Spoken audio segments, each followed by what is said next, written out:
head a little bit, but the free kick was there. Big kick for Frankie. What's he like? He couldn't miss late last year. He kicked 11 goals in the last 4 games of the season. He's got the specs on. He's going to kick from 47. In he comes. Hits it pretty well. He's missed it. Oh. The moment was just a bit too big.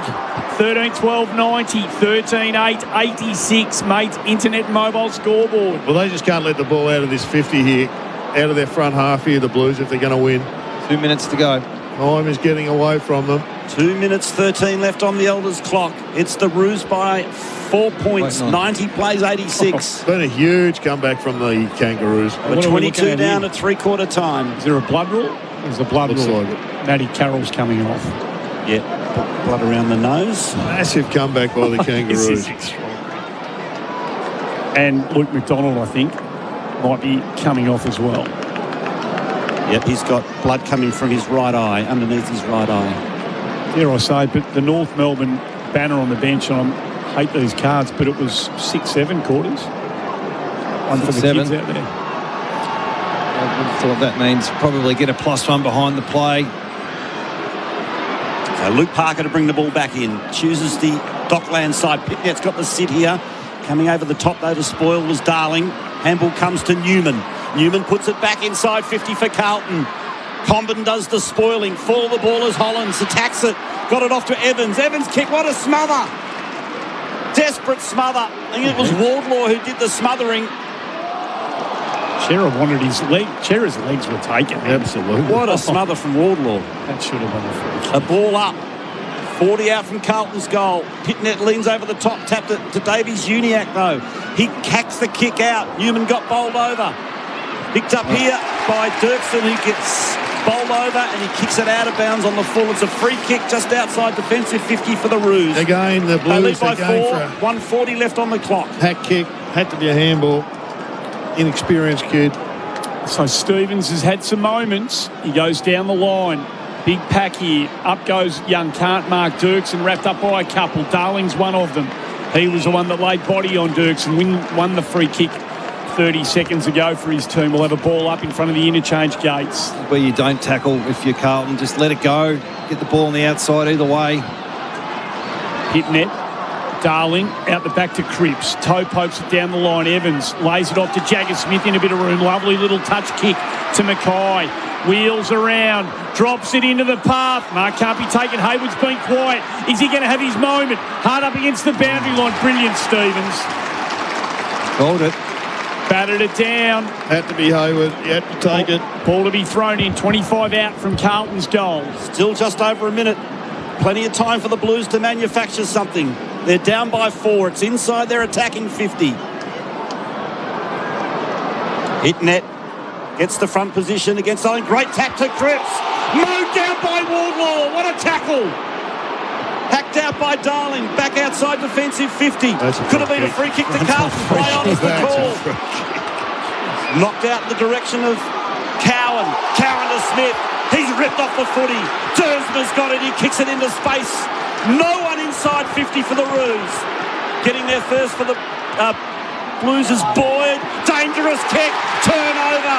Curtis kicks it into space. Running onto it. It could be a North Melbourne goal. Simpkin seals the deal.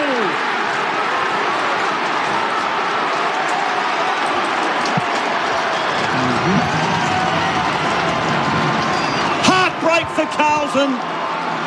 North have come from the clouds, and they're going to win the game here at Marvel Stadium.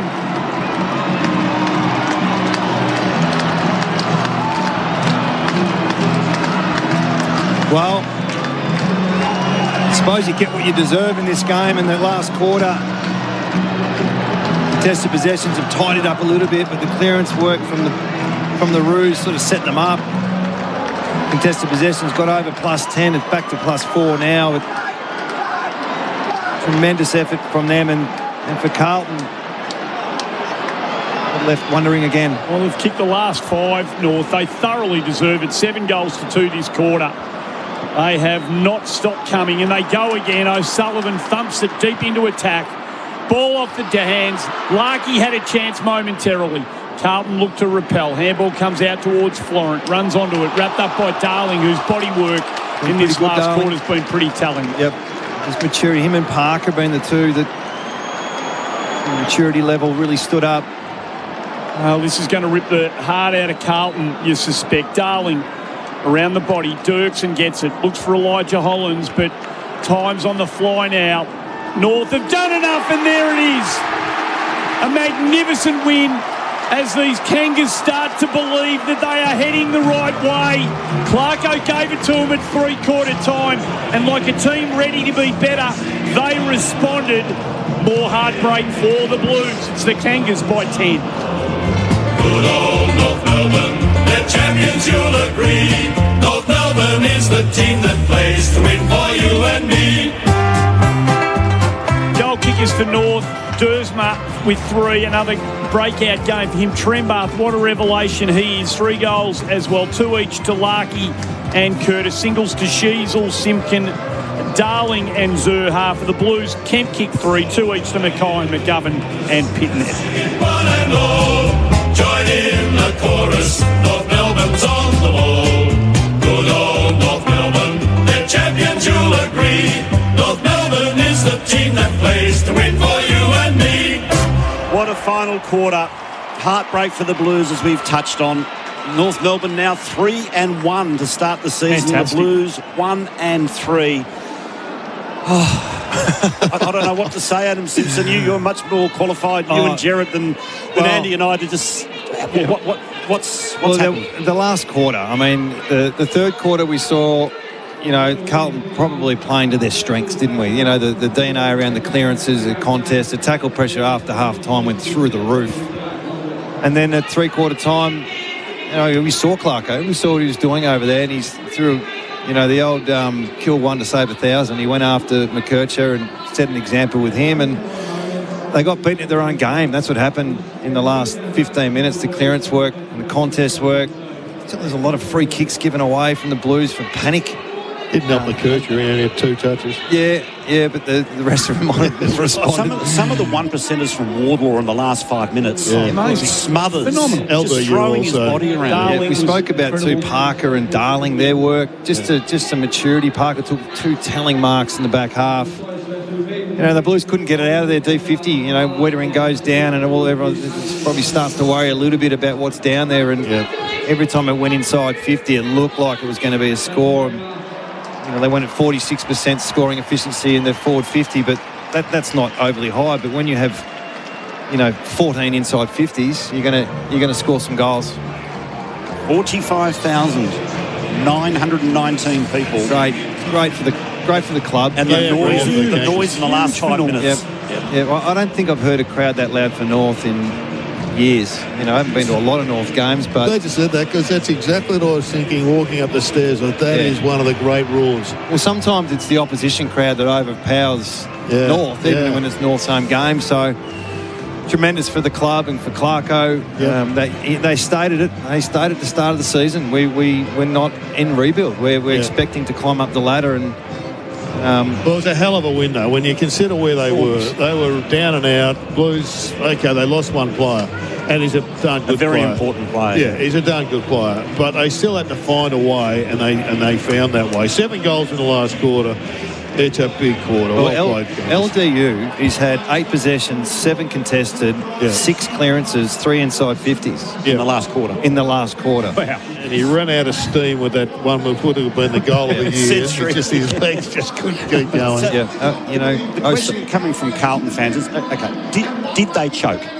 Oh, well, you're going to have to say yes. I mean, they conceded all that score. I just thought they got beaten at their own game, Steve. I thought they got beaten around the ball in the contest. And clearances were 15-10 in the last quarter. What I did see pretty clearly is a bit of panic, you know, with a surge kick, it was a handball, or a kick that just, you know, got smothered, and, you know, just the inevitable sort of was happening, wasn't it? So a bit of mental demons that would have been running through the head, no doubt, after the 2 things. One, you know, Wettering going down, and 2, just the momentum shift around the contest. When you consider Wettering down and the inside 50s were 8, I mean, you double that multiply that by 4. That's 32 for a game. That you're not winning with that. 8-18 in the last quarter. The ball lived in their forward 50. Yeah, and they went at 46% scoring efficiency. Yeah. So there's around 9 shots at goal there. So, and if you're Carlton, and it's been a pattern. And we spoke about it during the week. There's been a lot of attention on this, and nothing's been solved. They haven't won. So still work to do. I think one of the overriding issues about Carlton is how good are they? I mean, what is their top end? Oh, clearly the list has been stripped back a little bit with the loss of Curnow, and they could have fought that. They got a pretty good deal out of that, and there's some draft picks coming. So, but even without that, you look down and you say, okay, who is the real class in this side? And I think it's very sparse. There's a lot of goers out there, and I think they go hard. But there's not a lot of polish and class. Well, that's why I looked at, before the game, I looked at the lists. That's why I went for North Melbourne, because look at the class difference with all those top draft picks. Oh, and Carlton haven't got much. No, that's a great point. Well, that's reality, isn't it? So, the question with the coaching is always, are you getting the best out of this group? And there's periods of this year where Carlton have been really, really good, and then there's the gap between their best and their worst is Charles. I is it the coach's fault 8-18 in the last quarter, or is it the players' fault? Oh, look, I think no one will individualise players or coaches. It's both. It's the leaders on field. It's the bottom 6 players. It's the assistant coaches. It's the consultant coaches. Yeah, the consultants. Yeah. Paddy Cripps had his best quarter. I mean, he was poor up until 3/4 time. Then he lifted, but LDU was with him, and he was BOG in the last quarter. So you chuck de Koning, you chuck Curnow, and you chuck Silvani in that team, they win the game. Yeah. Probably. Yeah, well, forget about those price players. Carlton of short-term pain for a bit of long-term gain. Yeah, they've got to get a lot right, though, because, Cripps, he ain't got a lot left. No. Like, he's probably got 25 games. You do the old Kevin Sheedy method, he's probably got 20, 25 games left at a very high level, or his highest level in a game that's moving quicker and quicker around these contests, and we saw it. Yep. So I think we sort of know where Carlton is. They're not playing finals anytime soon. The question is, what does this win do for North Melbourne? When they're 3-1, should have been 4-0. You said to Alistair Clarkson at the start of the year, would you take 3-1 after the first month? 100% he would. Of course you would, yeah. But does it spark these blokes to, believe? That's all you're trying to get, Jerry. You're trying to get some belief. How good they can be. And the best way to get belief is evidence. And the evidence is there. They came into this game with 9 winning quarters out of 12. So it wasn't like they were in bad form. But they found one in Trent Barth. He looks his ruck work in the last quarter was O'Sullivan, if he's not a multiple All-Australian, I'll be very surprised. Simpkins sort of settled back in. He's not that level, but he's a good player. LDU's found another level, which is fantastic. Sheasel's the one I think they need to get going at another level. He's just sort of not quite there yet. I think one of the things you hear from Alistair Clarkson is that he's an old school coach, and he likes the tough love, but he's had to do a bit of kiss and cuddling with a modern footballer. We saw a bit of old Clarko at 3/4 time. I'm not sure what's the laws around touching the physical. They've got 3 champion data points for that. I think he'll be fine. But, they got Brisbane next week in gather round, so that they'll go into that game. The chest pump pushed out and. Ready to go. They'll have a swing, and if you're the Blues, who've they got? They've got Adelaide. Just Adelaide. They've got a horrible record. That round against that opponent Thursday night. It's been a butcher's shop. So they've got some challenges ahead, and it's early in the year, but North Melbourne are clearly in a good space. Well, let's get down. The North boys are gathering. Zachy Banch is in the middle getting drenched. I thought that was a little mascot. Gatorade. One of the kids in there. They'll belt this out, I reckon.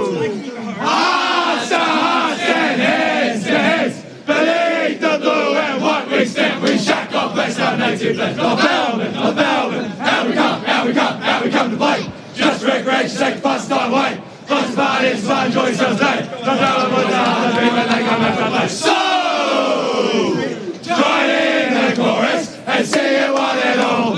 Join in the chorus, North Melbourne's on the ball. Good on North Melbourne, the champions will agree. North Melbourne will be premiers, just you wait and see.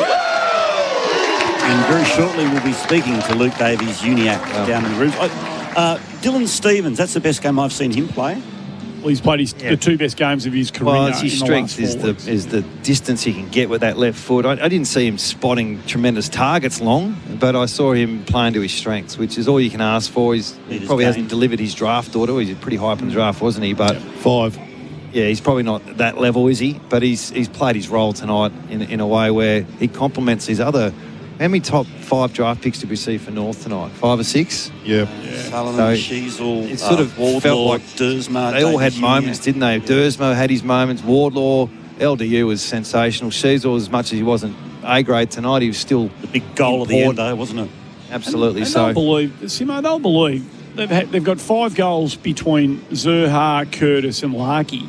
And they've won the game. They've kicked 14 with those 3 contributing 5. So they'll believe that they've got real upside on that. There is upside. I mean, they're pressure for the whole day as well. They went at 191. They just...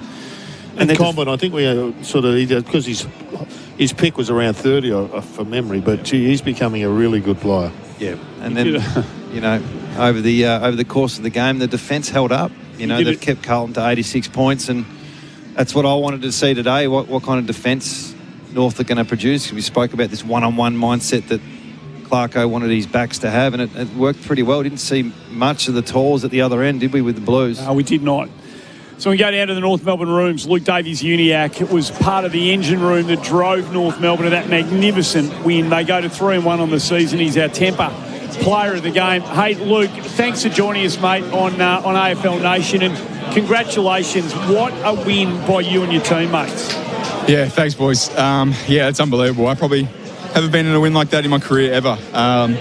And just to grind away, in Carlton's credit, they really brought the heat the second half, and they were playing a good brand of footy. And we just had to dig deep in that fourth. Have you ever heard the crowd make that much noise in that last goal?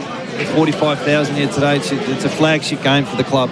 No, I haven't heard it that loud when it's on our side. You get those sort of crowds, against the tide. And, the crowd really got us over the line. And it's amazing feeling when you're out there. You really do feed on that momentum, and the crowd just was unbelievable.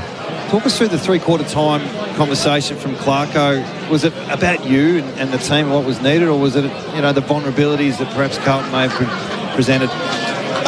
No, it wasn't about me. I did have a brief conversation with Mickey Barlow, my midfield coach, and I was having a tough day. Sort of Huey did a great job of me. I was really sort of struggled and was relying a little bit on too many others to sort of get the ball to the outside to me. So he just said, mate, he just could get after the footy, and that's what I sort of do naturally pretty well, and was able to improve my game in the last quarter. But Clarko's message was just turn the game on. Let's light it up. Let's get a bit more speed. We could feel that their running power was just dying off a little bit, and we only just needed to feed on that. He looked pretty animated at three-quarter time. I think the win will turn what was going to become a big issue into just a talking point. Brilliant coaching, yep. Indeed. But I really loved your last quarter, Luke. You were magnificent around the clearance. You got 6, in fact, and 7 contested. You nearly kicked goal of the year. It just looked like the legs just went to jelly in that last 30 metres. Yeah, you're actually right, because I had to get it around the body and the defender in front of me, so I just didn't have the legs. But if I kept a car on the table with that one. I actually had a car a couple of years ago as well, and I didn't finish my work off. So maybe I got to pillows now. Like I forgot. Yeah, maybe I got to work on it during the week. Just super gassed and having to kick a goal. Luke, we were tremendous. It was a tremendous last quarter from Cooper Trembath when he had a run in the ruck. He really created and, of course, kicked 2 goals in the last quarter as well, and 3 for the match. Talk us through young Cooper. He's playing his 7th game of AFL football. Ridiculous. Oh, he's so good. He's been a great pickup. He's been like a sponge. He just wants to learn. And to his credit, he's undersized, but he has a massive vertical leap, and that we really use to our strength as well. And his follow-up's just as good, but the best part about him is when he crosses that white line, he has this side of him that you don't see off field, and that's what we need. We need competitors and guys to turn it up on game day. Hey, Luke, you've been doing this for a while now. Is this the most hopeful you've been of this footy team and what sits in front of it? Yeah, definitely. This is probably the most hopeful year, and it's been pretty sour the last couple of years and all throughout my career, and to finally have players around myself, that we can feed off. Everyone's really moulding into their own play at the minute. Like Dillon Stevens having the best year. Giles has really honoured his role out in the wing, and Sheasel's doing Sheasel things, of course, and only just getting Georgie Wardlaw back, and he's only going to grow and lift in that midfield and get used to it more chances as well. So this is the most hopeful year, and we just want to take it week by week still. We know we've got a big task next week, but yeah, it's going awesome. Well, you're 3-1 and you've got the reigning premiers. It's a real test to see where you're at. Yeah, no, we're really excited to get over to Adelaide, and gather round has also not been at most favourable time with some big losses there, so look to just recover and get over there as quick as we can. And to do it without the big fella, he's so important to you around stoppage and all that hard work that Tristan Cherry brings to the table. Will there be a moment where you reflect on being able to get a result like that without him in the team? Yeah, absolutely. I mean, we just have to...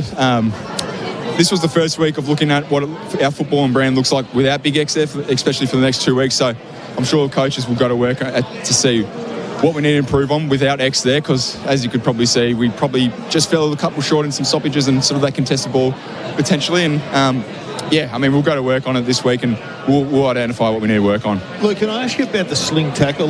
Maybe it doesn't come front of mind when you're a player, but it looked as if the sensitivity around the sling tackle went up 50% overnight. Yeah, I know. Yeah. Look, I think it's just football. His tackle sort of slipped, and I felt him sort of take both my legs, but then the momentum, I couldn't really step anywhere. So, yeah, I think... that was the one out the boundary line. Yeah, and I don't know how you umpire it, but it's a difficult job. Luke, you will definitely sleep well tonight with your new Temper pillow. A great night's sleep with Temper. The difference is Temper. Great night's sleep, night after night after night. That is the difference. Congratulations. What a great win and a great individual effort. Well played. Thanks, boys. Thanks for having me. Cheers.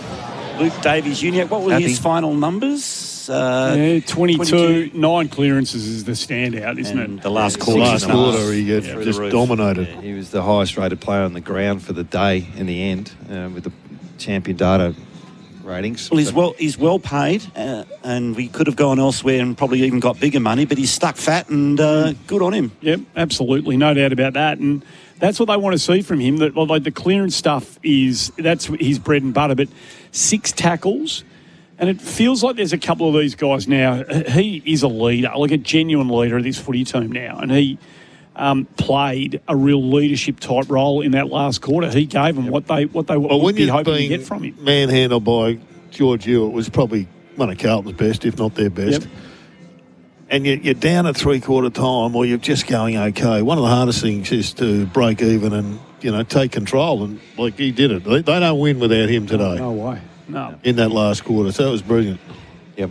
This is probably the reflection on the Blues is what is falling away, and sometimes it's a role. Sometimes you've done a great job for 3 quarters, and then you let your opponent off the handle in the last. So they're the conversations that they'll be having on a Monday, and the Roos, they've got to look forward to Brizzy next week, wherever it is. What is it, Barossa somewhere? Saturday, yeah. Playing the Barossa. It's a really good test for them, isn't it? Spot on. Straight to the top. They've had some good wins against the sides that are going to be down the bottom, but let's just see how they measure up. Don't necessarily have to win, but let's see how they measure up. They could win. Well, it's the best midfielder in the competition in Brisbane, so they get a good audit anyway. We shouldn't ignore the fact that he did say in that we felt them running out of legs. We felt so. There's definitely they're going to run out of legs. Yeah. They're going to believe they're going. Measure. But then the players, like he didn't have to say that. He could have sidestepped that because we know he's got a good sidestep. But he said no. We felt that they were running out of legs.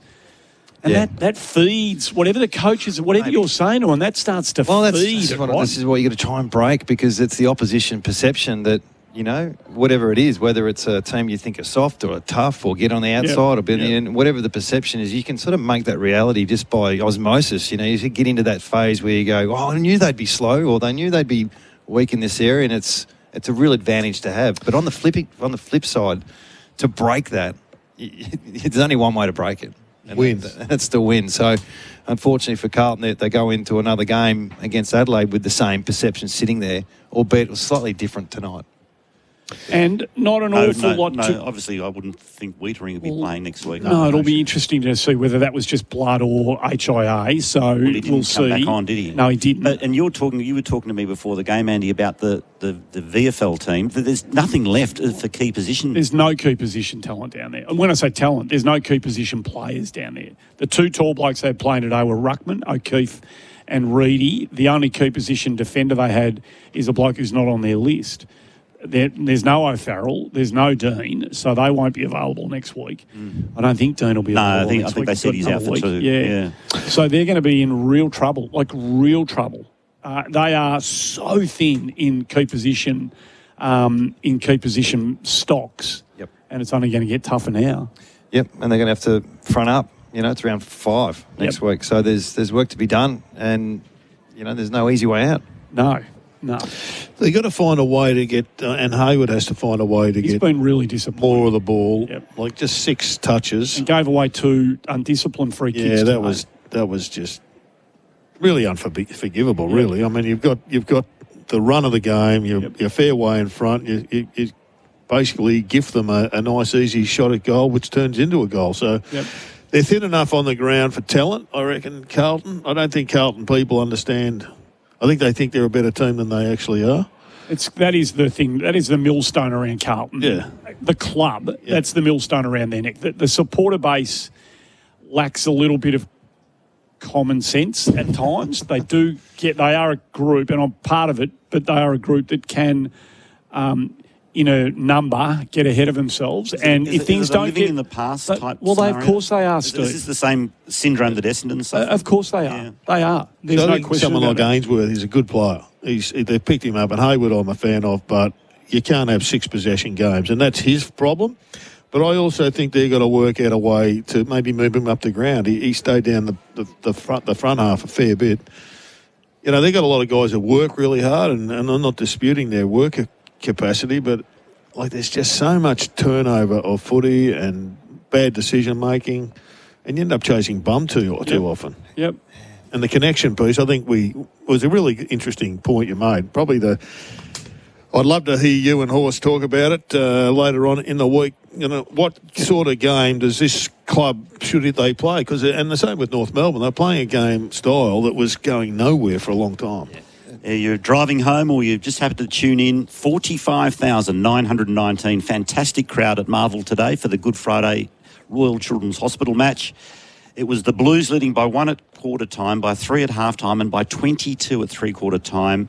Run over the top by the Roos, who finished 10-point winners, 14-12-96 to 13-8-86. The major goal scorers for the Roos, 3 to Zane Dersma. We haven't talked a lot about him after the game. He had a game. Did some important things. Remember? 3 goals, 2, 9 touches after really being 3 kicked goals early. to Trembath and 2 apiece to Larkey and Curtis Wildy, multiple goal scorers for the Blues.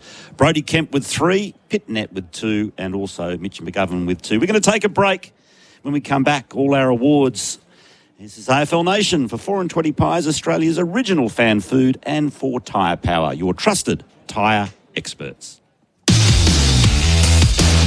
That quarter on AFL Nation was for Mate Internet and Mobile.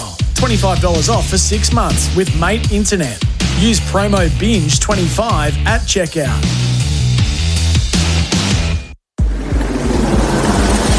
In Sturt, a crash clearing on Marion Road at the Southern Expressway overpass. In Welland, look out for some emergency sewer works on Port Road near Way Terrace, and getting busy Regency Road near Churchill Road. Every minute of every day, a child is admitted to hospital. Help make it a happier place with a $30 donation to the Starlight Foundation every month.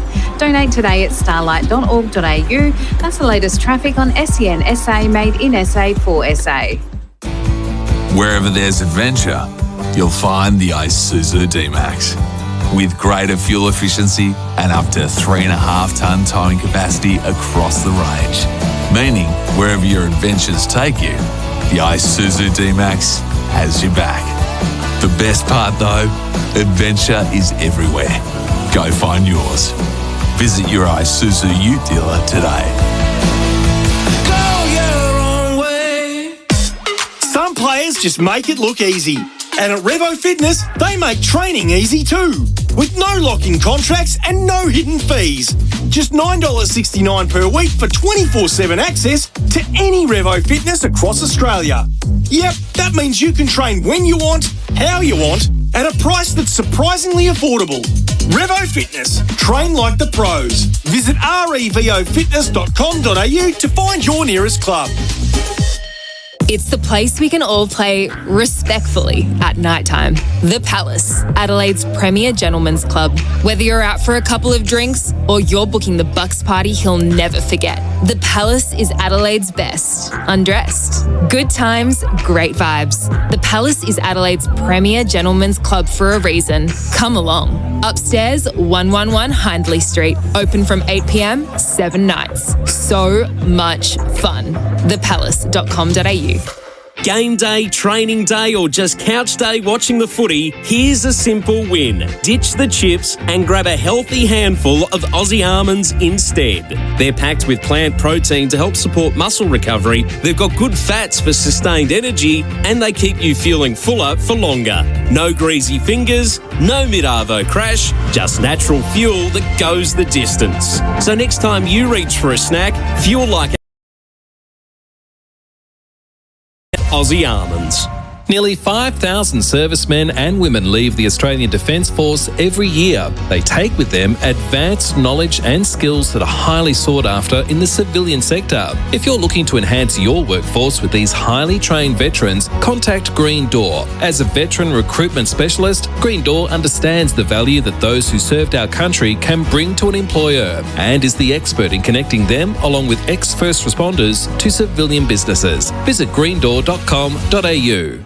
Bounce around the Barossa this AFL gather-round from Thursday 9th to Sunday 12th of April. Take advantage of free daily hop-on, hop-off shuttle buses stopping at cellar doors and restaurants throughout the Barossa. Plan your day and enjoy the flexibility of 3 routes featuring a range of local businesses, from markets to providors, premium foodie experiences and world-class wineries. Bounce around the Barossa this April 9 to 12. Find out more at southaustralia.com/AFL. Better sleep, better recovery, better performance. After a hard session or a long game, the real recovery happens overnight. While you sleep, your body repairs, restores and recharges for the day ahead. So talk to OMF, your overnight recovery experts. OMF have mattresses that are designed for deep rejuvenating rest, plus comfortable pillows and bedding crafted for your comfort and temperature balance. Shop online at omf.com.au or at over 50 locations nationwide. You're listening to AFL Nation for Tyre Power. Get the power with your trusted tyre experts. And for 4 and 20 pies. You can't have footy without a 4 and 20 pie. Oh, what an afternoon at Marvel Stadium, with North Melbourne coming from 22 points down at three-quarter time to run over the top of the Blue Baggers to win by 10, 14-12-96 to 13-8-86. Time now with Adam Simpson and Gerard Healy and Andy Marr to go through our awards for this Good Friday Royal Children's Hospital appeal match. And we start with the most flexible player for Cooper's Flexalt. Flip it with Flexalt, the flexible oral sheep lice treatment.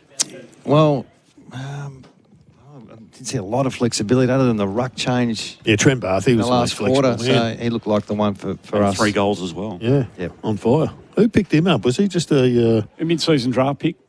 From Eastern Suburbs. Yeah, he came out of Blackburn. Mid-season pick last year. In fact, they picked up him and Zach Banch in the same mid-season draft. He's the best bloke to come out of Blackburn for a while. Yeah. Do you know any others off the top of your head? Shane Healy came out of Blackburn. he left his good work behind the microphone. I was close. I was Ringwood. But close. Close enough. Yeah, you're pretty good. Close enough. Blackburn. Yeah, lovely part of the world. But they were never known as the toughies. It was Mitcham and Vermont and Vermont's and the Ringwood and powerhouse Croydon. there, But the Blackburn were the upper class of the Eastern really? Suburbs. Okay. The tackler of the game for Bar Crusher Boats, Australia's ultimate fishing weapon. Well, that's always one bloke. Oh, no, there's a challenge. Oh, no, it wasn't tackles. McDonald had a few, but Georgie Wardlaw, he just has tackles for breakfast. He had 11. Next best for the Kangaroos was 6. He's an easy player to like, isn't he, George Wardlaw? No, he's a worker. Yeah, there's a bit rough around the edges, but I think when you've got the skill around him and you just need someone who's just a bit harder than everyone else on the field. If you've got the toughest guy in your team on the field, you're sort of going, okay, it's a Glenn Archer type effect. Like, you just walk a little bit taller with him in that. Follow him. He reminds me of a 1970s player. Yeah, socks down, black boots, doesn't wax his legs. No, they're hairy. School. Good observation. The growth player for you didn't have to wax your legs back in the 80s. The growth player for Nutrient Water, your irrigation pump and filtration specialists. I think O'Sullivan's still growing as a player. I mean, it looked like he started on Walsh, and Walsh did a little bit, and it looked like they dropped it after a while. It's the second week in a row I've seen a tag go okay, but they said, you know what, no, just go play. And I think he's growing before our eyes. There's not many things he can't do. 15 kicks at 80. It's pretty good. And he's not going sideways. No, he's, let me have a look at his metres. He's up there. Yep, so he's a go-forward player. Yep. 534 metres going. I mean, that's good. That's going well. Yep. The game-selling moment for Loctite. Loctite, fast, strong and reliable adhesives that go beyond the bond. It had to be the Cheezel goal, obviously, didn't it? Yep. Could have been the LDU break from the centre, but they didn't quite get there. Ran out of gusto. Loctite adhesives beyond the bond. Who ran the most Ks tonight? OMF, better sleep for better recovery at the home of mattress, bedroom, bedding, furniture. Stevens ran 15.1 kilometres. So you don't want to be running. What was it Jared said? You don't want to be running further than your possessions. So No. I've covered that well. 15.1 Ks for Dillon Stevens. The unmissable moment for Drinkwise. You won't miss a moment if you drink wise. I still like the Dersma mark. Yeah, it's a ripper. And the attempted mark too. Yes, yeah. And, you don't want to... the Wiedering knee in the back of the head. I hope that doesn't bring up discussions throughout the week about the concussion, and it's happened twice now in 2 weeks. But I don't have an answer for that. But it's definitely just a hazard real. of the game, isn't it? Well, yeah. If you're a backman, you're more vulnerable. Well, Cornsey it'll fill Cornsey's sales because he was red hot on it this week. Has been for a couple of years, but you might as well shut the game down. I don't think he had an answer though, did he? It was more just there's no answer. If you've got this problem here, why are we not looking at this? Which makes sense, but I don't think anyone's got an answer. No. The goal of the day for hard flooring at Beaumont's hybrid engineered timber and laminate. I thought Elijah Holland's goal when he walked a couple was early in the game. It was the only bit of highlight we saw. From the Blues front half, he dodged 2 or 3 and finished off some really good work. So he had a purple patch there for a while. He just looked like the best player on the ground. Third quarter. He did drift out. The votes, 3, 2 and 1. This is a hard one today, I reckon. That's why Simo's got it. So number one well, in one vote. I just think for where he's come from and where he's at, I think Stevens gets a vote for me. He wasn't outstanding, but I thought his elevation of form is important. I think he's adding to North depth. And he was 4 quarters too. 4 quarters, plays, between the flags, as we call it. He plays to his strengths. So I give him 1. Trembath, I give 2. I just think his overall game, and he was sort of the difference in the centre bounce. You were sort of saying there's been no goals out of the middle, and then all of a sudden he jumps in there. And this jumping ruckman, if you've got one on your list, which Carlton doesn't, that can actually jump over the top, you can do some serious damage out of the middle, especially with the players at ground level. He got 2, and then LDU, I think. And can you win a game and get 3 votes just on 1 quarter? Yep. Of course you can. Well, I think just what he did in that last quarter was pretty special. It's probably one of the best quarters I've seen with, he's had the 8 disposals, 7 contested possessions, 6 clearances, 3 inside 50s and 180 metres. 16 out of 27 goals from stoppages. We saw the Clarko contact with Colby McKercher at 3-quarter time. McKercher's just spoken to Fox Footy. This is what he had to say. I was disappointed I let the team down.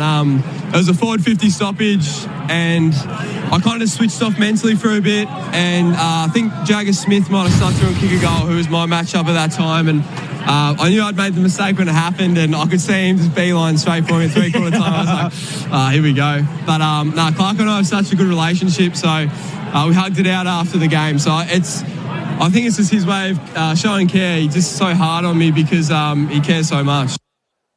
Awesome. Yeah, because they won. Yeah. It's off to Tassie if they lost.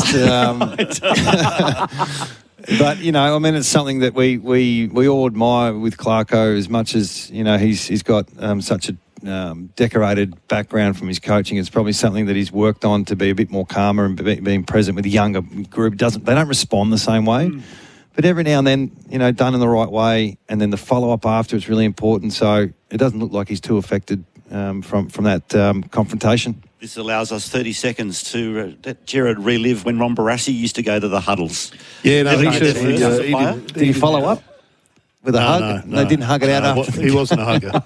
He definitely wasn't a hugger. Dennis wasn't a hugger either, believe it or not. He didn't like no, hugging. I can believe that.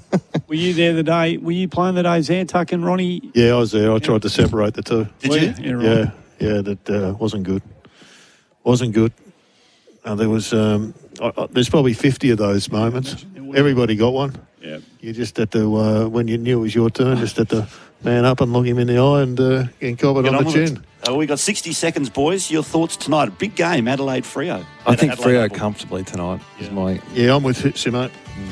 If Freo can't win this one, they're not the side I think they are. How are the Carlton... What's the rhetoric? What are we going to get in the next 3 or 4 days, Andy? There's some nasty Talk me memes through it. going around already, I've Andy. already had half a dozen text messages. Right. Thanks, Simo. A positive? No. Thank you, Jared. Thanks, Andy. Good on you, See you Gordon. tomorrow. Commiseration. Yep. See you tomorrow Yep. at the MCG. Thanks to our production team. Fantastic game of footy. Well done to the Roos. 10-point winners over the Baggers here at Marvel Stadium.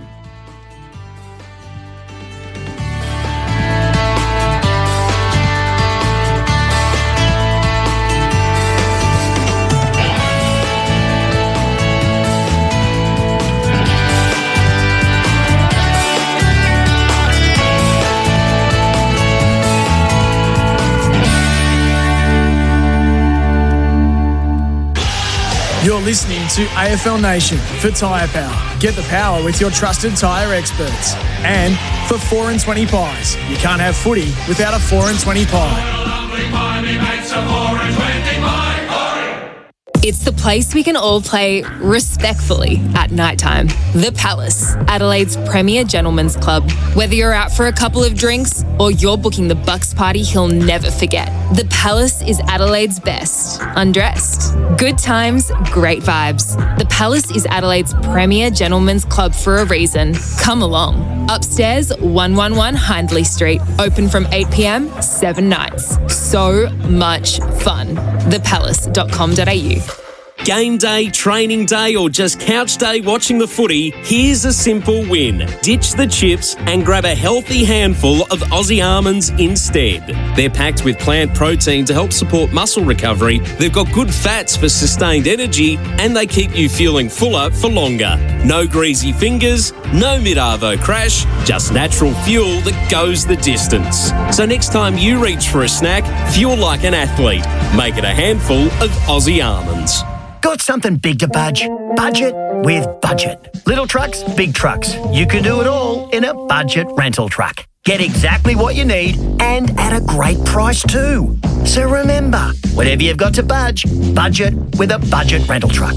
Budget car and truck rental. Call 13 27 27. That's 13 27 27. Budget with a budget rent-a truck is quick and cheap. Well, have your luck when you budget with a budget rent-a truck. Ozito brushless home and garden power tools are built to work. Tough isn't something you just claim. It's something you prove. It's about handling the hard, repetitive stuff without giving up. Testing what you're made of and what you're working with. When it comes to doing tough jobs around the home, do it yourself.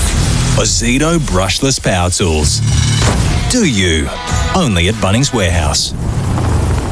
Proudly roasted right here in Adelaide, Rival Brothers Coffee Roasters is your local trusted specialty coffee supplier. Whether it's your morning brew at home or keeping the office fueled, Rival Brothers delivers premium specialty coffee beans across SA. They're all about the sporting community too, and from early starts to weekend sport,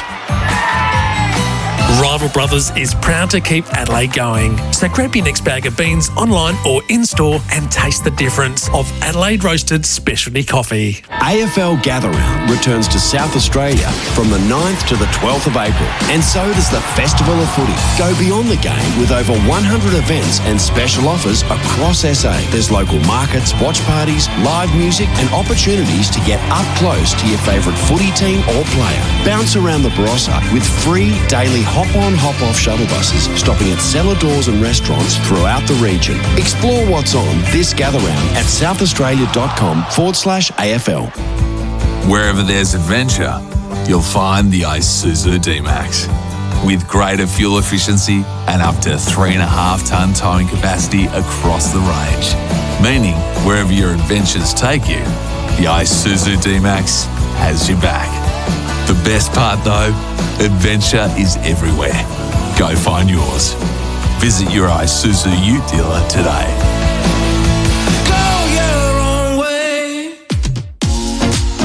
In the market for a quality Australian manufactured shed? At Best Sheds, get 25% off during their Easter Shed Hunt sale on now. They've got the best sheds in the business, including sheds of all shapes and sizes that come with a 20-year manufacturer's warranty. Choose from the standard range or customise the shed of your dreams. That's 25% off during Best Sheds Easter Shed Hunt sale on now. Visit bestsheds.com.au.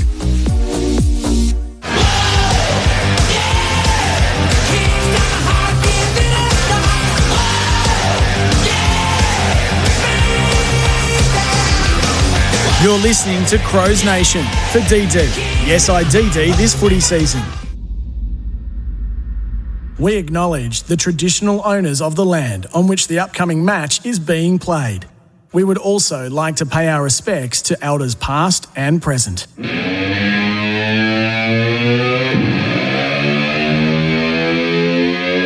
Oh, genius! The true genius of Cossie Pickett revealed before us. Paddy's kicked the goal of the year over his head. He's a freak show. The 2026 Toyota AFL Premiership season. What a fly! An unbelievable mark from Elliott.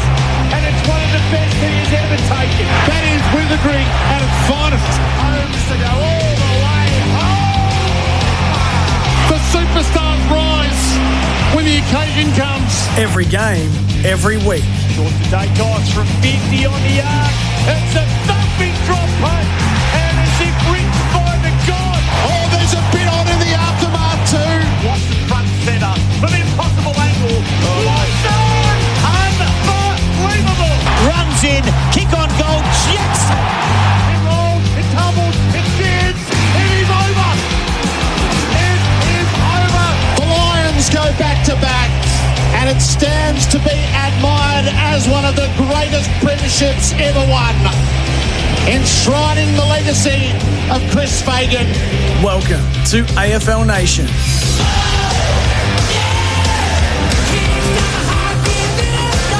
Yes, good evening everyone and welcome to AFL Nation for DD. Yes, I DD this footy season. It's Good Friday footy with the Crows taking on Freo live from Adelaide Oval. This is the pre-game show for Toyota Tundra, ready for everything. Oh, what a feeling, Toyota. Kim Dillon with you. Thanks for your company. Joined by former North Adelaide star David Wildy and the pride of South Australia, dual premiership captain Mark Bickley. Good evening, boys. Good evening, Kimbo, and we are, I guess, anticipating what is going to be a great match tonight. Fremantle come into this match in pretty good form. Adelaide, 1 win, 2 losses against some quality opposition, but looking to play a bit better. They really haven't hit their straps so far this year, so this is a big test for them. Scratchy has been the way of describing them with their ball movement. My colleague on the run home between 2:30 and 4:30 here in South Australia with Chad Corns. Willie, Chad Corns thinks Freo will win this game by 50 points. No, I can't see that. And there's no bias. He just genuinely thinks that... he doesn't like Adelaide, though. No, that's not true. No, it's not true. I can't see 50 points. Adelaide, I think, are chugging along. Bicks haven't certainly got it in top gear, but they've been competitive in every game. They won 1, lost 2 to very good sides, and I think it'll be a close game. I'm not saying Freo won't win, but not 50 points. And just some late mail coming in now. Adelaide has suffered a double late blow. Phil Thorpe. Darcy Fogarty is out and Isaac Cumming is out. Wow. They'll be replaced by Finbar Maley and Chase Jones. Well, that changes it a little bit. We're both maybe 40 points. Well, both those guys, Maley and Jones, will get a reprieve. They were both dropped from last week. Having said that, Darcy Fogarty has only just been going. Yep.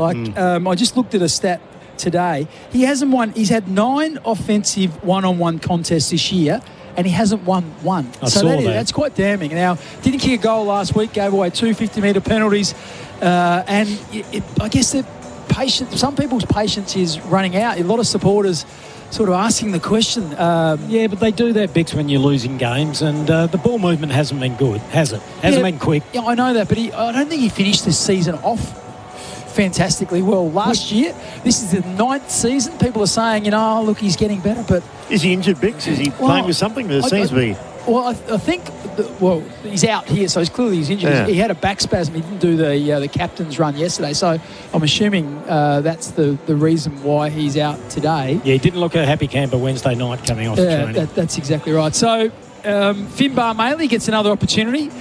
He's almost the opposite of Fogarty. Fogarty hasn't been able to win a one-on-one contest, but when he does get it, he's a dead-eye dick in front of goal. Maley looks like marking everything, but when he has a shot, you hold your breath.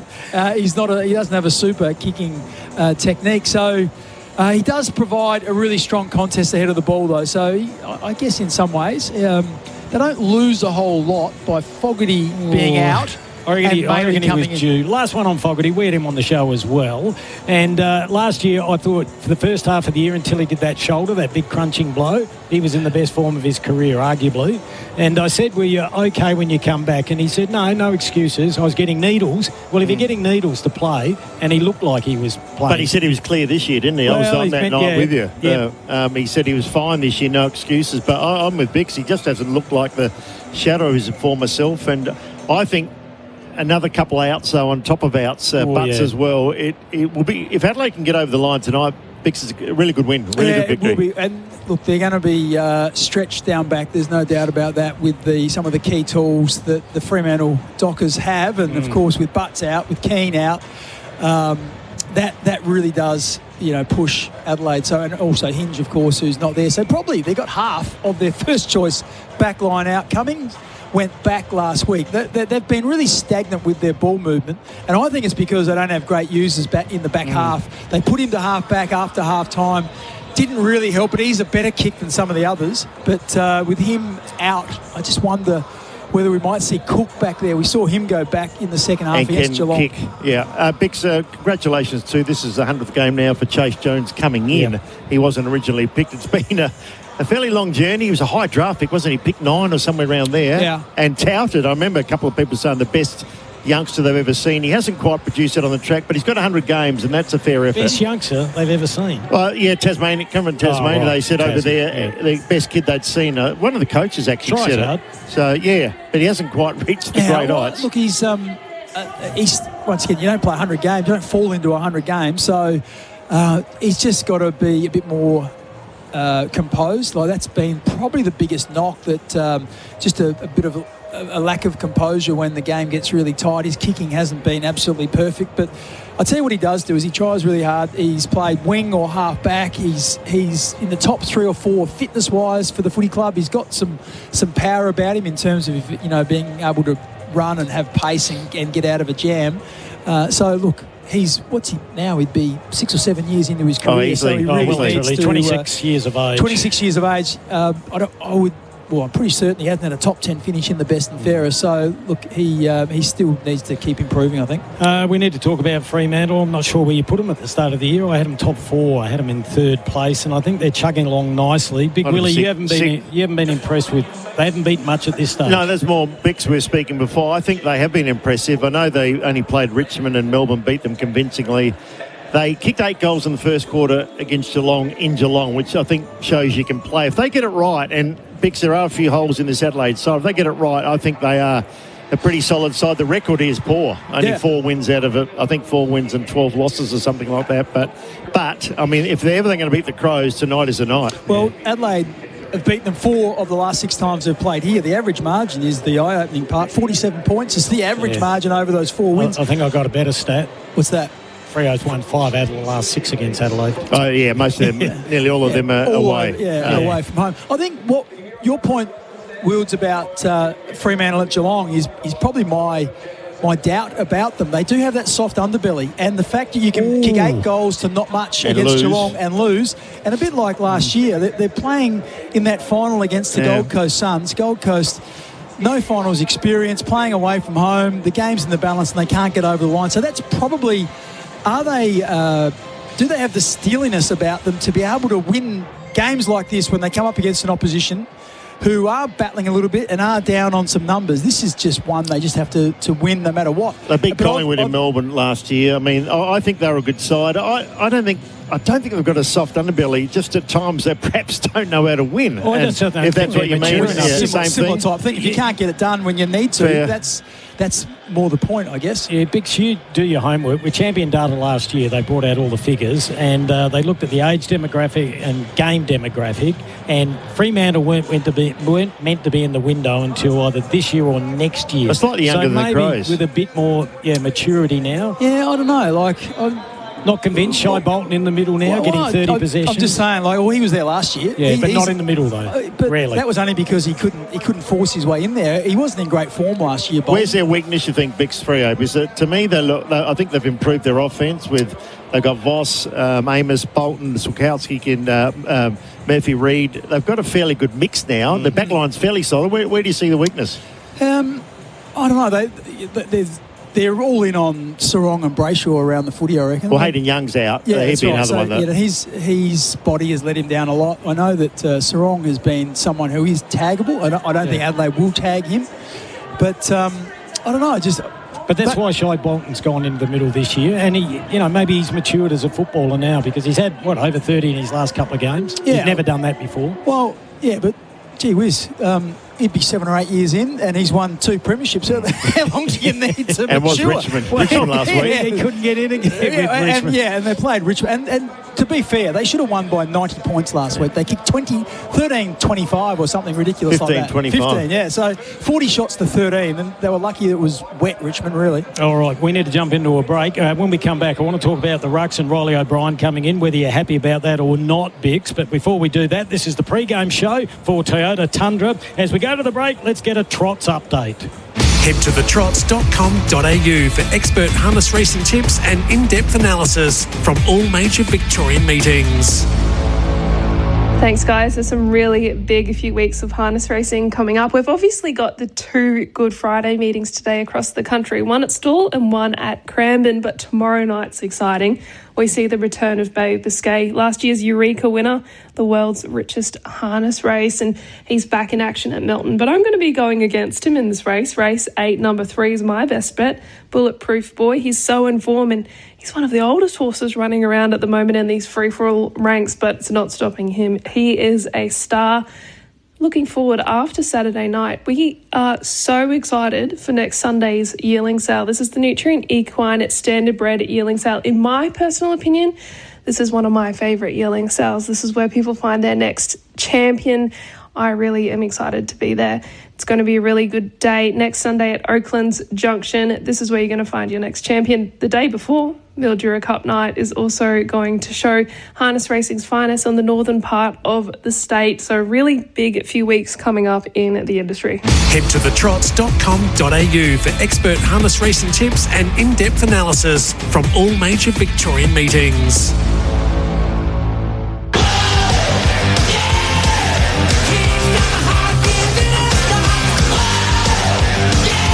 You're listening to the Bunnings Build-Up on AFL Nation for Bunnings Trade, helping tradies and builders get the job done. In Regency Park, a breakdown on South Road just past Grand Junction Road for city-bound.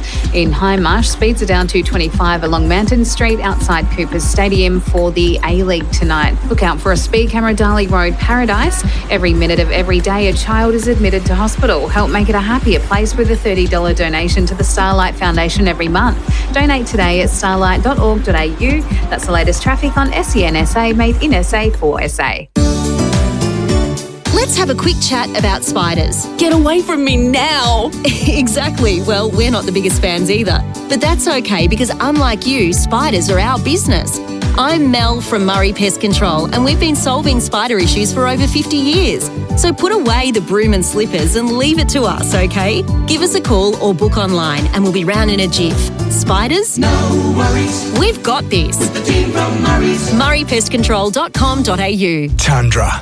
Toyota's flagship truck is here with our most powerful performance hybrid engine, undeniable Toyota quality, and a 4.5-tonne brake towing capacity. It's ready to work hard and play harder. Question is, are you ready for it? Toyota Tundra, ready for everything and available now. Oh, what a feeling. Toyota. Check Vehicles Owner's Manual and Toyota Basic Towing Guide before attaching loads.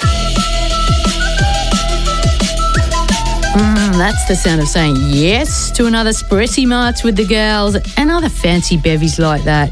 Say yes to cheap trips so you can do more. Say yes, Adel. Repco's one-day sale is on and there's something for everyone. Get 25% off store-wide on parts, oils, batteries, car care and more. Plus, get 30 to 50% off rewards deals. T's and C's apply. Repco. Get you going. AFL Gather Round returns to South Australia this April, and so does the Festival of Footy. Go beyond the game with over 100 events and special offers across SA. There's local markets, watch parties, live music, premium food experiences at world-class wineries, and opportunities to get up close with your favourite footy team or player. Grab your mates or family, wear your colours, and enjoy the Festival of Footy in South Australia. April 9 to 12. Explore what's on this Gather Round at southaustralia.com/Festival of Footy. Game day, training day, or just couch day watching the footy, here's a simple win. Ditch the chips and grab a healthy handful of Aussie almonds instead. They're packed with plant protein to help support muscle recovery, they've got good fats for sustained energy, and they keep you feeling fuller for longer. No greasy fingers, no mid-arvo crash, just natural fuel that goes the distance. So next time you reach for a snack, fuel like an athlete. Make it a handful of Aussie almonds.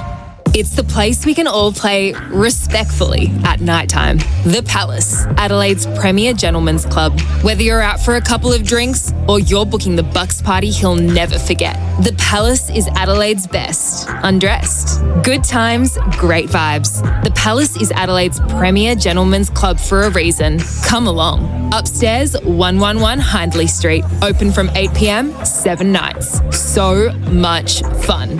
thepalace.com.au. This Easter, let your egg hunt lead you to finish that DIY project with Trojan. From the garage to the garden and everywhere in between, Trojan has the tools to help you get the job done. No fuss, just a broad range of trusted tools at DIY prices and backed by a lifetime warranty. Whatever the task, Trojan tools are up for the job this Easter long weekend. Trojan, tools built tough. Available in store or online at Bunnings Warehouse.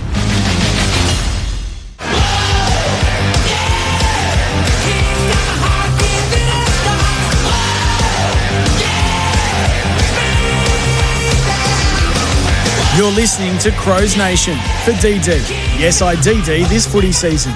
Yes, welcome back to the Adelaide Oval. It's Good Friday footy. The Crows taking on Freo. Kim Dillon, David Wildy, Mark Bickley with you on a pretty good night here in Adelaide. Beautiful looking night. At around what, Bix? 20 degrees? It was 21 when we walked in. Yeah, I was going to say about 21 or 22, but a little bit of a breeze around the place, so it's probably going to end up in the high teens. Now, if you're a Dockers supporter or if you still haven't got your footy tips in yet, there's been 2 late changes for the Adelaide Footy Club. Yeah, Darcy Fogarty comes out. Isaac Cumming also comes out for Adelaide, and in is Finbar Maley, who will play his second game, gets a reprieve after somewhat being dropped during the week, but he's back in, and also Chase Jones was in the same position.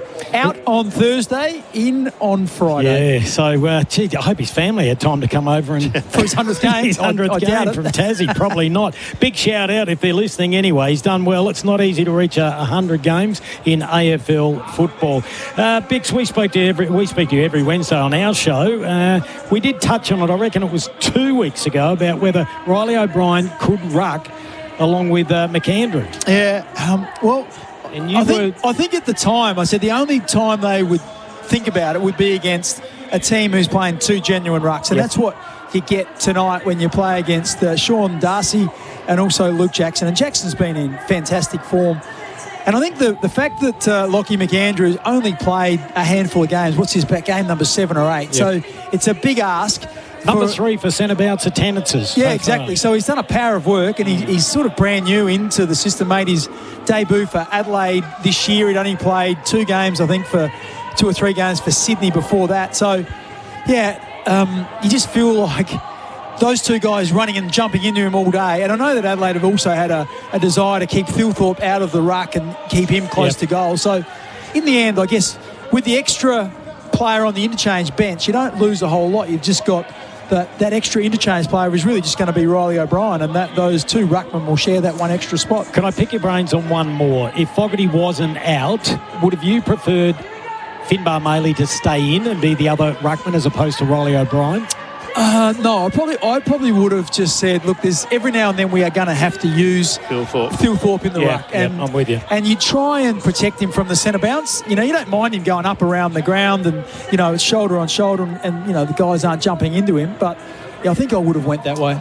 I tell you what, footy can be a cruel game at times, and I think Carlton's had their share of cruelty. It was only a few years ago where they were going to be playing finals on 2 occasions in the last game of the year, and the last 30 seconds of those games. Maybe they're damaged from that, boys, I'm not sure, but they led by 25 today, halfway through the last quarter, and went down by 10, Willie. Yeah, amazing. It was gut-wrenching for Carlton supporters. But you could see it coming. I mean, everybody could see it coming watching the game. Carlton just can't play out a last quarter. Probably can't play out a last half at the moment. Well, at the moment, they finished, I think they started, 3 points up at half-time. Then they come out, they won the third quarter convincingly. They kicked 2 goals, one with about 30 seconds to go. They went straight back to the middle. Then Harry Mackay kicked one after the siren at 3-quarter time. So they were 22 points up at 3-quarter time. So, playing against the side like North Melbourne, who, let's be fair, they're an up-and-coming side. They're not they're not Brisbane, and they're not, one of the more established sides. So they should have been able to close that game out. And they had opportunities late. Frankie Evans had a shot at goal to put him in front with, I think, maybe 2 minutes to play. They mucked up a few, but I honestly felt for Michael Voss. Big you've been in the coaching game. You've seen coaches come and go as well. And he's trying his guts out. And the players, the mistakes that Carlton make, seriously, at times is like mini-league, some of the skills. And in the end, when the coaches work, when you get down to the last 2 minutes and there's a kick in it and there's a shot on goal, like if Frankie Evans kicks that goal and Carlton win, we're celebrating and we said, gee, how good is that? They've fixed the second half fadeaways. But we know they're not good. We know Carlton aren't a good side. I think their depth is pretty poor. I know they probably let 3 or 4 of their best players go to try and rebuild. So really, Carlton are in a rebuild. They've got some father-sons coming in as well, young Walker. But that's not, like Michael Voss has to take some responsibility. The whole discussion around trading and the list that they've compiled, they are very heavy on that sort of clearance type player. Like there was a stat before the game, and North Melbourne are the same. They've been very much the in and under contested style. Neither of those teams, I think in the last 3 years, I heard this with Gerard Healy talking about this. He went back 3 years. Neither of the sides had won a game. There was once in the last 3 years where they'd won a game where they hadn't won clearance. So they effectively have to dominate the clearance to actually be a chance of winning the game. If the other team gets their hand on it around clearance and get it to the outside, it really does make it hard for Carlton. And that's what happened again as the game opened up late in the game. The pressure was fantastic, I must say. It was a great game in the last half. But North Melbourne, as they mature and they've got a lot more a lot of talent coming through. Highly credentialed players who just look to have that little bit edge in class when it counted most. All the social forums are going absolutely crazy, calling for Michael Voss's head. I'm receiving texts from people within our organisation in Melbourne, texting me now, Bix. G'day, Tomo, saying Voss has to go. Tomo, good lad. Well, it's interesting because I think it's the opposite. I think what they did this year with Graham Wright, excellent operator. Chris Davies, excellent operator. They brought Adam Simpson, who is providing counsel as well, and with the assistant coaches, you've got Travis Boak there working with the players. They have had a turnover in staff. It takes some time for that cohesion to get everyone understanding everyone. But do you think they've got the talent in that side? I'm just saying, let's not jump after 4 rounds. Let's wait and see. He's going to coach the year out, I think, and they'll give him that because Carlton's biggest issue has been instability, and I think the important people at the top know that, and I think that stability at a club like Carlton is important. So I think he'll see this year out. Yeah, and for those that have just joined us, we know that everyone gets injuries, but the first 30 seconds of the final quarter, Jacob Wiedering got hit in the back of the head. He was concussed. I think if he's out there for that final quarter, they maybe fall over the line. But we'll never know. As you say, Bix, it's butts and candy nuts. Yes, I love it. There it is, our first one for today. Hey, we got to get an odds update, boys. An odds update brought to you by PointsBet. It's like hot sauce, but for footy. G'day everyone, time for an odds update thanks to PointsBet, the second of the Friday night, the Good Friday clashes, and this is a beauty. Adelaide taking on Fremantle at the Adelaide Oval on Good Friday in what shapes as a really tight contest. Not much between these two teams, and it feels like one of those games that could go either way depending on which midfield gets on top. Don't forget about the new feature as well, PointsBet Pull 'em. If you've built a multi with at least 4 legs and a $4 total price, you can pull a leg that's lacking heat before the start of the third quarter, giving you a little bit more control. All right, let's get into our same game multi. The first leg is Caleb Sarong for 29 plus disposals. He's been in strong form and continues to rack it up. He's the engine room for the Dockers and is $1.67 with PointsBet. Next up, we think Isaac Rankin to kick a goal. He's always dangerous and doesn't need many touches to impact. One moment is enough for him. He's $1.25 with PointsBet and should get his chance. For leg 3, Josh Rochelle over 22.5 disposals. He's coming off a 31 disposal game against the Cats. When he pushes up the ground, he can really find it. $1.87 with PointsBet, and he looks like a nice inclusion. For the final leg, this one on Pull 'em Watch, Josh Tracy for 3+ goals. He's been a key target up forward and in strong scoring form, and on Good Friday, he might just deliver the goods. $1.71 on PointsBet. So the Pull 'em multi with PointsBet is Sarong 29 plus disposals, $1.67. Rankin 1+ goal at $1.25. Rochelle over 22.5 disposals, $1.87. And here's the one for Pull 'em Watchers, Tracy, 3+ goals at $1.71. That's going to get you a total of $5.25. And remember, with PointsBet Pull 'em, you can remove a leg before the start of the third quarter. Keep a close eye on Tracy. Overall for me, I'm tipping the Dockers in a tight one at the Adelaide Oval. For all your AFL markets, get onto the PointsBet app. Brought to you by PointsBet. It's like hot sauce, but for footy.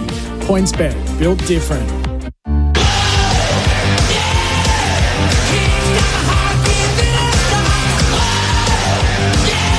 You're listening to the Bunnings Build-Up on AFL Nation for Bunnings Trade, helping tradies and builders get the job done. In Regency Park, look out for a breakdown on South Road just past Grand Junction Road for Citybound. In Hindmarsh, speeds are down to 25 along Manton Street outside Cooper's Stadium for the A-League tonight. And in Welland, look out for some emergency sewer works on Port Road near Way Terrace. Every minute of every day, a child is admitted to hospital. Help make it a happier place with a $30 donation to the Starlight Foundation every month. Donate today at starlight.org.au. That's the latest traffic on SEN SA, made in SA for SA. It's the place we can all play respectfully at night time. The Palace, Adelaide's premier gentlemen's club. Whether you're out for a couple of drinks or you're booking the Bucks party he'll never forget, the Palace is Adelaide's best. Undressed. Good times, great vibes. The Palace is Adelaide's premier gentlemen's club for a reason. Come along. Upstairs, 111 Hindley Street. Open from 8 p.m, 7 nights. So much fun. thepalace.com.au. Nearly 5,000 servicemen and women leave the Australian Defence Force every year. They take with them advanced knowledge and skills that are highly sought after in the civilian sector. If you're looking to enhance your workforce with these highly trained veterans, contact Green Door. As a veteran recruitment specialist, Green Door understands the value that those who served our country can bring to an employer and is the expert in connecting them, along with ex-first responders, to civilian businesses. Visit greendoor.com.au. Proudly roasted right here in Adelaide, Rival Brothers Coffee Roasters is your local trusted specialty coffee supplier. Whether it's your morning brew at home or keeping the office filled, Rival Brothers delivers premium specialty coffee beans across SA. They're all about the sporting community too, and from early starts to weekend sport, Rival Brothers is proud to keep Adelaide going. So grab your next bag of beans online or in-store and taste the difference of Adelaide roasted specialty coffee. Tundra. Toyota's flagship truck is here. With our most powerful performance hybrid engine, undeniable Toyota quality, and a 4.5-tonne brake towing capacity, it's ready to work hard and play harder. Question is, are you ready for it? Toyota Tundra. Ready for everything and available now. Oh, what a feeling. Toyota. Check Vehicles Owner's Manual and Toyota Basic Towing Guide before attaching loads. Game day, training day, or just couch day watching the footy, here's a simple win. Ditch the chips and grab a healthy handful of Aussie almonds instead. They're packed with plant protein to help support muscle recovery, they've got good fats for sustained energy, and they keep you feeling fuller for longer. No greasy fingers, no mid-arvo crash, just natural fuel that goes the distance. So next time you reach for a snack, fuel like an athlete. Make it a handful of Aussie almonds. AFL Gather-Round is back in the Barossa this April, and so is the Festival of Footy.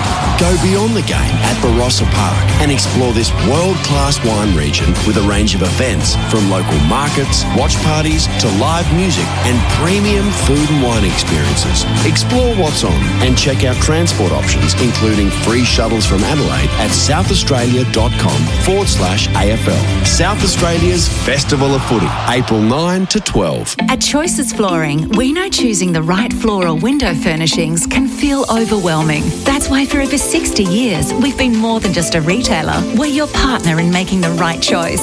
From stunning carpets and sleek timber to stylish blinds and shutters, our friendly team combine personalised service with state-of-the-art technology to bring your vision to life. And we're here for you every step of the way. Visit choicesflooring.com or head to your local showroom. Choices Flooring, helping you make the right choice.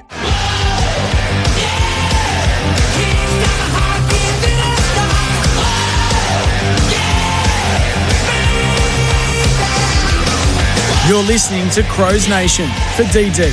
Yes, I DD this footy season. Welcome back to AFL Nation for DD. Yes, I DD this footy season. Kim Dillon, David Wildy and Mark Bickley with you, the two-time premiership captain for the Adelaide Crows. This is going to be a biggie. Adelaide taking on Fremantle. Conditions absolutely perfect here in Adelaide again. Should have a crowd of around, what, boys, 45? I would think so, around there. And two big outs, as Bick said. And on top of Butts, they've lost Cumming and Fogarty, Bicks. Yep, so, a couple of big outs. So Finbar Maley comes in for Darcy Fogarty and Chase Jones replaces Isaac Cumming. Probably need to talk more about Fremantle, though. They've got some good players in really good form. Luke Jackson has been spectacular this year. He's one of the most dynamic ruckmen in the competition, if not the most dynamic at this stage. Like, he jumps at the footy, he gets it on the ground, he can get a handball, receive and run and carry. He's a target in the forward 50. He does it all, so he's in fantastic form. And ranked third in the competition for hit out to advantage. So he places it really nicely. And then you've got Josh Tracy, who I heard Justin Longmuir talk about him and his pre-season and his maturity over the pre-season, his leadership and everything that goes with it. He is just like repeat efforts, the way he hits the footy. He's a great shot at goal. I think he kicked 4-4 last week, difficult conditions. So he's in cracking form. And the other one you've mentioned a couple of times already, Kimbo, is through the middle. The Bolton and Murphy Reid. Jude Bolton, not Jude. Shea Bolton. Yeah, how am I going? Jude played 300 games for Sydney. But Shea Bolton. Very different players. Yes. Shea Bolton, once again, I don't think he hit any great heights last year and maybe disappointed a few, but his start to the year has been very, very good, and it's given Justin Longmuir the confidence to play him through the middle of the ground. Well, it took Cozzy Pickett a while to be a bona fide midfielder, and it just looks like he's made the transition. Now, I'm sure the Fremantle Footy Club will be hoping so, because they do need to continue to add to Brayshaw and Sarong, because they've been the sort of Batman and Robin of this team for a fair while. So the more players you can bring in and lessen the dependence, and Murphy Reid's another one who's just silky smooth, and we saw he was fantastic, he has been so far this year, and he's transitioning slowly as well, spending a little bit more time in the middle as opposed to just being a pure small forward. They got some real workhorses in Sarong and Brayshaw. I want to talk X Factor. You said about Jackson, Bolton and Murphy Reid. There's a lad that's never been fitter, and he's going to be a headache tonight. He will hit the scoreboard. Isaiah Dudley. Are you liking what you're seeing? 7 goals this year. First time he's been fit. We're not fat-shaming, but he's never had a proper pre-season. No. He is fit. I think he's still got so much more. He's just scratched the surface at the moment. What is he? Of course, he's a South Australian boy, Central District, so came off the rookie list, got him last spot on the list last year, and has just been fantastic that he's been able to continue to develop, find a spot in this team, and he's just been fantastic. Like I said, 7 goals so far this year. He's just a pure footballer. His goal sense is fantastic. He reads the game well. He just knows where the drop of the ball is going to be. So I'm so rapt that he's been able to hold down a spot in this side. And, let's hope he has a cracking season. He's an excitement machine. There's no question of that. Hey, can we talk about something that has been drawn to everyone's attention because of a colleague of ours? G'day, Kano. The 3 tools in a side. Now, we know it's only one person's opinion. He is totally against 3 tools in a side. Yet we have 2 sides here that play that way in Fremantle and Adelaide. I know it's horses for courses and it gets down to conditions. And we had Charlie Dixon on our show. He thinks it's the best way to structure up a forward line. When you've got 23 players, I just feel like it's and I just like most of the tools now. So what do we class as a tool? Jack Gunston, is he a tool? I know, and Darcy Fogarty's not a tool. Yeah, exactly. Like Paddy Cripps is taller than Darcy Fogarty. You can be mobile and tall, can't you? You don't have to be lumbering. So that's the thing. It's really about, do you have the ability to put pressure on? So forget about tools.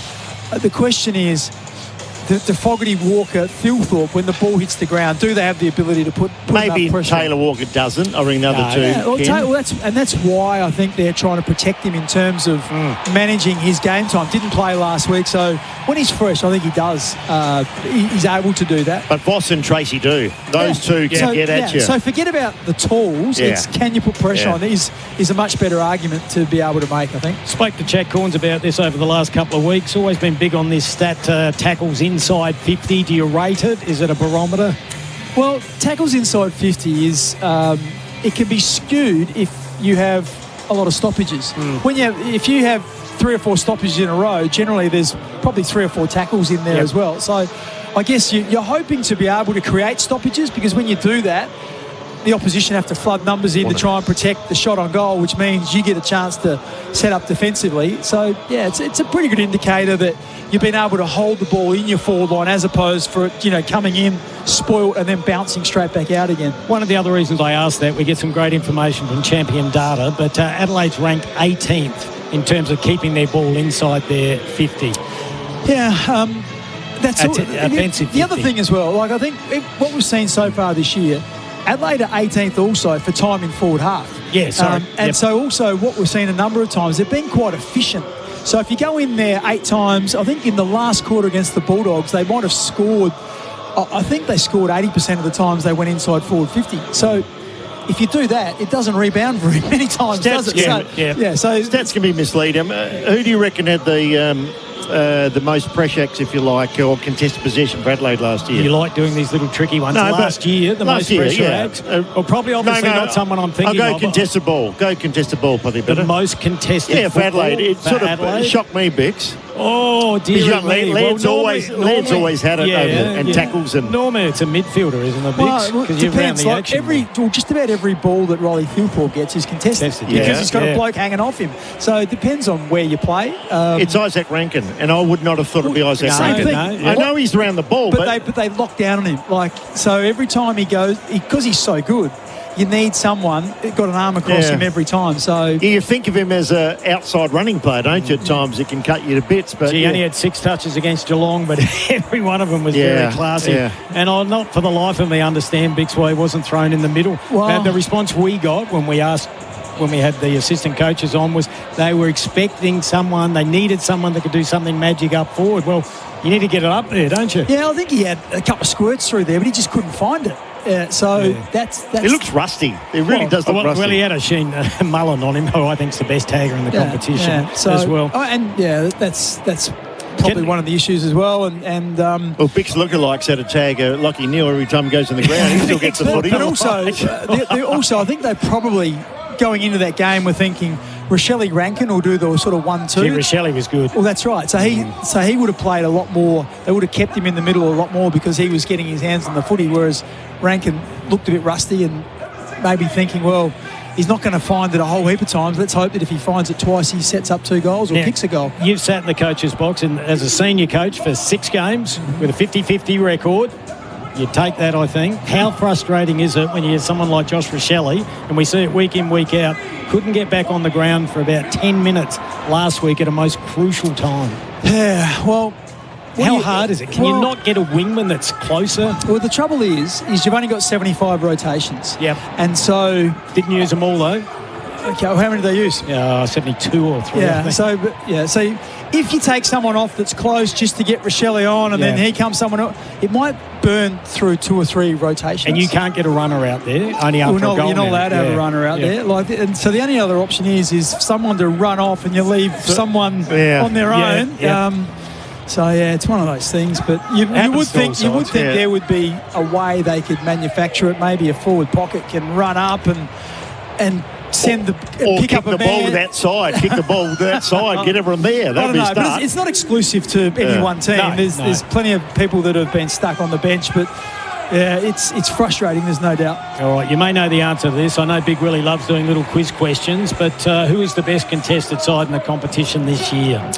I know that Adelaide haven't won contested footy, which is interesting. In their the 2 losses they've had, they've been smacked. Oh, the Bulldogs, they lost by 32 last week. I know 12 of them were free kicks. It is Fremantle, so how big a factor is that going to be tonight? Well, I think that's probably the one thing they've worked on. Like in Adelaide's games last year, when they were winning, I think they won 18 games last year. They won contested possession in about 95% of those games. So that's the cornerstone of who they are. You think about Peatling and Berry and Saligo, they've got to get their hands on it because they're not silky smooth on the outside. So Neil Bullen, another one. Yep, Keys is another one. So they run hard and they pressurise and they win their share and then go back the other way. It's the interesting thing tonight is around picking the extra ruckman. So you've got now Riley O'Brien and McAndrew effectively. So let's just say for ease, they're going to play 50% game time each, which means your midfielders are all going to be up on the 70 plus. They would not want to get an injury to one of their running players because that means they've got Maley, they've got Walker, they've got Thilthorpe, they've got O'Brien, and they've got McAndrew. Yeah. You get an injury to a runner, that puts a lot of pressure on. We are with you 100% when we discussed this game during the week, and we would have stuck with Maley, this is myself and Chad, and would have rather gone for another running player. But who's knocking the door down for Adelaide at the moment? Would it be Billy Dowling? Yeah, Dowling. I think Charlie Edwards was okay. It's interesting. The 2 AFL teams are both 0-2 in the sample. Where the mighty Panthers got over the top of a lot of injuries, aren't there? Got over the top of Port Adelaide today, and of course the Eagles beat the Crows last night. So that's one of the things that they are. Last year, no injuries whatsoever. This year, there's probably half a dozen on the sideline. So they're just waiting for him to come back. I see Hinge is getting very close and I see Dan Curtin doing a bit of running at training as well. Looking like he's building up too.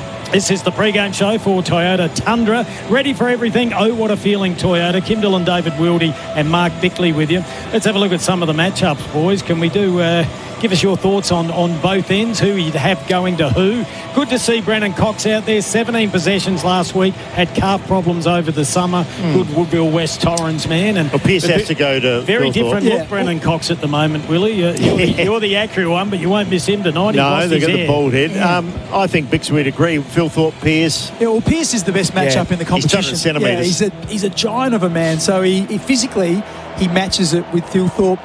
I suspect Cox might go to Maley. He's a bit bigger and a bit more of an aerial threat, which leaves probably Luke Ryan on Taylor Walker. That's probably the way it could go. They might flip over, who knows, depending Do you on... instruct him to run off him more? That's what a lot of people try to do to Tex, but you can get caught. Well, it's more so Ryan, what he does. He's, like your Jeremy McGovern types. He just reads the ball off the boot. It's only 186 centimetres, though, against 194. He reads it well. Yeah, I think I'd go Cox. But Walker's not a big pack mark, is he? No. He's getting it on the lead. One-on-one, he's not bad. He's one-on-one, he's all right. But Maley is a pack marker. Maley's the one that does jump at the footy, and if they're bailing out long down the line, you don't want Maley taking marks there and relieving the pressure. So that's why I reckon Cox Maley might have still been at North Melbourne if Trembath didn't come along, because he does a similar thing, doesn't he?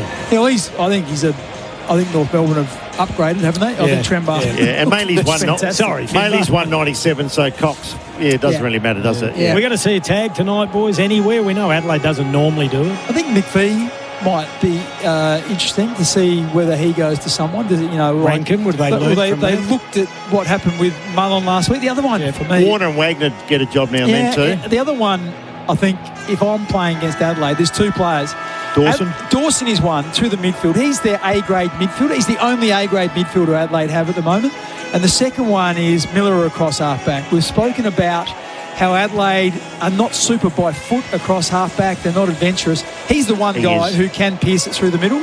And I just feel like if you take the ball out of his hands and you've now got Bond, Chase Jones, Nick Murray, James Borlase, it's not a super kicking team back there. I wonder whether Cook will go back there. We know that Worrell's okay by foot, but... what about Rankin? He's down on form. Would you try and keep him down on form by having a close tag? Oh, well, I think if he plays forward, every week is a close tag. It should be a close tag. Yeah, so that'll be interesting. And if you've got those sort of Warner types that you mentioned, I just wonder whether you'd expect that Josh Rochelli will get some sort of attention as well. He won't just be able to run around doing his own thing. I think Adelaide's had a little victory. I think they won the toss. They're electing to kick to the left of screen, which is the northern end of the Adelaide Oval, not the River Torrens end. We'll keep an eye on that. The warm-ups have been completed for Ream. We love Ream. Manufacturing in Australia for over 80 years. Selections, boys, Big Willie, the accurate one. Well, I was going to go Adelaide just, but I think those two outs are big outs, particularly Fogarty. Even though he's out of form, he takes a big defender. I think it'll be a close game, and Fremantle's record is not good, but I think they're in better form. Yeah, I tipped Adelaide during the week, and I must say I'm really wobbly now, but you can't change your tip. Well, you can, because in your defence, you have to do it for the advertiser, the local paper here. Yeah, and you don't know what the teams are going to be. So on what you see now... Well, yeah, I'm going to stick with that. I think the home ground advantage is important, and I just feel like there's such a discrepancy. The two teams that Adelaide have played the last 2 weeks, Geelong and the Bulldogs, are very different from the couple of teams that Freo have played. So I'm going to stick with the home side. This one about to get underway. This has been the pre-game show thanks to Toyota. Oh, what a feeling. Kim Dillon with you. David Wildy will pick up the opening ball up. Mark Bickley on all the specials. This is AFL Nation for Didi. Yes, I Didi. Yeah, Cox has gone to Maley too. The bounce has been a run and one. Picked up by Sarong. He's just so good now to Bolton. They share it around. And they do here a little kick up towards half forward for the Dockers. Mark not taking good interception there. Snared by Neil Bullen. Great tackle, in fact, gang tackle there. Wagner in there as well, and also Jackson. Yeah, so that's Bond on. It goes to Murphy Reid, so we know that Bond's a super competitor. Murphy Reid will be in for a tough night. Neil Bullen to half forward. Almost a mark to Cox, but a free kick to Adelaide. So Finbar Maley, what can he do? Good confidence booster. It was a wobbly old kick though in the pocket. A shocking kick, beat all comers. They tried to keep it in. That was out. We could see from here. Rankin had the footy. Adelaide have it where they want it. Right, left full forward pocket. He didn't let us down, did he? You called it early, Bix. He's not the best kick. Like a sack of flour. Oh, yeah. He had some shockers for the Kangaroos, but he has a crack. All right. Hopefully we're in for a great game. Ball gets thrown in left forward pocket, northern end of the Adelaide Oval. McAndrew doing the ruck work, went down to Brayshaw, couldn't take it cleanly. Now we get another ball up and a nice little tackle there, and that was courtesy of Warner. Warner and Wagner, very similar. One's got the man bun. I'll get back to intersect Bix. Handball from Brayshaw, another one. This time it went to Wagner. Wobbly kick, mark taken. And we're going to get a shot for goal here, and it's Bond. Not a noted goal kicker. Has he kicked one yet? I doubt it. He hasn't. They'll get around him. Are you going to back him in, boys? No. He's going to kick from 51. It's just a zep for a breeze. If he sits it up at the right-hand goalpost, the wind will bring it back. Need to kick a 52, you'd think, wouldn't he? Yeah, run out to the right. He does take a half a metre out. Good contact, I should say, but it went to the left. That's the first score on the Toolkit Depot scoreboard. Adelaide leading by 1 point. He kicked that about 8 rows back. Distance was an issue, but I'm just looking at James Borlase on Tracy. That's an interesting one. Wow. Didn't pick that one. First score too for Bond. First score of the game. Pretty tight early minutes. The Dockers have it and they hemmed in deep in the fence. Gets a nice kick, a spearing kick too, finds Cox. An Adelaide boy from Woodville Torrens wants a 50. And the man standing the mark stands about 8 metres back. That's Finbar Maley. Just like saying Finbar there, Kimbo. We see Cox now towards half forward. Nice mark. Wow, he's in super form. One of Adelaide's very best players now. Gave it to Miller, the man that Big Set can set up all the plays, been in cracking form. Look at that kick. So too Rochelli last game against Cats, outstanding. What can he do? Bides his time, has a look at 3 or 4 options, and goes straight down the middle. It's a good one too. Almost a mark. Coming in late there was Clark. Adelaide pounce through Philthorpe. Big man gets around, puts it on the right boot in the pocket. And the mark's been taken. Is that Maley that went from half forward to the pocket? Great running. And the big fella's kick doesn't install a great deal of confidence in you, but sometimes you get the miraculous. Yeah, I was more watching, there was Taylor Walker, and I think it was Josh Frichelli giving Philthorpe a mouthful because he had a shot at goal. Hasn't kicked the goal for the Crows, but he has now. What an amazing kick from Finbar. Wow. Tucked in the Eddie Betts pocket in front of the scoreboard. Somehow he manipulated the ball between the big sticks, and Adelaide strike the first blow. They're 1-1-7, and the Dockers yet to go and attack. That's on the Toolkit Depot scoreboard. Oh, that's remarkable because he kicked that with 1 foot on the boundary line. He's gone for the right foot check-sider. And he's absolutely jagged it. He's taken off. He's actually done a bit of Patrick Voss. He's run around over with him. What about me? Arms out both sides. The big jump and chest to Taylor Walker. So Adelaide got away to the start they're looking for. Get the crowd involved. That's what you want. You're down the club a little bit, Bix. They say he's an absolute character. Yeah, I bumped into him having a coffee one day and had a chat with him for 15 or 20 minutes. He's a really likeable fella. Big boy, Bix. He's a big guy, but he's taken to Adelaide very well. And his dad played for the Adelaide 36ers, taken by Sarong. So this will be the reply you would suspect. Goes back to Brayshaw. He now goes pivots, goes down the middle of the ground, long, big spoil from the back of the pack there. Ball goes down to ground level. Taken by Nick Murray, sweeping handball out wide to the skipper. Just got the kick away, but he was tackled and it wasn't a good one. And the diving mark's been taken there by Warner. So he lines up, too far out to score. They bring it back in the middle and find Clark, who is a thumping kick. Yeah, he's a great kick in the former Cat. Yeah, he's a beauty, and he just drifts it in. 2 against 1, big leak, strong mark, great mark taken by Josh Worrell. Yeah, would have been a free kick anyway. Tracy flew and took Michael Annie out, didn't touch the footy, but the umpire just paid the mark. Wonderful player is Worrell. Kim Dillon called him All-Australian after 30 games. I think he will be one day, perhaps could have been last year. So the ball on the wing, all about the bounce. Ooh. Warner came in off his line, did well. So too Berry's just improved this year.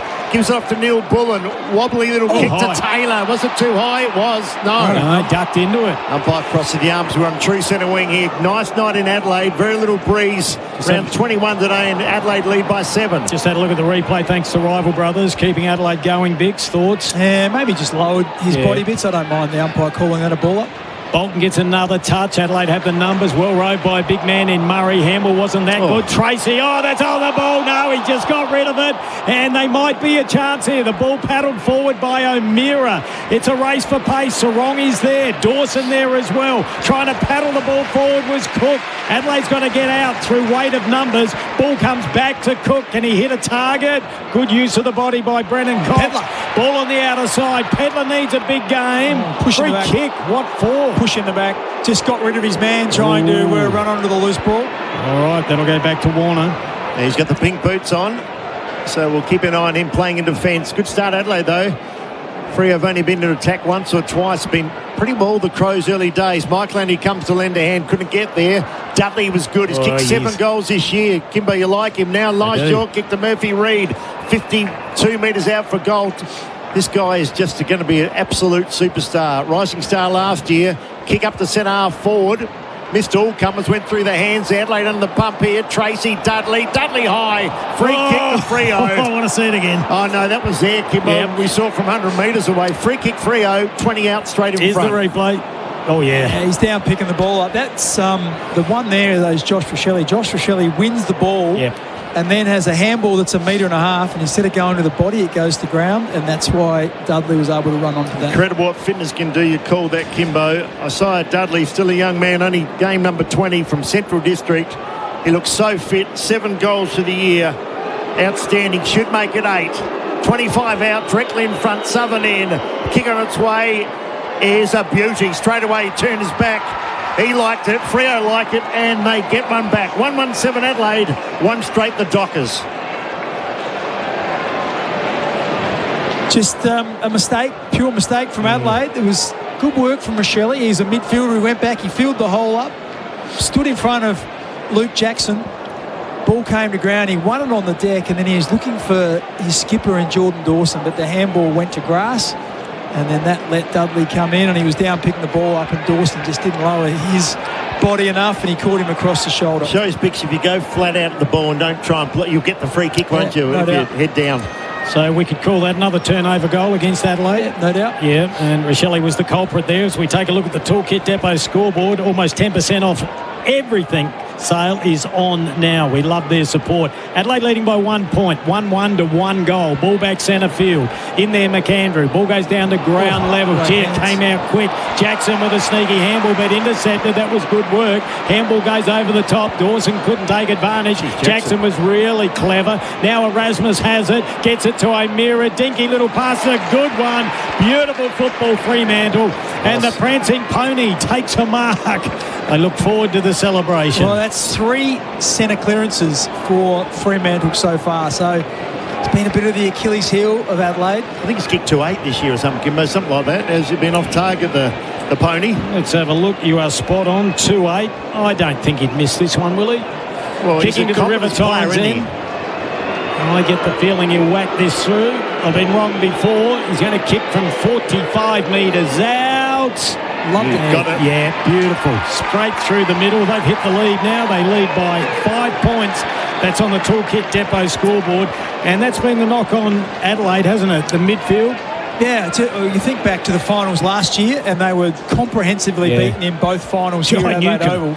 John Newcombe absolutely torched them. And then again, against the Bulldogs, they were beaten for 3 quarters in the middle, very convincingly again. So, and I guess it's an obvious one because at the end of last year, everyone looked at it and said they need to be better in the centre square. They weren't able to add to their midfield mix through the draft or through the trading period. So they're relying on the players that are already at the club, as we see Rochelle go in there, as well as Peatling and Jordan Dawson. Jackson was outstanding. They're involved in 3 movements. He's like a ruck rover, and a ruckman altogether. Well, he's actually in there now. Darcy's in the ruck. Jackson's an on-baller. He's outstanding. Freo, they've got their second win after Adelaide early. Umpire's picked up a free kick and it's gone the Dockers' way. Yeah, from the out-of-zone umpire. I'm not sure why. Wow. So Darcy, the big man, the big number 4, kicks it to a pack, or reading it well, there was Michael, and he didn't take the mark. Voss got it back to Jackson. They're going for their 3rd goal in as many minutes.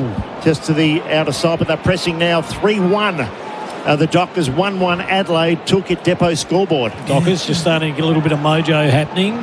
13 plays 7. It's a 6-point advantage on the Toolkit Depot scoreboard. AFL Nation for DD. Yes, I DD. Ball comes back to the member side. Phil Thorpe opposed to Pearce. What a battle that'll be. Taken by Neil Bullen. Tried the don't argue. The umpire gave him the benefit of the doubt. So we get a ball up on the members' wing. This is going to be a cracking game of football. Ball gets thrown up. Darcy got it down to Johnson, who's playing in the middle now. He's been doing that a little bit more this season. Loose ball comes out to Tracy. This should be a goal. He can give it to Dudley. He should kick his second. And he missed from 20 metres out under a bit of pressure. Should have got it, though. Big let off for Adelaide. Oh, I hate that matchup, ball ace on Tracy. I just don't think that's the right one. And Tracy then was able to remove ball ace from the play and then ran onto it and gave the handball to Dudley, but Dudley was under pressure and missed. Well, they kicked 15-25 last week. The Dockers, they can certainly score this year. They've got potent forward line. They might go forward again. Wow. Erasmus on the left. Kicks up towards full forward. They come out there. This time it's Amos. They're all getting involved. Goes out wide to Brayshaw. Can they come back in? They're going backwards to go forward. Little fumble. In the back. Could have been in the back. Not called by the umpire. Now the Dockers up towards centre half forward. Mark taken. Voss again. And he's the sort of player, Bix, if he kicks 1, he can kick 4 or 5. Well, opposed to Chase Jones, Bix. Well, I'm just looking at who's man. That's Josh Worrell. Josh Worrell had peeled off, and he was at the top of the goal square, which is about 20 metres behind Voss. He was expecting a big long kick in, and to be fair, it wasn't. It was an indiscriminate kick forward that sort of came off the side of the boot. Well, dropped short, and dropped straight into the lap of Patrick Voss. There's no Butts, there's no Keane, there's no Curtin. They don't have a lot of options at the moment, the Crows. So Voss has got 1. This for the Dockers' 3rd goal. A nice clear night here in Adelaide. Voss has got 1. Has he got 2? No, he sprays that. To the man on the mark again. He's missed that and missed it by a long way, but they are pressing. Fremantle 2-3, Adelaide 1-1. All righty, let's see if Adelaide can move the ball forward. They've struggled in recent weeks. He went down the middle last time. Now Murray kicks and he goes to the outer side. Or sort of in the middle as well, but they don't have the numbers there. Ball goes down to ground level. Good tackle there. I think Adelaide will be happy with the ball up. Yep. Good result. They get a chance to reset forward of the footy now. So got it to halfway. Haven't seen Rankin yet, Bix. Yeah, I know Adelaide are depleted, but I really like the Dockers. I think they're a complete balanced side. They'll go a long way this year, but it's early days here at the Adelaide Oval. Ball on the outer side. Murphy Reid under pressure. Didn't faze him, though. Ball came back to Johnson. Back to Reid. Still under pressure. Oh, he got away from Peatling. Now he kicks down the line, and he's turned it over. The mark's taken by Braden Cook, who needs to have a really big year, and there's been some good signs this year. You said you wanted to see Rankin. He's got the ball. Tries to draw his opponent. He does in Peatling, who goes Dawson. What a mark. A little bit of classic footy there. The skipper says, move me up forward and I'll kick a goal. That is a McGain real estate mark of the night there, Kimbo. Like it. No doubt about that, but it was just good ball movement. It was poor kick forward by Reid. Braden Cook, one of his weapons is his kick, and when he intercept marked, he got a really low, long dart that went back, and there was a 2-on-1 ahead of the footy. Rankin got the handball over, and then the kick went in to Dawson, who marked at the top of the square. Only kicked the one goal this year. We're early in the season. He's banged that one through, though, and now the margin is just 1 point a game, and that's on the Toolkit Depot scoreboard, and that's the type of ball movement the Crows supporters would be hoping to see. Well, and this is a luxury for Adelaide if they could... You feel like if they had some better midfielders, that Dawson could spend more time forward of the ball or behind the ball, whoever the game needs him, because he's really classy across half-back with his ball use as well. But that time there, he took his man forward, one-on-one, had a jump at it, and was able to take a really good mark. But yeah, it was a nice kick in there. Who was the entry kick? Yeah, Peatling was the one that brought it in. Received the handball from his teammate in Isaac Rankin, and then it was a really good mark over Ryan. Luke Ryan. Just saw that on the replay there, thanks to Rival Brothers keeping Adelaide going. You talk of midfielders, Willie. Adelaide had a crack at Petrarca, they had a crack at Riley Sanders, and they're now pursuing Zach Bailey. Well, they got Dawson. He's played 4 years here, 3 BNFs on the run-up. You can't do much better than that. Here goes Berry, who took his time. Got it to Neil Bull and cool of mind, and didn't have a lot of space under pressure now. And there was a Wagner, snared by Rochelle, kicks into the pocket, and Mark needed for the Crows. Philthorpe put up one ball, then a big tackle on McVeigh. Massive tackle. Game is on too. It's a brilliant start to the match. 15 plays 13. Freo in front. Adelaide have it in their forward 50. Left half forward flank. Front of the Western stand. There goes Rankin. And there is Taylor. Riley O'Brien's first possession. Back to Taylor. Kick free against Dillon. Now to Taylor Walker. Towards Rankin. Now Clark. They're under pressure here. There goes Wagner to Darcy. Try and get that out of you if you can. And it's finally Cox, but he's going to kick it out of play, and the forward's going to come back with interest. Just a bit cute by Adelaide. They had 3 or 4 handballs within 15 metres of goal. They just couldn't find anyone in space to have a shot. All right, Adelaide trailing by 2 points, but they want to keep the ball inside 50, and they've got the free kick. Alex Neil. He's a nice kick, Neil. He kicked the big goal last week. The acting skipper last week he was, and such a gentleman, Bix. He's just asked the gentleman in the red coat inside the boundary, could you move your chair? He's very polite about it, didn't throw it. Lines up from 45, not bad off the boot, but goes across the face of goal. Minor score. We've got a 1-point ball game in front of the Dockers. This is AFL Nation for Didi. Yes, I Didi. And the Toolkit Depot scoreboard. Dockers by 1. Yeah, a couple of misdirected kicks. That was a tough one, though, when you're right on the boundary. Fremantle, when they get forward as centre, they look dangerous. Riley O'Brien went at it. Now, umpire's seen a free kick and gone the Dockers again, so the local crowd not happy here at Adelaide Oval. They can just take their time and go forward.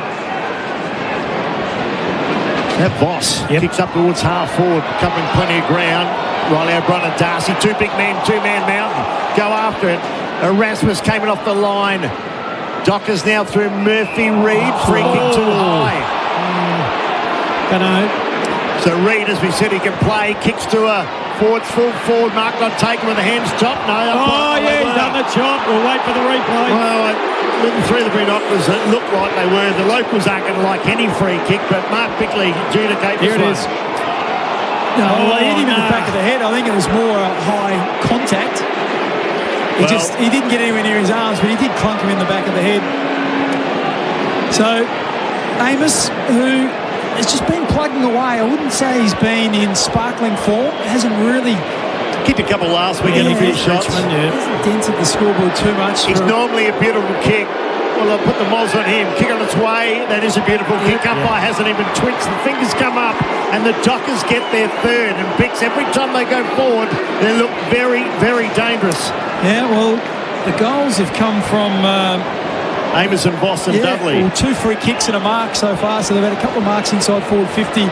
That was just good ball movement. It was a free kick to Murphy Reid. He just quickly took the ball, ran so he didn't have to kick over the mark, and it was a low dart into space, and it was Nick Murray who just infringed by whacking him in the back of the head. Yeah, that's the way I called it, and the umpire saw it, but I was just looking at Amos's head. His eyes were up at the footy, and all of a sudden his head was sort of whacked to one side, which took his eyes off the ball, which made him drop the mark. So I think that's fair. A little bit of forearm there. All right.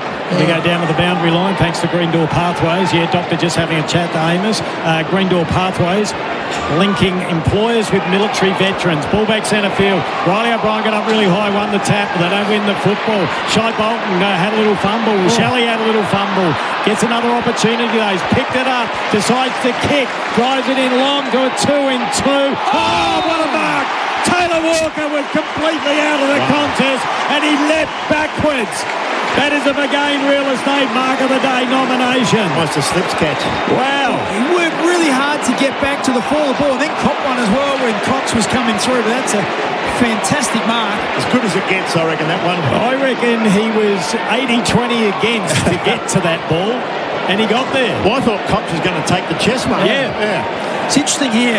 He's one of the best exponents of running around and hooking it back. It looks like he can do the drop punt here. I know, and he's one of the best drop punt kicks, but this is no guarantee, and he gets his instep and goes through for a minor score. It deserved better. 15 plays 21. It's the Dockers leading by 6 points on the Toolkit Depot scoreboard. Almost 10% off everything. Sale is on now. Good on you, Kimbo. Into time on just 20 minutes gone. First quarter been a cracking game of footy. 2 played in great conditions. Jackson couldn't get there. The big fist came from Riley O'Brien. Now comes there to Warner, to Bolton. We know Bolton can turn a game very quickly, just like Rankin can. Ball to ground O'Meara. Played the turn of games. Gets it back to Erasmus. Had support and Bolton. Ran himself in and out of trouble. Back to Warner. He'll take his time. In fact, it's Johnson that time. Kicks up towards half forward. And this time it's going to Borlase. So get back Waller. So the crowd are fine. He thinks they've got their just desserts. Go to Bond. Well, they've gone backwards. Having a look at some of the inside 50s, the Dockers have had 10, Adelaide just 5. Free kicks, 6-3 in favour of Fremantle. You saw a terrific mark from Dawson from McGain Real Estate. Rochelle just looked like he's coming of age, Bix. He looks a real star in the making, does Josh Rochelle. Up and down, that's a nice mark, Chapman. So Dockers just at the moment holding sway. About 6 minutes remaining in this first term. It's been a pretty good game of footy so far. Hope you're enjoying it wherever you may be listening on AFL Nation, anywhere around the world. Big mark. What a beauty by Tracy. Wow. It was in between 3 Adelaide players, but they were all planted to the ground. They were like trees, and he was the only one that jumped. And then once again, he's up against James Borlase. I wouldn't have that matchup. I think Murray's got to go to him, Bix. He's the most dangerous forward. He's 195 centimetres, but he has such an athletic body, and Murray just got wrong-footed. There's a plugger, a locket mark. What's the crowd up and about? Oh, he used to tie his shoelace up. I think Murray and Borlase were both lateral to the contest as someone comes off with the blood rule. Looks like Cook, Murray. is it? Murray or Cook? Murray. Got a tough audience if you're not allowed to do your boot up. Split to the right eye there for Murray. But Borlase was the one that was trailing him because Tracy was running and jumping at it. Borlase had to jump with him. He ended up stopping, hoping that his 2 teammates were going to get it done. 5 minutes remaining, just over in this first quarter. Good game of footy. 21 plays 15. Dockers leading by 6 points. AFL Nation for DD. Yes, I DD. He lines up. His kicking is normally good, as David Wildy said. Perfect. And he's put that one through. So he joins the party and gets his first goal. And all of a sudden, it's the Dockers by 12 points on the Toolkit Depot scoreboard. Might take a look at some of the stats. A few of the quieter players maybe for both clubs. So I see Michael Annie's just come back onto the ground. Yeah, let's have a look. Leading disposal winners on the ground. Andrew Brayshaw with 7. Worrell with 6. Johnson 6. Rochelle 5. Murphy Reid 5.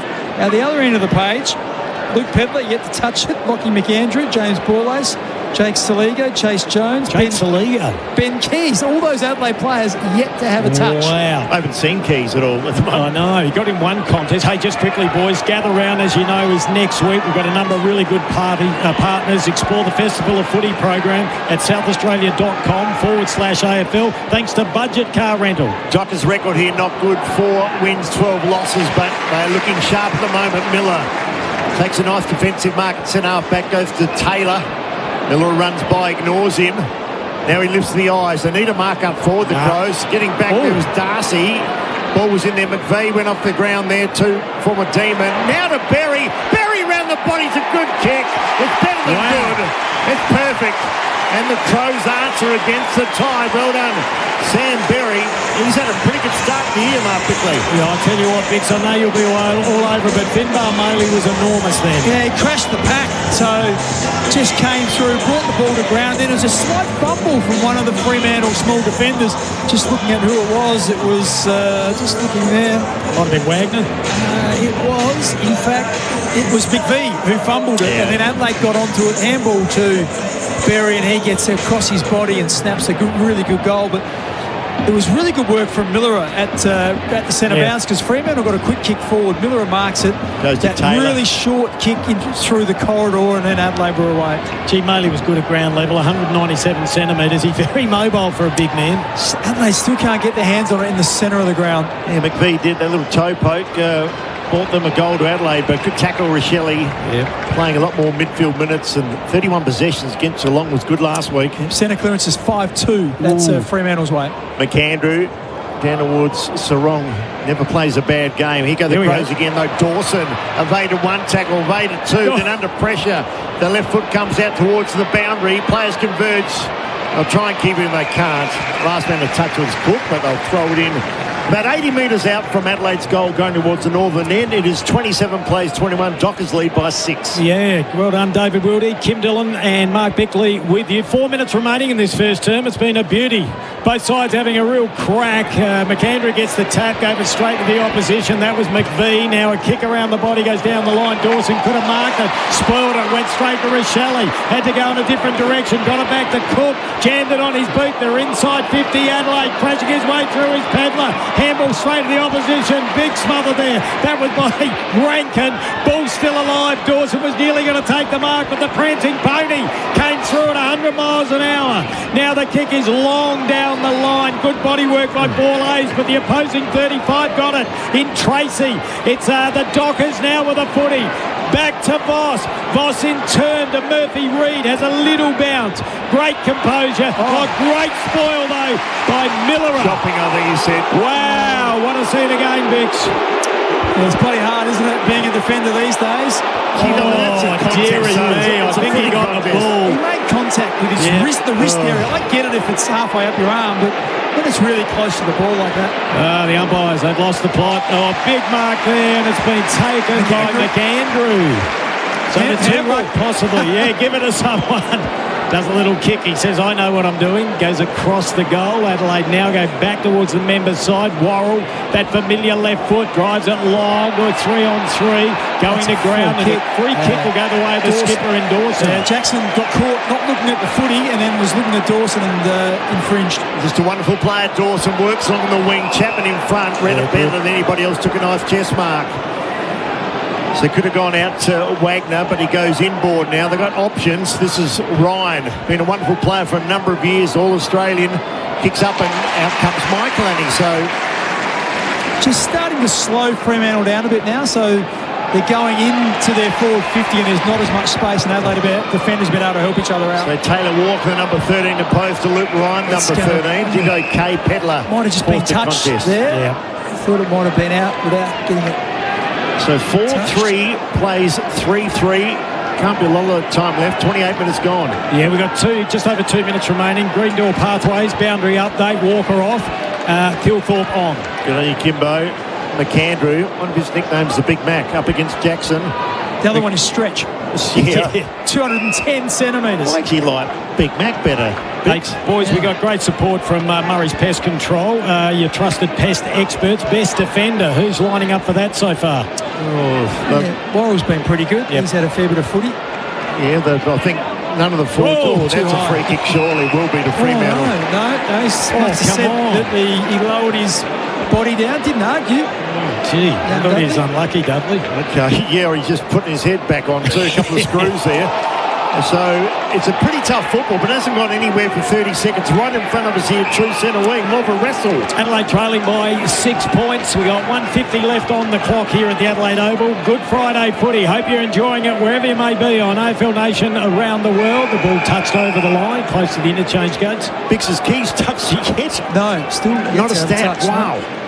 He's had a very quiet start to season 2026, Ben Keys. So we've got a throw in right in front of the AFL Nation commentary box. Kim Dillon, David Wildy and Mark Bickley with you on a Friday evening. Cracking day in South Australia. Ball comes down to ground level. Dawson fighting hard. Picked it up, went out the back door. Bounce pass it was. It went towards Berry. And his handball went straight over the line. So last disposal, Murphy Reid takes it. Isaac Rankin just can't get into the game. I'm surprised he's put him on the ball. Yeah, going to say, he's been in the forward half for most of this first quarter. You would have thought he might have had a look at the footy. Young fella scary now, kicks, but Adelaide through Miller. I think he's almost in career best form. He's been outstanding. Now to Michaelani, the run, puts up a drop, pump and under pressure, slews off the side.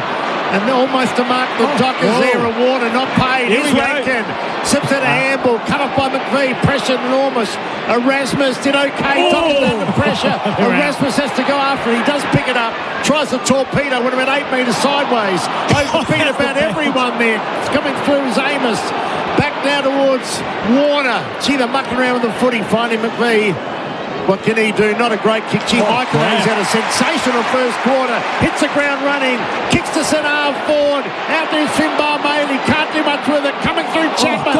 Gang tackle. Ball goes to ground. Umpires whistle. The peak at the duck. And now he comes in. 50 up from Crow's goal. There was two Crows players and he ran and tried to run through them and didn't make it and then didn't get rid of it. That's holding the ball every day of the week. Chapman very lucky. Yeah, ball goes out to the outer wing now. 80 seconds remaining. Miller up high down at ground level. Chase Jones, not sure if he's got a touch in his 100th yet.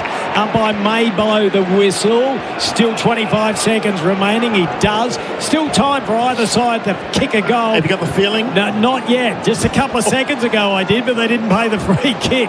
In there is Luke Jackson. Oh, that was beautiful play. There might be a chance though for the Dockers. They got one player to beat. The handball goes infield.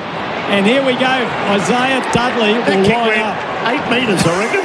Bix? Yeah, well, you're in real estate. There's 18 seconds on the clock, so he'll kick after the siren. He's been one of the fines, hasn't he? Great fine. He comes from Central District to Freo. Off the rookie list. He won't be able to run out here, and he's going to kick from 50. I'm not sure what his distance is like, but if I was... Got to punch it, I think. Nathan McAndrew, I'd be standing on the goal line. Into a slight breeze, too. I reckon he'll get there. Do you? Yeah, I do. He's going to have to kick from 48. This is his moment, the young fellow. Got close to the man on the mark. He used a bit of an 8 iron. He got the carry just. 1 point. All righty, what a game of footy. No, didn't pay anything. Nothing? No. Okay, scoreboard stays as it is. Why it wasn't there, because it came off hands and went through the points. I thought so. Well, they'll go upstairs. We'll go to a break. We'll come back with the right score. Ball game. Eventually. It's a 6-point lead to the Fremantle Dockers. That's on the Toolkit Depot scoreboard. We'll take a break. We'll come back with all the stats. This is AFL Nation for Didi. Yes, I Didi. That quarter on AFL Nation was for CommBank. Backing Aussie business day in, day out. No doubt.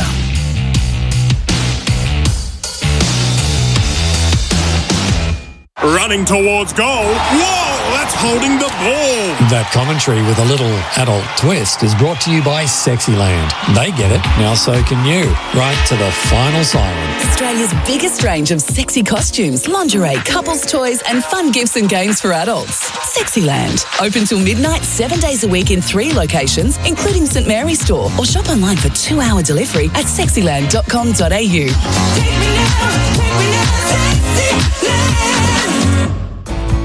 Wherever there's adventure, you'll find the Isuzu D-Max. With greater fuel efficiency and up to 3.5-tonne towing capacity across the range. Meaning, wherever your adventures take you, the Isuzu D-Max has your back.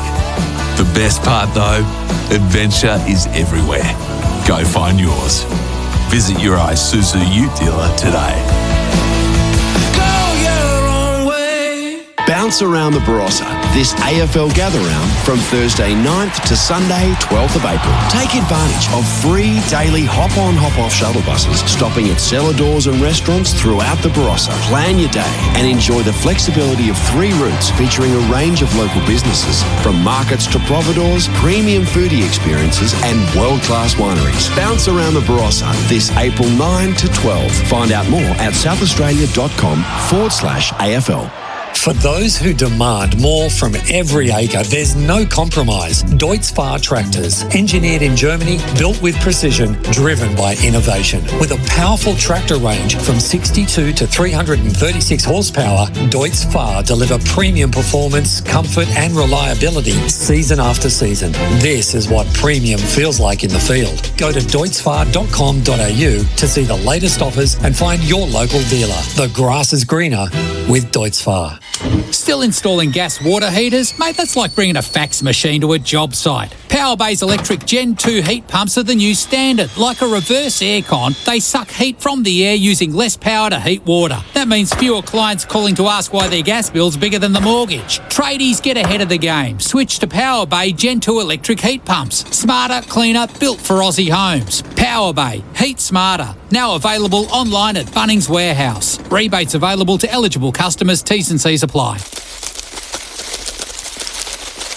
Ugh, that's enough to send shudders down anyone's spine. Did you know termites cause more damage to Adelaide and Australian homes each year than fire and flood combined? That's over $1 billion. But there's a simple solution. Start with visual termite inspection from SA's leading pest control specialists. Your team from Murray's. No worries with the team from Murray's. Go to murraypestcontrol.com.au. And they're off. Mate Internet jumps clean out of the gates and surges to the front with $25 off per month for the first 6 months. That's $150 in savings as Mate hits the home straight with momentum. Back a better internet deal today at letsbemates.com.au. Offer available to new services on eligible internet plans. $25 discount per month for 6 months. Then reverts to standard pricing. $150 total saving. T's and C's apply. Visit letsbemates.com.au for full details. That's the sound of a cricket bat being shaped. Concrete mixing. Socks being stitched. Made right here in Australia. And when you look for products certified with the green and gold kangaroo, you can be confident you're buying an Australian-made product. You're backing local businesses, jobs, and our economy. Look for Australian-made and buy Australian.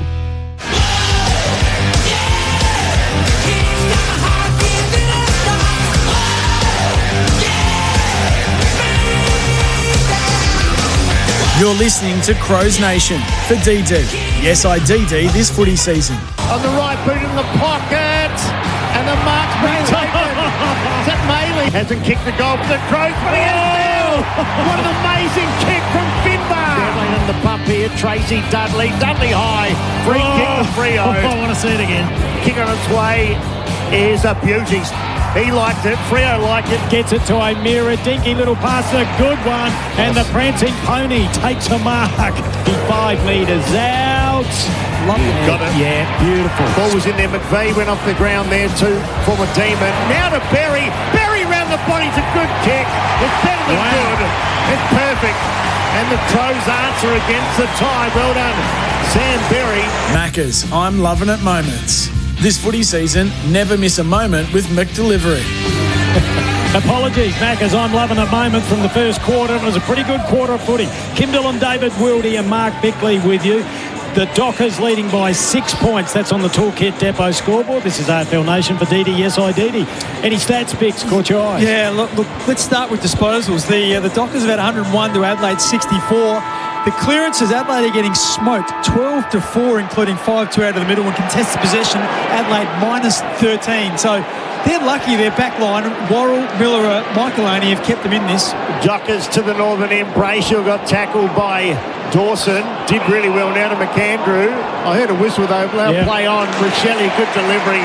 Taylor Walker on the end of it. Good silver service. Kicking from where Dudley had a shot about 3 minutes ago after the siren. Yeah, the journey won't worry him. I actually like it when Taylor Walker kicks from 50 or outside, because he actually kicks through the ball. He has a tendency sometimes to try and nurse him through from about 35 out, but when he kicks through it, he's very fluent.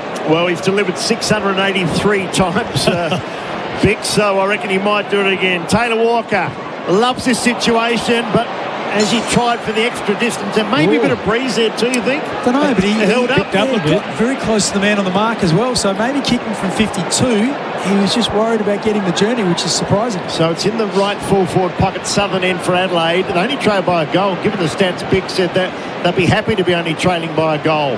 Rucks go at it. The Big Mac McAndrew brings it to ground. Here's a chance for Adelaide to pick it up. Maley was in there. He's proven a bit of a headache. Now McAndrew wrestling. Freo one on the ball, nothing doing. All right, chance for Adelaide to get on their bike around the stoppage here. We'll keep a look out for Isaac Rankin. Loose ball comes down to ground level. Crowd wanted holding the ball. Took it out of the ruck. Yeah, umpire wouldn't buy into that. They wanted it on Bolton as well. Umpire still wouldn't blow his whistle. Turning up the heat, the Adelaide Crows at the moment. That's a kick up the chimney and now bounce on the full. And only went 4 metres. Well, it was poor by Peatling, because he took the ball when it was about to go out of bounds and then kicked it out on the full, which then gives the ball straight back to Freo. And Big Saligo and Keys haven't touched it yet. Yeah, and Isaac Rankin has had 2 touches, which have been largely ineffectual. Adelaide set up pretty well behind the ball now. Clark went back to Brennan Cox, but his kick's a good one, and the mark's been taken by Pearce, the captain. Still on the half-back line, though, in front of the big super screen that says 3-3-21 to 4-3-27. Dockers leading by 6 points. Ball on the outer wing. Adelaide have the numbers if they pick it up clearly, and they do. That was courtesy of Dawson, but a terrible kick back in the middle in the 45, and it's been taken there by Sarong. He's been outstanding, Sarong, on 10 possessions a quarter time. We know he can get plenty of ball. 3-time best and fairest winner. Kick up the centre half forward. Snared by Bond. Did pretty well. Went out towards the wing. An old training battle, but the training battle was won by Fremantle. Erasmus, I think. Or McVie. No, McVie. So McVie goes short. Gee, Saligo looks scratchy. Now to Warner. He's got those, we said, those boots, Warner and Wagner. He can go towards centre half forward. Pack come out at Tracy, pushed in, shoved it. Kept him to a couple of marks so far, but he does look dangerous all the time. Sherry's in there, the young man, too, number 45. The ball's 30 metres out from the Dockers' goal. All right, Adelaide had an opportunity. Now the Dockers have one to extend their lead. Ball comes down to ground level. Taken with the Crows. Ball goes to the outer wing. Phil Thorpe got a hand on it. Picked up by Walker. Kicks around his body. And that's going to be last disposal. You got the lasso out? Yeah. Sometimes it's all right. You can regroup behind the ball now, can't you, when you do that? Set yourself up again. Well, you can. I think they'd rather keep it in play and find a teammate. There's no one there. I know. All righty. So Cox brought it back into play. And now the ball's been taken by, I think that was Erasmus, now taken by Cox, and they're switching it around a bit. They bring it right back to the members' side, and the ball's been taken there by Clark. So Geelong can build, just joined us. It's 4-3 to 3-3. All the stats are dominated by the Dockers, but not really on the scoreboard. They've held them up here. Adelaide forced them to kick down the line. Freo with a slight breeze, a bit of pushing and shoving. Voss went to ground. Swakowski in there working overtime. Adelaide's defence has been really good against all sorts of pressure. About 6 or 7 players sit on top of the footy. That's not coming out. Almost like an Easter egg. It is Easter. It's Easter Friday. Good day here in Adelaide and a good game in front of us. Just had a close-up of Matthew Nix, not looking all that relaxed. Oh, quick hands. That was beautiful by Jackson. Got it out to Shea Bolton. Caught on the right. He was on the left but used his right. Ball goes inside. Oh. was it, Vic? Yeah, just a front-on contact, I think. He's pushed him in the chest. It's soft too, I thought. So once again, there was a couple of kicks into the corridor or into the middle of the ground. He looked at him, wasn't confident enough, then goes back and bails out down the line. Yeah, that ball holding up in the breeze a little bit, so definitely throw. Yep. All right, so that'll be the free kick. We'll go the way of Brayshaw. He's been pretty good. We'll check his numbers Last shortly. time they met, Kim had 37 possessions. But he pumps this one inside. 50 Worrell at the front of the pack. Loose ball trying to crash his way through as Murray went without the football. Now Murphy Reid, snapshot, offline. Minor score, 4-4, 28. Plays 3-3, 21. Dockers leading by 7 on the Toolkit Depot scoreboard. Some dangerous small forwards with Bolton and Murphy Reid, Dudley. But Adelaide's defence have been under pressure pretty well all year. The Bulldogs did long. Gee, Brandon Cook did really well. Little shimmy to kick there. Brilliant. Mainly was outstanding. Now they're off to Saligo's first possession. Hope he hasn't got a cold boot. Kicks up towards Phil Thorpe. Over the back. Neil Bullen.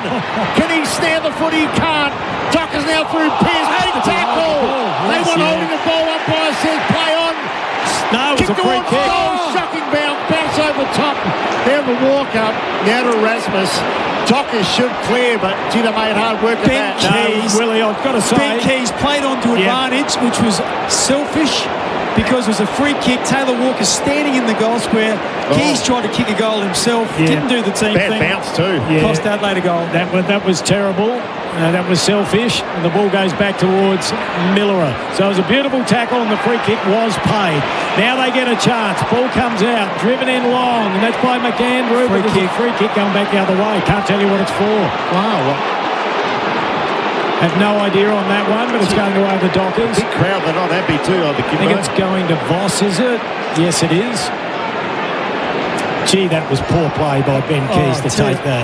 Snapping from the boundary line, trying to kick a goal when you've got a free kick for holding the ball. Just terrible. And it smacks of someone who hadn't touched the ball for the first quarter, just trying to get a kick to get yourself into the game. Desperate. But still got to put the team first. Still waiting for a bit of Isaac Rankin brilliance. No, he missed all those games last year, but he's back in full training and can't get close to it at the moment. So Adelaide is still close on the scoreboard.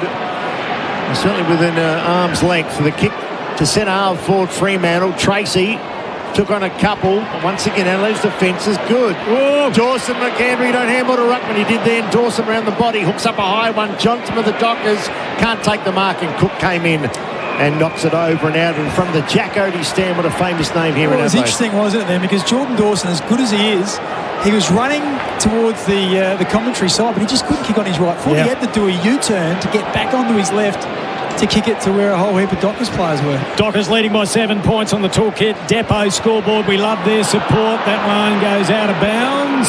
Rochelle. So it'll come back in courtesy of the Dockers. Hey, just quickly, our good friend Timmy Gossage, who does breakfast over in SEN WA. Good man. Yeah, he just wanted us to update. Mason Cox had 24 disposals today and 46 hit-outs for Peel Thunder.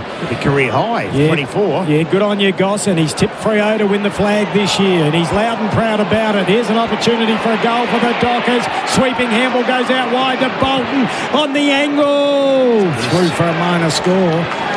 They now lead by 8 points, and that's on the Toolkit Depot scoreboard. Well, they kicked 25 points last week, Bick, so they do miss a lot of shots, the Dockers. They get plenty of chances. Joshua Shelley sticks it out wide. That's a nice kick too. McAndrew straight through the big man's fingers. Jackson worked the boundary line, did really well. Now a high drop punt, lands in the chaos zone. Almost a mark, is a mark, Amos. That's a very good mark. And again, real estate mark of the night. We've seen a couple of good ones tonight. Taylor Walker and now Amos. And it was interesting there. Josh Worrell didn't even jump. He left it to Murray, who also had his man to deal with. And Murray sort of, after Amos took the mark, he looked up at Worrell and said, I can't beat two of them. He dropped off, didn't he? He did. He just thought that maybe Amos wouldn't mark it, but he's going to have a shot. 45-degree angle, about 25 metres out. He's kicked one tonight. He's got two now. It's a beautiful kick from Jai Amos. And he's got 5 goals for the year. We know he can play. He's a high draft pick. Just struggled in the last couple of years, but looks to be finding some form. And Dockers finally get some reward for all their effort. 5-5 plays at 3-3. The margin to Just about game high, 14 points. This won't be the last time, Bix, but that's twice McAndrew in his short career has just dropped a sitter. Well, that's just uncontested. It's straight between the eyes. And, yeah, it's interesting, isn't it? Kids 14 years of age could take that mark and just go straight. He must have taken his eye off it, maybe spent it before he had it, but it goes to ground. Fremantle pick it up, they bang it straight back in, take a mark, kick goal. So they now lead by 14 points. That's on the Toolkit Depot scoreboard. Good use of the body to set up that mark by Amos. Managed to get rid of Worrell. May have been before the ball was in 5 metres, but I reckon it was fair enough. In the modern game, ball back centre field. Can Adelaide respond, or will the Dockers put their foot on the pedal? There's another clearance, courtesy of Johnson. It's a wobbly old kick taken by Chase Jones. The handball wasn't great. It was Neil Bullen, in fact. Now it goes to Miller. It comes back down the members. Oh, Rochelle, good courage. The ball goes to ground level. Numbers everywhere. Oh, big fumble, though, by Wagner. Now it's been picked up by Zach Taylor. Got it to Dawson. He said, I don't want it. Bailed out with a handball. And Rochelle takes his opponent over the line, and we'll get a throw in right by the boundary line, where we do our updates thanks to Green Door Pathways. No one coming back on at the moment. They're all sitting down in the bunker having a spell. Oh, the ruckman. Like Rochelle's game so far, Big's trying really hard to lift the team. Ball on the neutral ground on the wing here on the western side. Good game of football. Dockers over their nose in front. They lead by 14 points. 2-1. Adelaide are 1-2. Big game here too to the fancied hopes for a premiership in 2026. There goes Bolt to move for Reid. Bit of class between those two. On the end of his Brayshaw. Looks at the vacant goal. It might slide through, and it does. Brilliant work, Fremantle. There was no one within 30 metres of the goal. Bounce once in the goal square, and the Dockers hit it back hard. 6-5 with 3-3. I'm just looking. There was a boundary throw in right in front of us, and Reid and Brayshaw were exited out of that, and they were inside forward 50 having shots on goal, and Rochelle and Berry are standing where the stoppage was. Just did not get out of the stoppage at all. And then there's their men running through the middle of the ground and kicking goals. So Josh Rochelle, I know he's relatively new into the midfield, and he is an offensive type player, but you've also got to be accountable as well going back the other way. There's the X factors we were talking about when it was picked up by Bolton, got the handball over to Murphy Reid. He gave it to Brayshaw. They made it look simple thanks to Revo Fitness. Training made simple. What did Chad Corn say, Kimbo? He said it'd be 50 points plus victory for Fremantle. Ball back centre field, and Adelaide can't buy a clearance, and Reid's got it again. Got it to Johnson, smothered off the boot. Adelaide might be a silly chance here. They force a ball up. No, they get a free kick for holding the ball. All right, they've got to start moving it quickly, or they're going to get their pants pulled down here in front of their home crowd. The lead out to 20 points. 41 plays 21. Dangerous kick. Risky kick, and they've turned it over. Shea Bolton says thank you. Sweeping handball over to Isaiah Dudley. Should have given it to Luke Jackson. Kicks to a one-on-one. And you're right, you heard David Wildy. It doesn't matter because the mark's been taken by Amos, and he'll line up for his third. And the margin will go out to 26. Jeez, it was a strange kick, wasn't it? It was a kick to Rochelle. Yep. And it was a one-on-one at best. Really wasn't to advantage, but when the ball hit the ground, the Fremantle Dockers, it was 3-1 on the ground, so they were always going to take that away, and to do that in the right next to the centre circle is a really big risk, and they're going to pay a big price. Yeah, he's kicked two. Can't see him missing this one, and he doesn't. He celebrates. He has 3. And they now lead by 26 points on the Toolkit Depot scoreboard. Bix, before the game we went through the Adelaide list. You went from number order, basically from Ben Keys.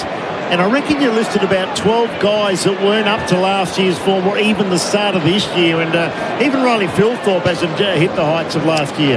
Yeah, well, he's just lacking a little bit of opportunity, but he's still not sort of dominating, is he? And you look at Neil Bullen's still working through, trying to get in good form. Peatling's not in form. Rankin's not in great form. And then you've got a couple of blokes who are on the edge, like Borlace and Taylor and Bond, still trying to make their mark, as is Cook. Saligo's battling at this stage. He's only had a couple of touches so far. So, yeah, it's not a whole lot of players in sparkling form for Adelaide in the first month of this season. All right, they've tried to switch it up, boys. Riley O'Brien's in there, so's Philthorpe doing the ruck roving. Well, they have got a lot of injuries, and Fremantle really only missing Hayden Young of any note. So, at the moment, it is all the jobs. Big tackle, O'Meara. And it's holding the balls out. Yeah. Wow, I thought he slammed him into the turf. I thought he put the elbow up. Let's have a look. Here's the replay. Yeah, there's the elbow. Phil Thorpe said about enough and went hard at it. They need a mark. Adelaide, they can't buy one, but does come to ground. Cook, he's a smart player, kicks him in the pocket. Wonderful. No, it's a paid to Gee, Cook was good too. Pounced on the foot. He speared a pass, and if ever Adelaide need a goal, they need it now. Let's have a look at the Rival Brothers Coffee Roasters replay. Taste the difference. Was it a mark, Bix?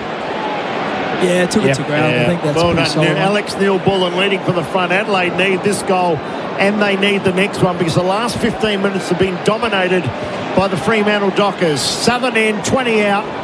Should put it through. Neil-Bullen does, and Adelaide get one back. 7-5 to 4-3. Well done, Cook. Riley Philthorpe, I've got to go back there because it did look like a sling tackle.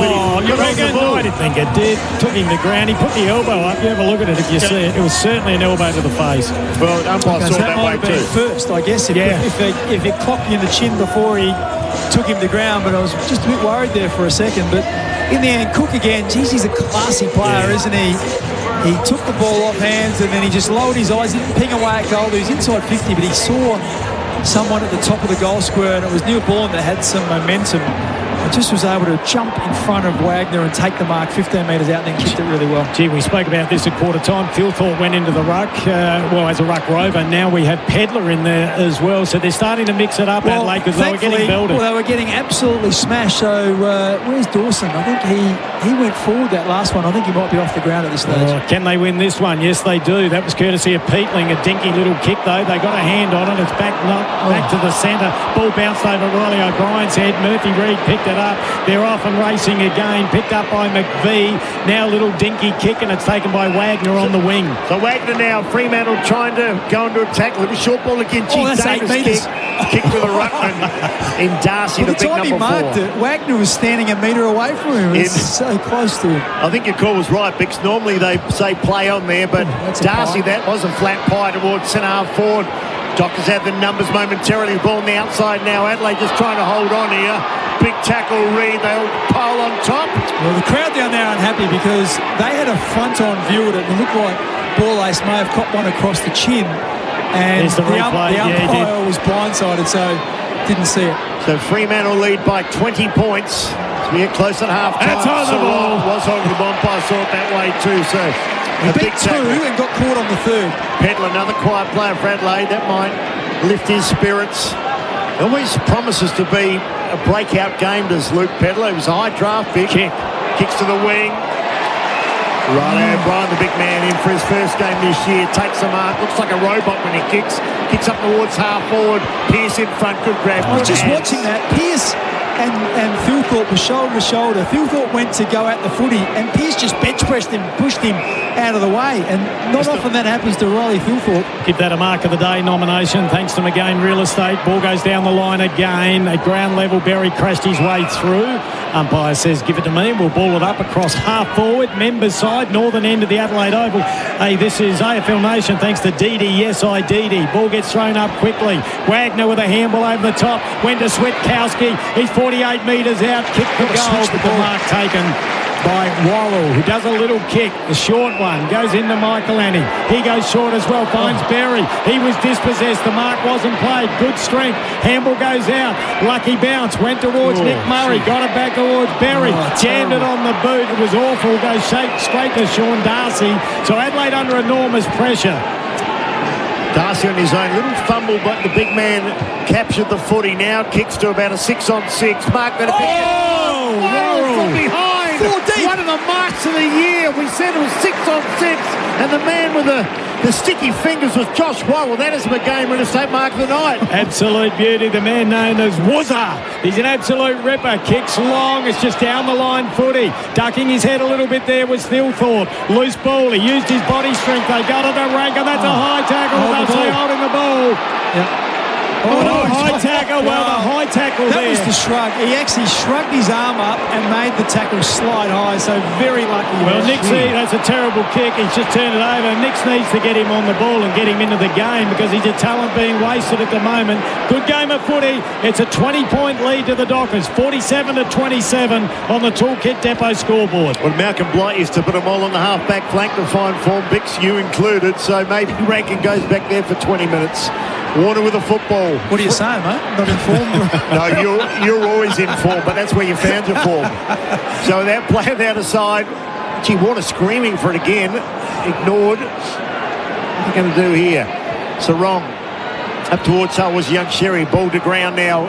Coming through Murphy, Reid, Swakowski, they all join in here. Little short kick was beautiful. That is silver service, room service. Voss. I thought Murphy Reid was caught there, but he must have just got the handball out. But it was David Dench couldn't have stopped that one. That was a beautiful dart there. Well, Bix had 16 wins last year, but I reckon under pressure they are pretty good. They're pretty physical, this team, and I don't see many weak links. I really don't. I like them. So Patrick Voss, he's kicked one, he's missed one. He wants a good night. Close to the man on the mark, both set shot kicks he's had. Let's see if he's learned. Wants a good night. Michael Voss had a bad day for Carlton. So what can Voss do? For his second goal, umpire likes it. Look at him, he's off. He's off to the races. Patrick Voss, they get another one. And they look unstoppable at the moment. Almost doubled Adelaide's score, 8-5 to 4-3. Toolkit Depot scoreboard. Voss has 2. Yeah, the delivery has just been so much better, hasn't it, going back the other way compared to Adelaide. Rankin at one end just blasted it straight to his opponent, but yet when Fremantle go inside forward 50, that one there was a bullet-like pass. There was nothing that Josh Waller could do about that one.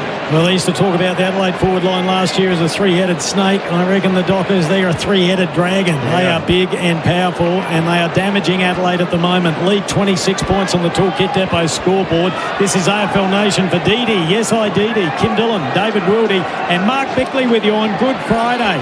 Hope you're all having a good Easter break and ripping into the chocolate. Ball thrown up high, Riley O'Brien. He says, I can jump, and he did.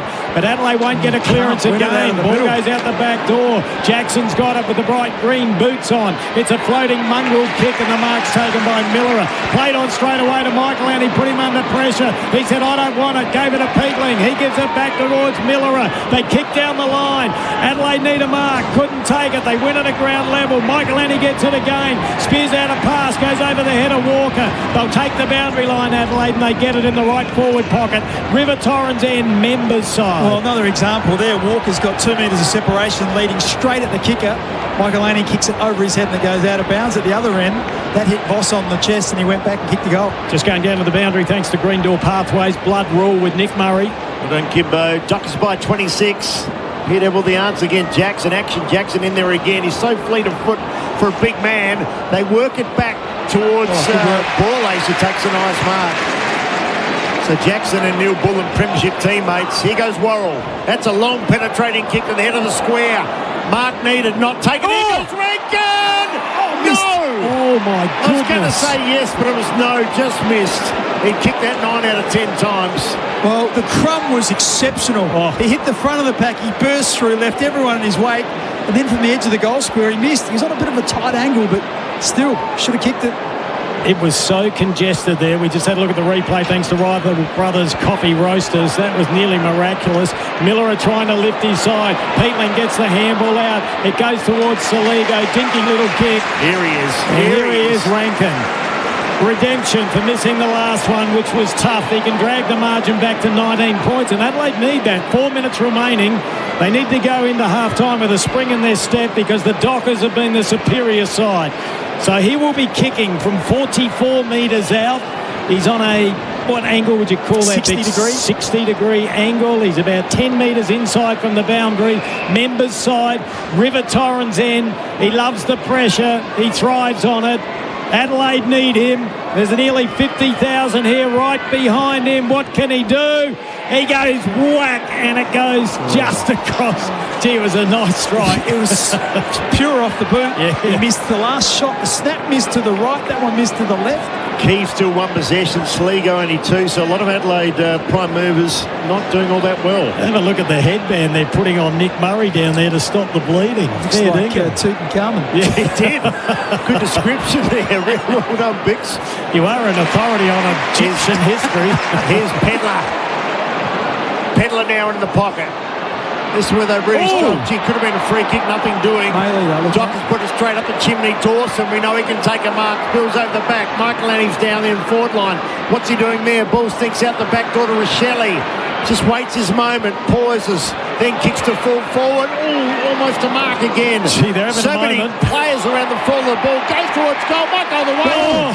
Touched.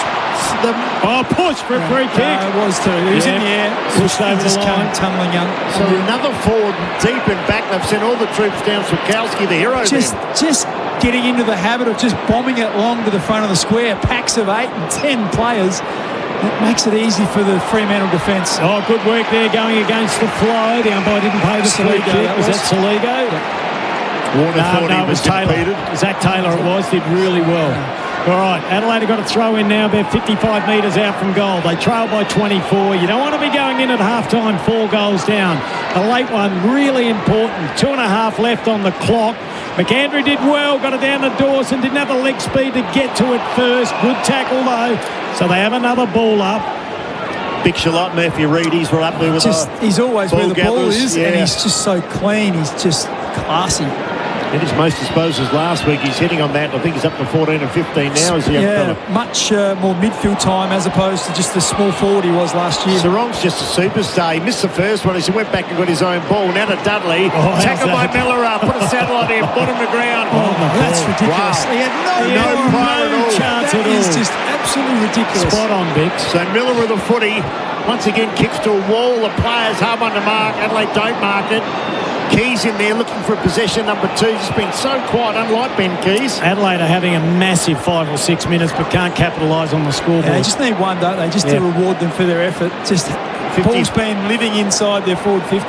1:55 left on the clock, Willie. 4 goals the difference. I'd love to get another one going. There's Peatling. Throws on the left. That's Mark got not taking. Yeah, only went 6 and umpire call play on. Congested area again. Bodies fall on top of the Sharon. And play comes to a halt. 40 metres out from Adelaide's goal. Southern end, only a couple of minutes Adelaide left. just got to draw out. They've got so many players around the footy. Some of the forwards got to pull back a little bit. Tried to fist it out wide. That was McAndrew, but he gave it straight to McVie. Now Adelaide might bring it back in. No, there's a collision of players and the ball goes out of play. Trying to claim it was Murphy Reid, as you would. So we'll get a throw in now. Cross in between wing and half forward. On the members' side, Adelaide kicking to the right of your radio dial or your television screen or the River Torrens end, whatever you want. We'll go through all the stats at half-time. We are here thanks to Didi. Yes, Didi. It's AFL Nation. Dawson trying to lift his side.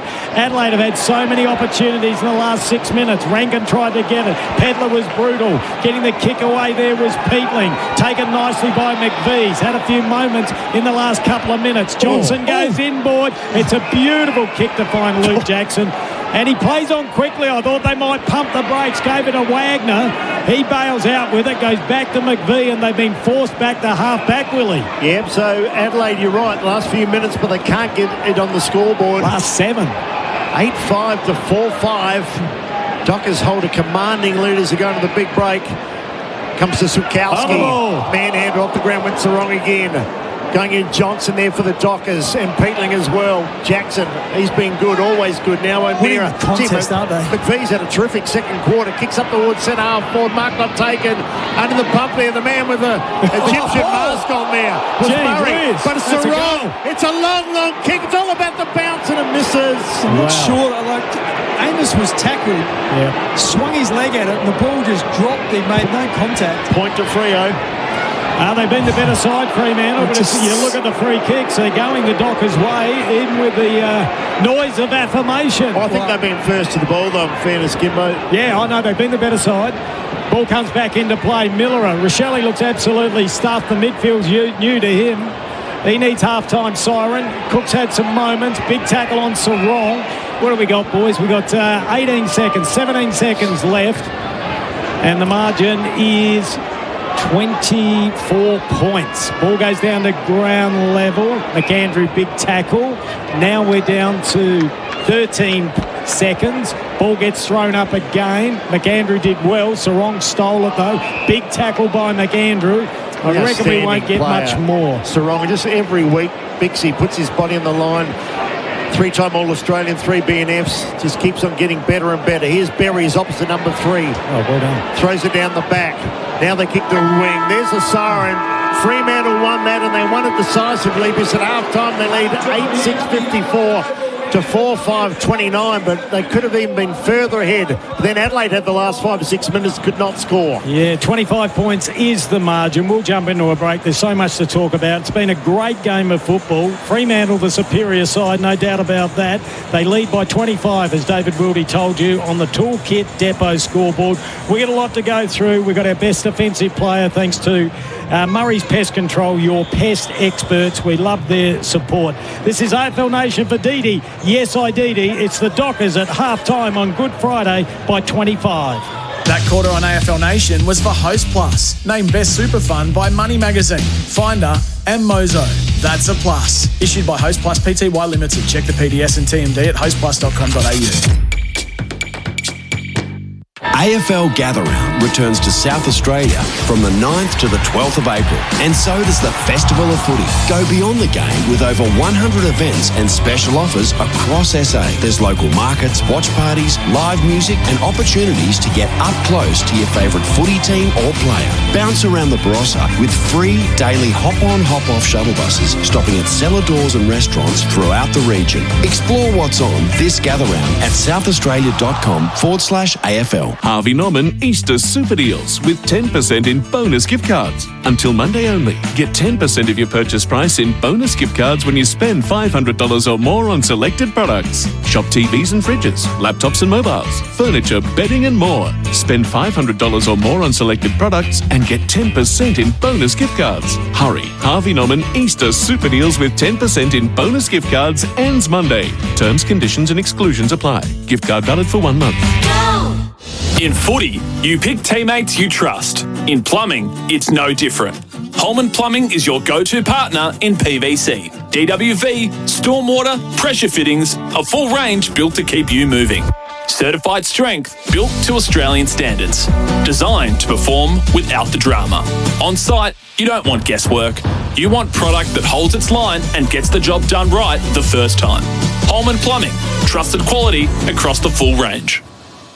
Did you know when you purchase 6 or more bottles of wine here at Liquorland, you'll save a massive 10% off the total cost just by scanning your flybys? It's never been easier to stock up and save on our great range of wine. Scan your flybys at Liquorland and collect points to get more rewards, holidays and money off your shop with us. Whatever the reason, Liquorland will bring the drinks. Cheers. Liquorland. 18 plus only. T's and C's apply. Choose to drink wise. Here's some food for thought during the AFL Gather Round Festival of Football. Rebecca Morse will be hosting a special lunch on April 10th at the incredible Samri headquarters on North Terrace. Across the afternoon, some of Samri's leading medical and health researchers will share the latest breakthroughs in health and medical science and how they could transform footy as we know it. For tickets and to find out more, visit the Samri website. But hurry, numbers are strictly limited. Game day, training day, or just couch day watching the footy, here's a simple win. Ditch the chips and grab a healthy handful of Aussie almonds instead.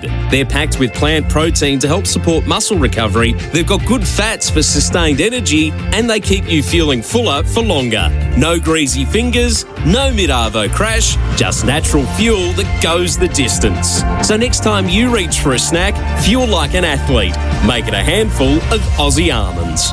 Got something big to budge? Budget with Budget. Little trucks, big trucks. You can do it all in a budget rental truck. Get exactly what you need and at a great price too. So remember, whatever you've got to budget with a budget rental truck. Budget car and truck rental. Call 13 27 27. That's 13 27 27. Budget with a budget rent-a truck is quick and cheap. Well, have your luck when you budget with a budget rent-a truck. It's the place we can all play respectfully at nighttime. The Palace, Adelaide's premier gentlemen's club. Whether you're out for a couple of drinks or you're booking the Bucks party he'll never forget, The Palace is Adelaide's best. Undressed. Good times, great vibes. The Palace is Adelaide's premier gentlemen's club for a reason. Come along. Upstairs, 111 Hindley Street. Open from 8 p.m, 7 nights. So much fun. thepalace.com.au.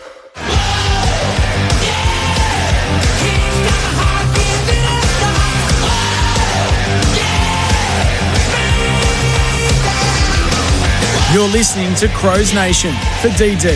Yes, I DD this footy season. Worked the boundary line, did really well. Now a high drop punt, lands in the chaos zone. Almost a mark. Here's a mark, Amos. He's kicked one tonight, he's got two now. It's a beautiful kick from Jai Amos on the end of his Brayshaw. Looks at the vacant goal. It might slide through and it does. Brilliant work, Fremantle.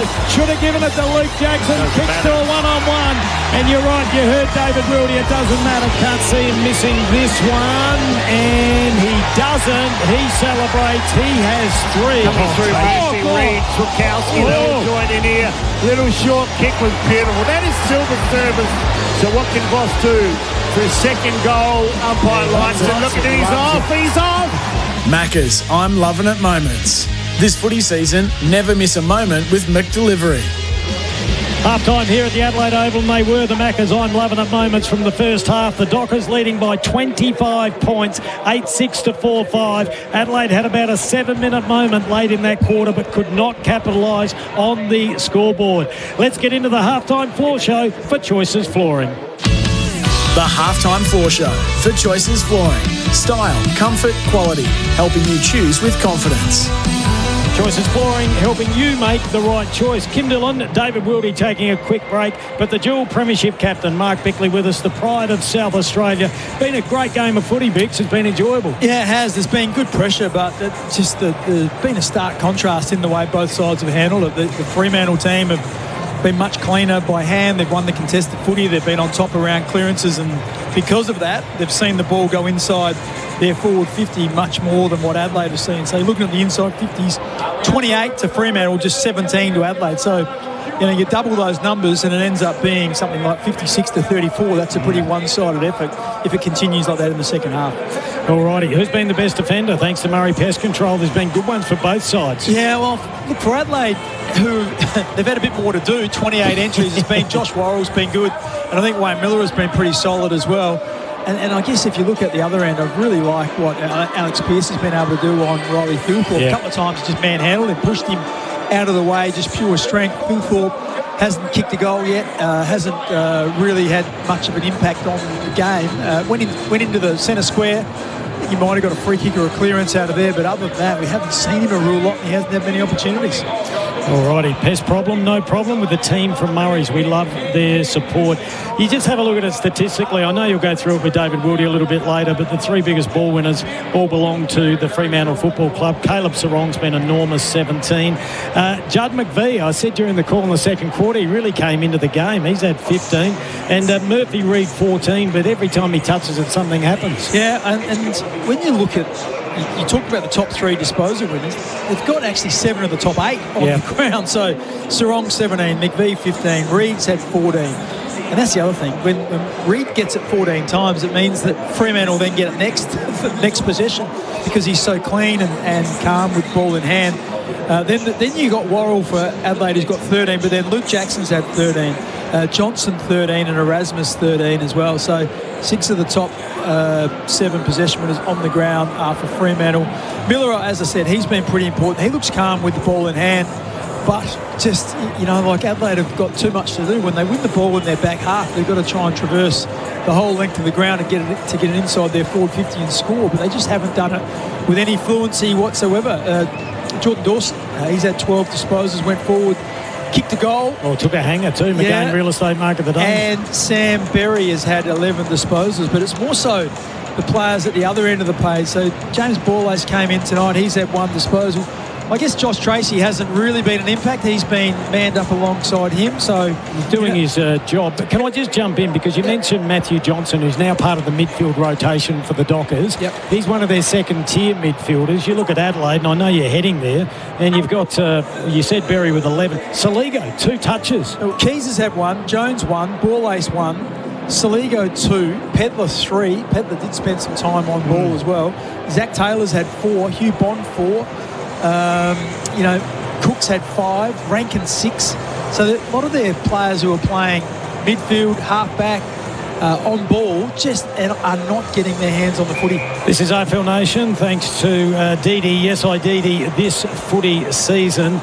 Mark of the Day contender, thanks to McGain Real Estate, sold by McGain. Again, we love their support. If you're looking to buy or sell a property or have a rental property, get in touch with the team at McGain Real Estate, where Mark Bickley just happens to also be the general manager. Yeah, did I sign off on this sponsorship agreement? Yes, yeah. No, actually, I think I went above you. Spoke back to the great man, Mike Goldman.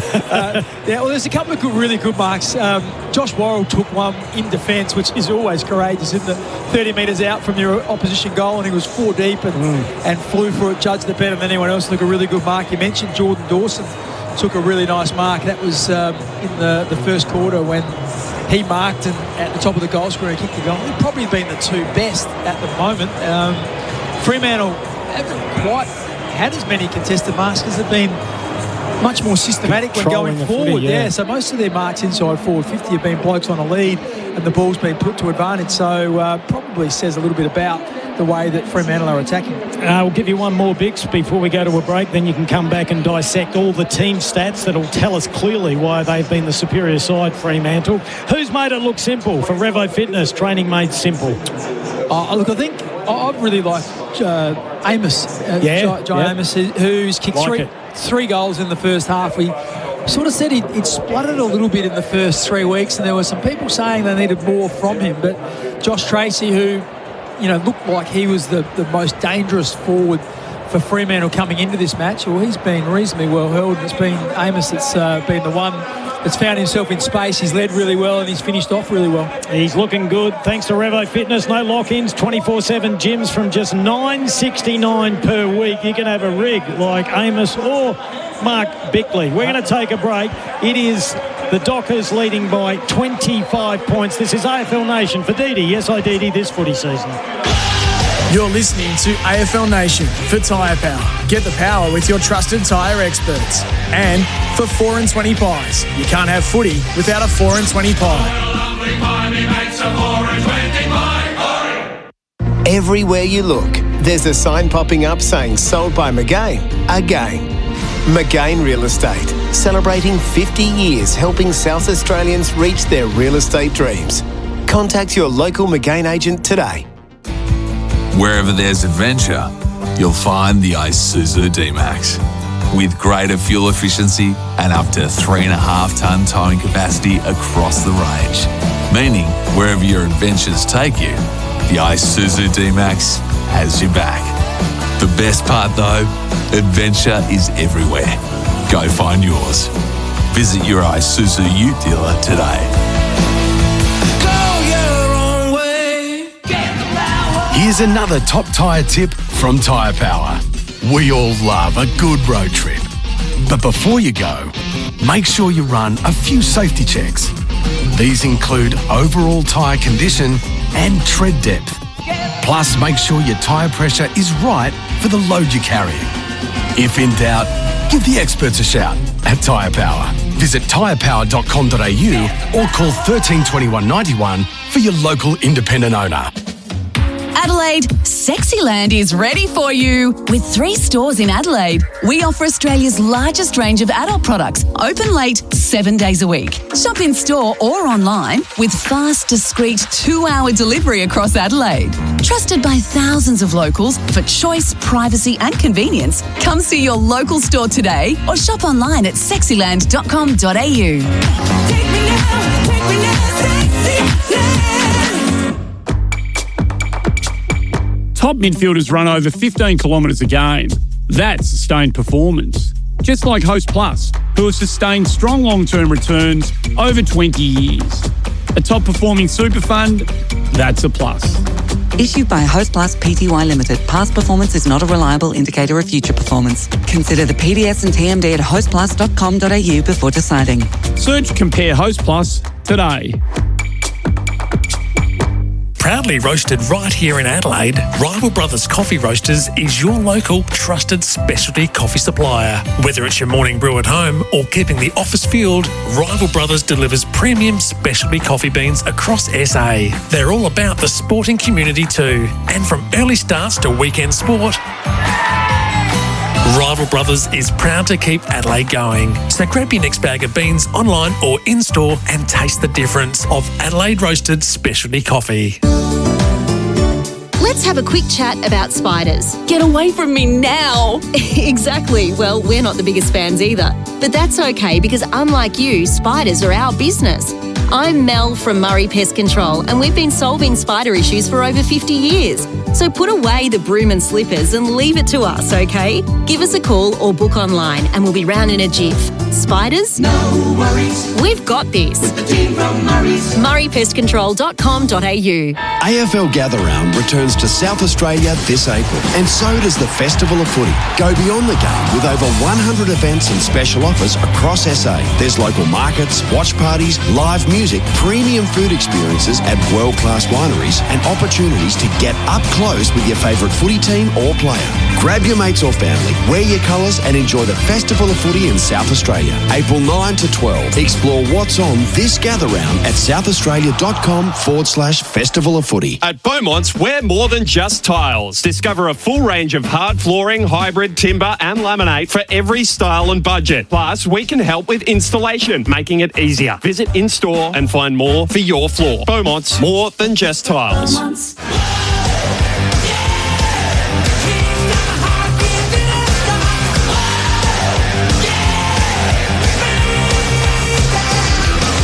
You're listening to Crows Nation for DD. Yes, I DD this footy season. Welcome back to Adelaide Oval, AFL Nation for DD. Yes, I DD this footy season. Mark Bickley, David Wildy. It's all Fremantle at half-time. Both teams back out on the ground and Bix Dockers leading by 25 points. You've got all the team stats, so do any of them interesting for you? Yeah, look, there's a couple of big ones here. Like, Adelaide just can't get their hands on the footy. They've only had 136 disposals. Most clubs are in the mid-300 disposals. Sometimes they push up to 400. So Adelaide are on track to have about 270, which is a really not low number. Fremantle are on 190, so that's generally somewhere where most teams are at half-time.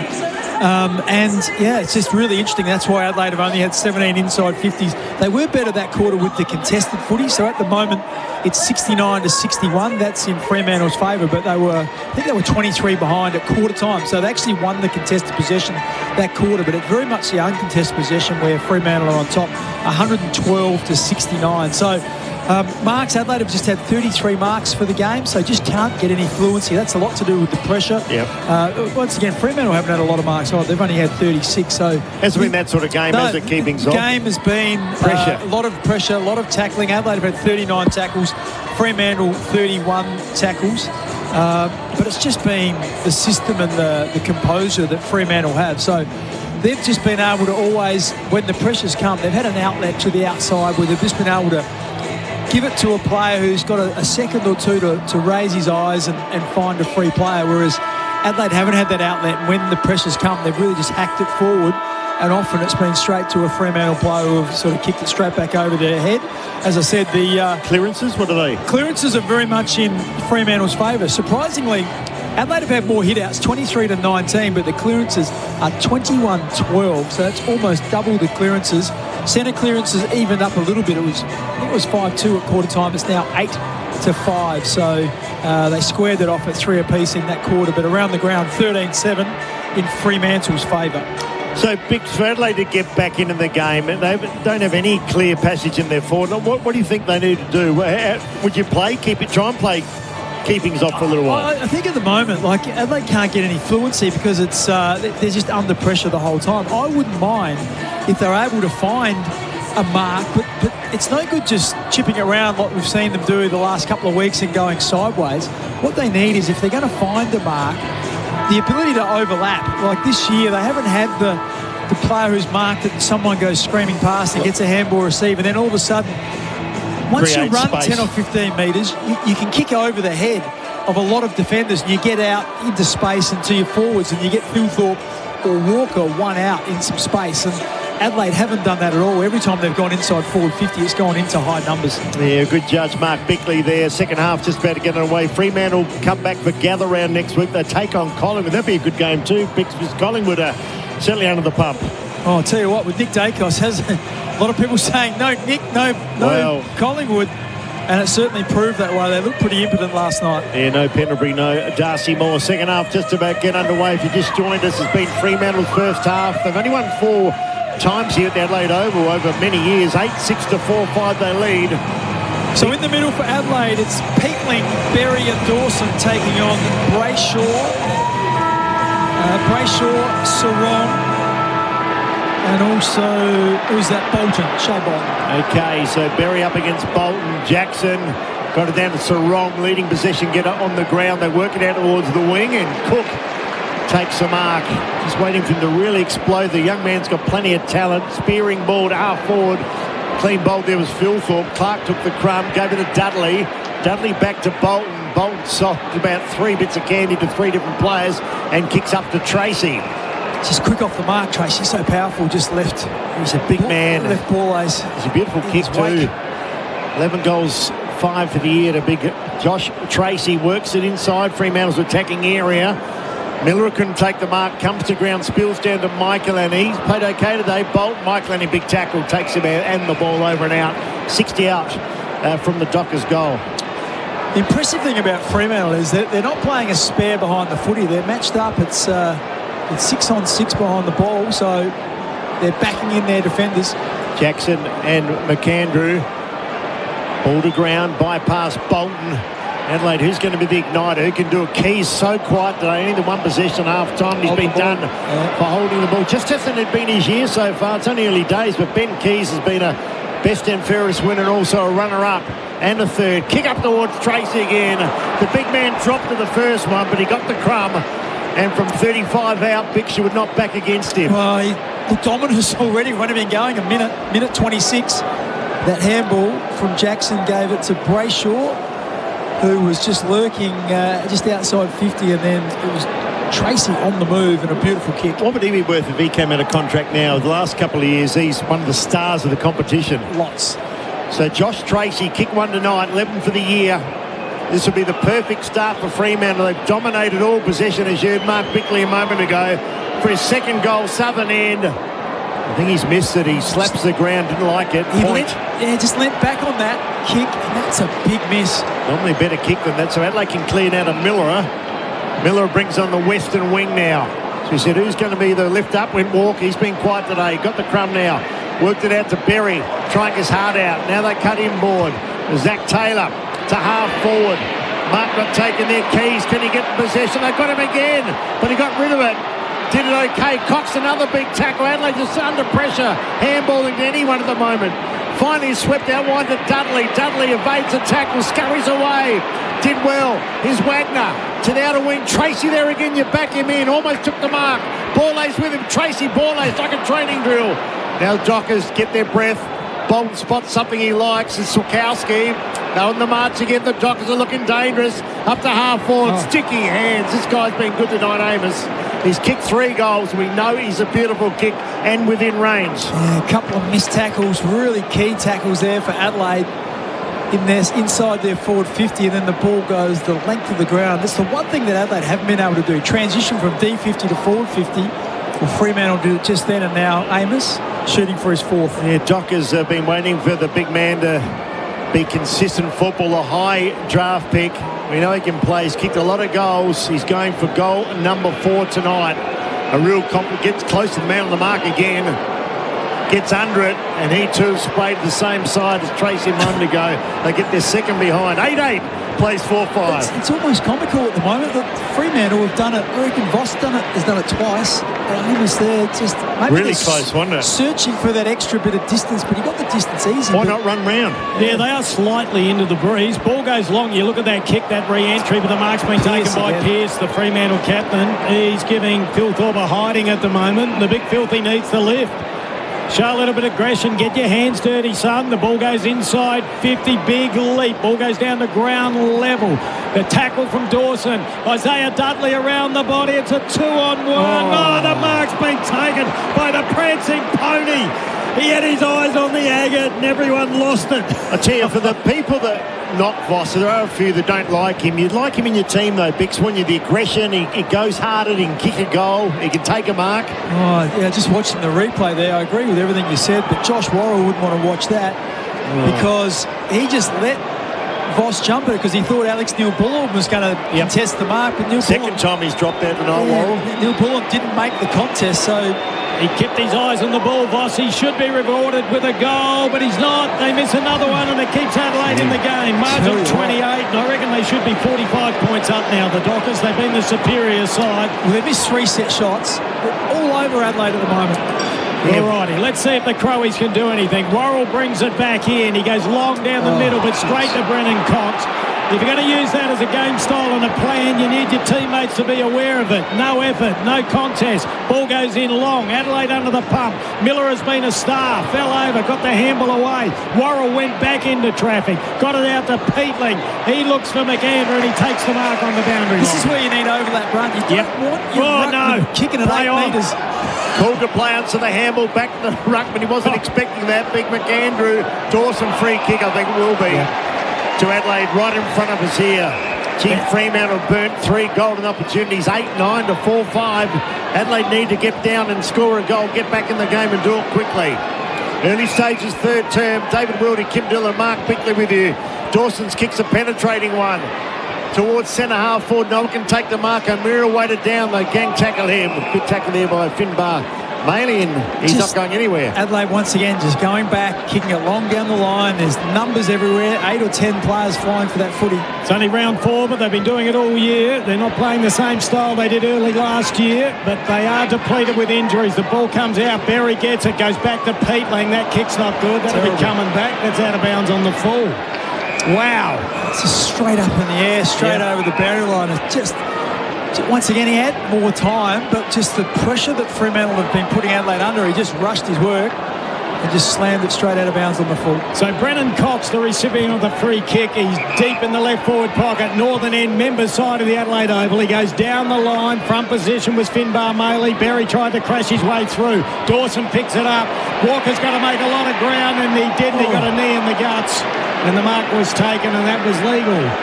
Good use of the foot there by Luke Ryan as we go to the replay. Thanks to Rival Brothers keeping Adelaide going. All fair enougth with that one. Yeah, it's good mark. Just put his leg up to protect himself. One of my good player, Luke Ryan, been good for a long while. The kick up towards the wing. Oh, it's all about the bounce, and Freo get it. Swakowski pounces. He got support. This is danger here. Bishai Bond's got the ball up towards half forward. Oh, well done. Mark not taken there, but umpire says it's gone out of play, and they'll throw it in. 60 up for the Dockers goal. Good show of strength by Murray then. Ball ace breathed the sigh of relief because he made a horrible error on the wing, let the ball get in behind him, and Fremantle were away. Just wondering if Josh Worrell's 100%. They said something at his calf. He looks to be limping beyond play, and he's given away a couple of easy marks tonight. Peatling got crushed. McAndrew in there. High tackle. Got to switch to the other side. Cannot just go down the line. So Peatling now, the number 25 jumper, kicks it all. Fremantle should take the mark. Oh, gee, Cox could have, but knocked it over out. Dumb footy from Adelaide.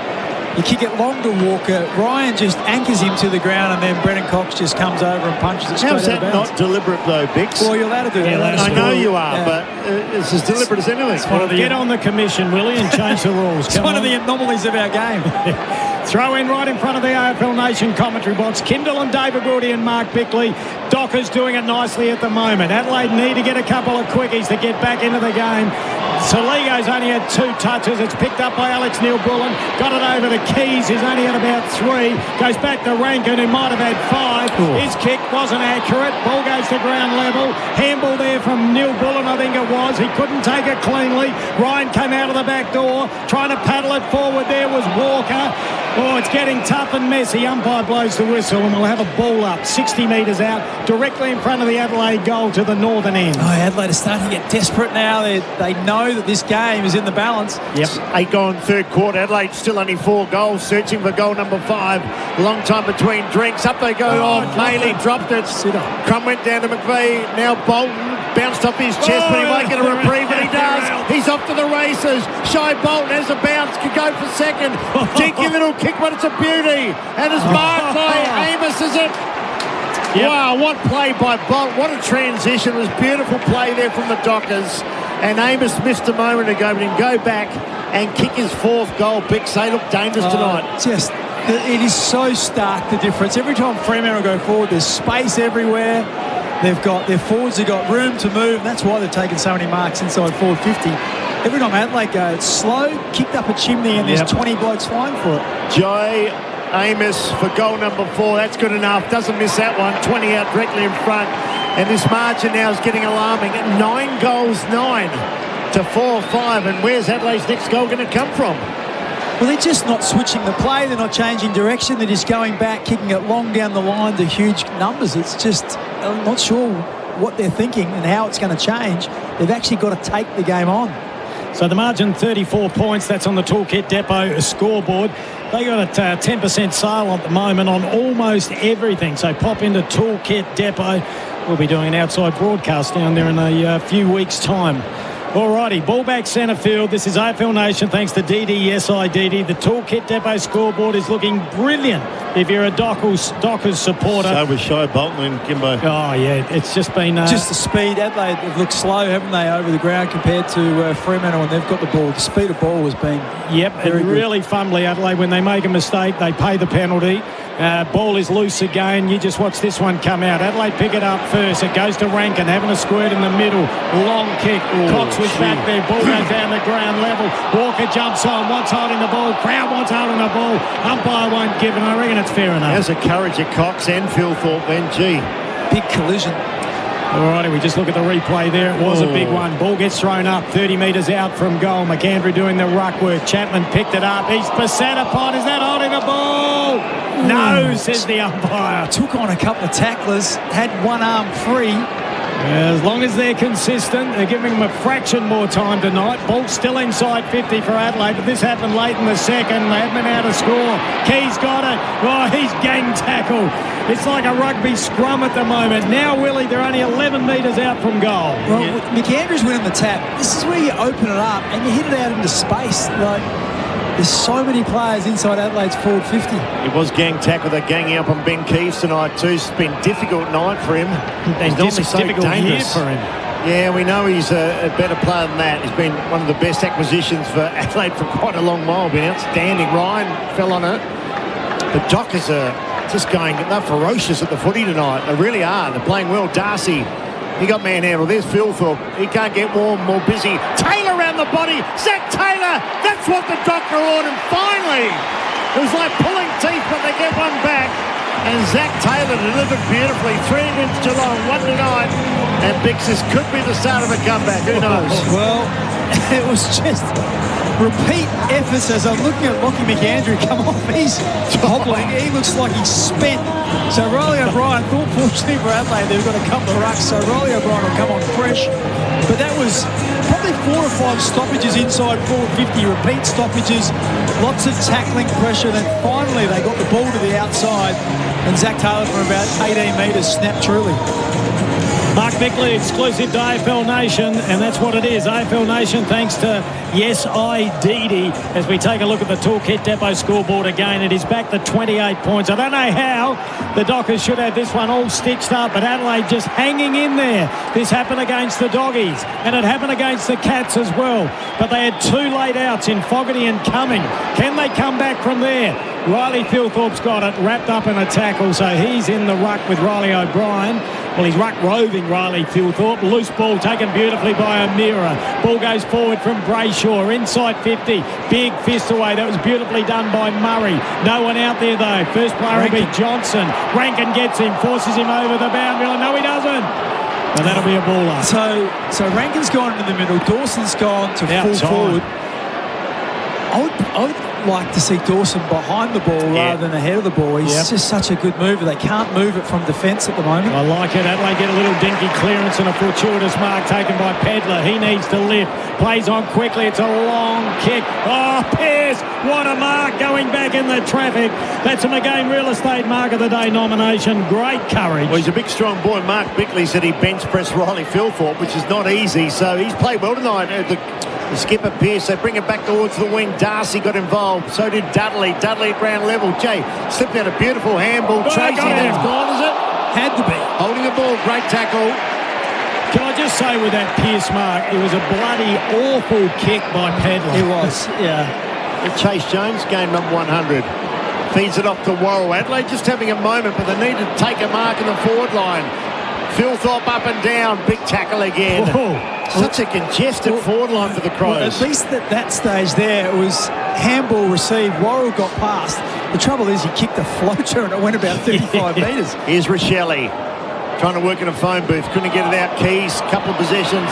Handball to straight back to Erasmus on the fly now. Go to Dockers. Murphy. Reed was good. Hands. Here they go now. A long looping handball. Who wants some more? Brayshaw ran into an opposition player but couldn't take the footy. Adelaide now on the rebound.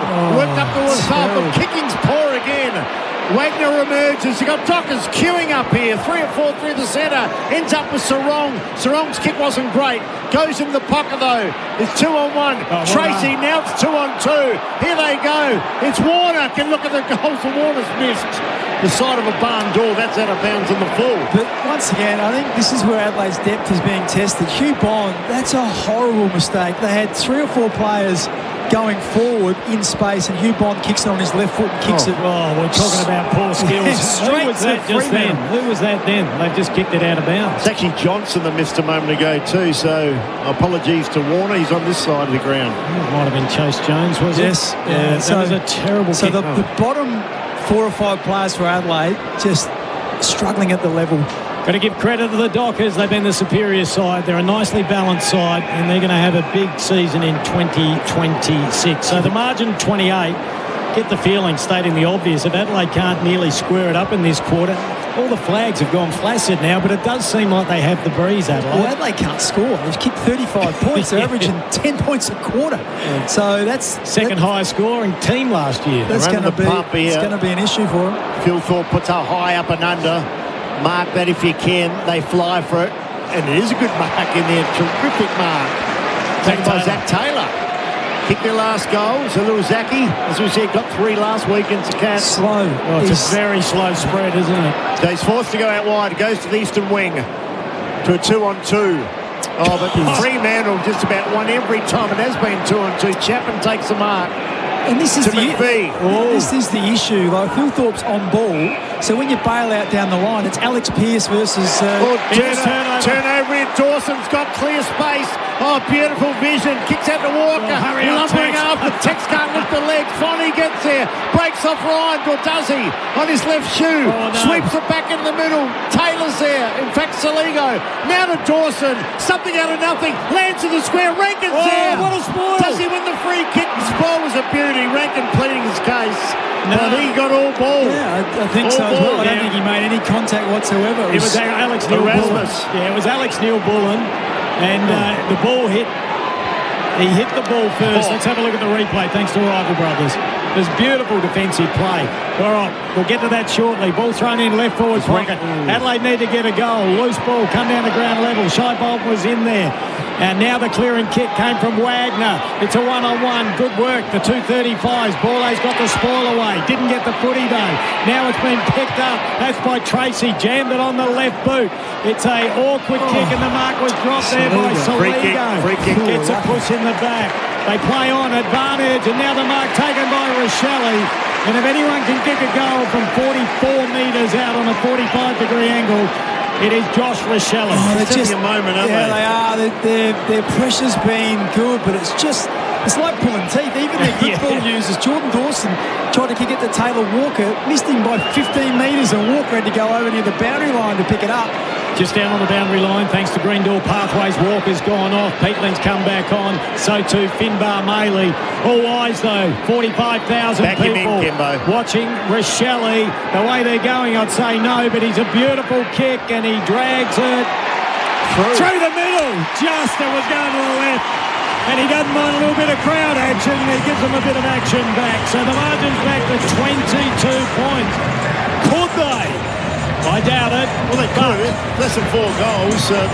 As we said, they're having a moment. The game's just changed a little bit.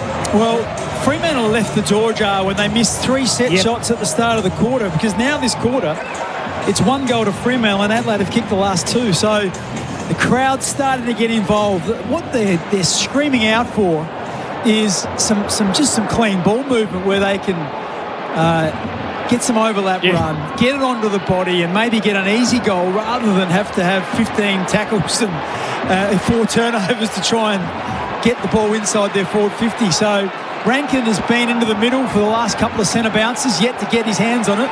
Can he see it this time? 5th goal for the year for Josh Rochelle. Can the Dockers answer now? They're running the pump the last few minutes. As we said, next goal to Adelaide make it very interesting. We know the Dockers gave a big lead up to Geelong, overran them. Here's Murphy-Reid, sneaks it up quickly to full forward, getting back, taking the nice mark is Borlace. Quickly works to the Murray, still got the headgear on. Not fashionable, little short ball to Cook. I thought it was going out of bounds for a second. Got to pull the trigger now. So Cook does, he heard you, goes long and strong. Up towards the big pack and Maley. He contested well but couldn't complete the mark. Luke Reiner's opposition. So Adelaide charging back. 63 plays 41. The margin is 22 points. It sounds like Adelaide's like pulling teeth. I reckon they only got their back maulers left.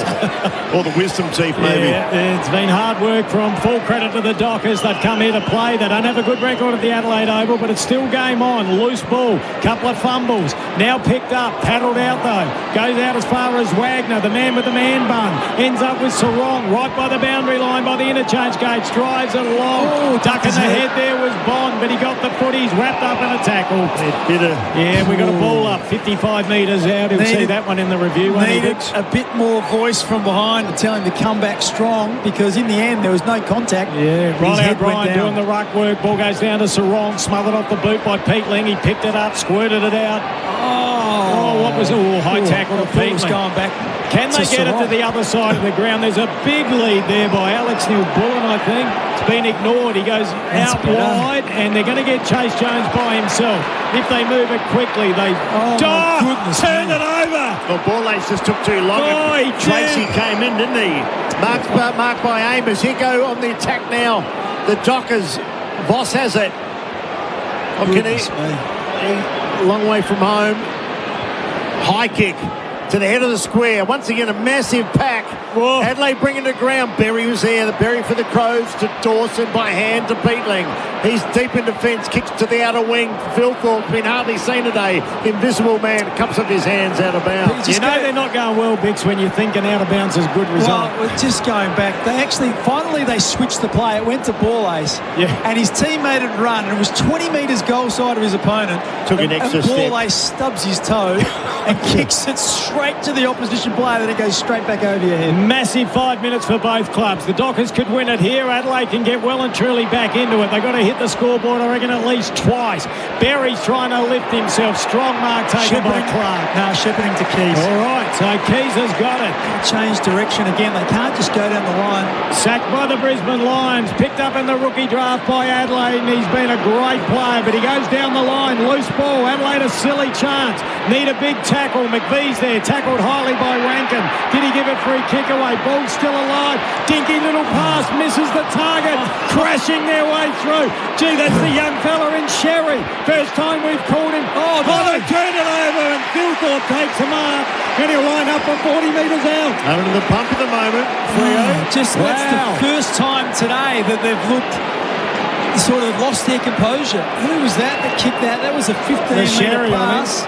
Warner it was. Was it? The Sherry got it to Warner. Yeah, and Warner went for a little dinky pass, but it missed by a long way and went straight to Riley Filther, but couldn't believe it. He has not seen it all day, and then all of a sudden, standing on his own, the opposition kick it straight to him. 7 possessions. I don't think he's bothered to score at this stage. He lines up. He needs to kick it if he sides any chance. And he's put it through, and he tries to get the crowd involved. Can you believe it? Margin back to 16. Surely not. Surely not. A depleted Adelaide Crows side showing a bit of spirit. Let's find out how good the Dockers are. Well, Bix, they shouldn't be in the game, but they are. Because Freo can't put Adelaide away. There are so many chances. Oh, and that was just pure luck from Adelaide there. It was just a poor kick from Warner.